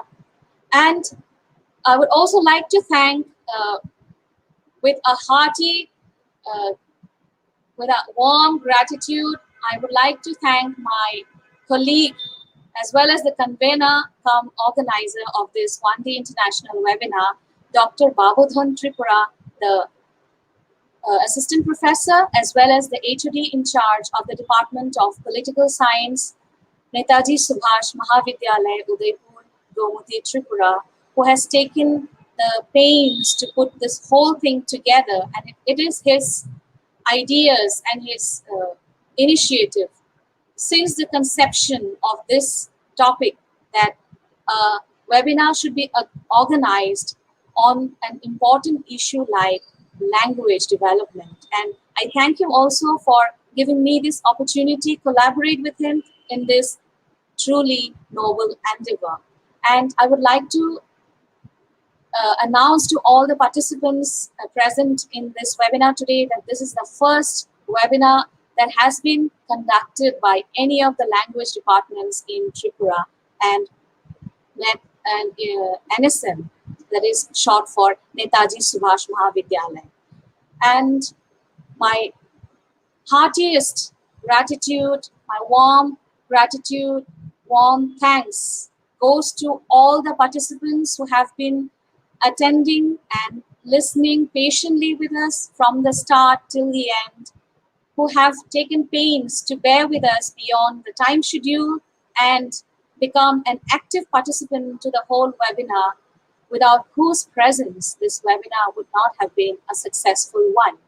So I would like to thank all of you for your active participation and cooperation at this One Day International webinar, and for all your queries regarding the feedback links that will be definitely shared with you. All the PPTs of the resource persons will be requested from the resource persons and shared with you in the Telegram group. Therefore, I would like to request all of you to please join our Telegram group until the purpose of the webinar has been served. And I would like to thank all my NSM family members who have been constantly supporting our endeavor in making this webinar a success. So I thank all the people who are involved, all the teachers, all the students of NSM, and once again, all the participants who have been here with us till the end. With the permission of the principal of the college, I would like to conclude this webinar as being concluded. Thank you. Thank you all.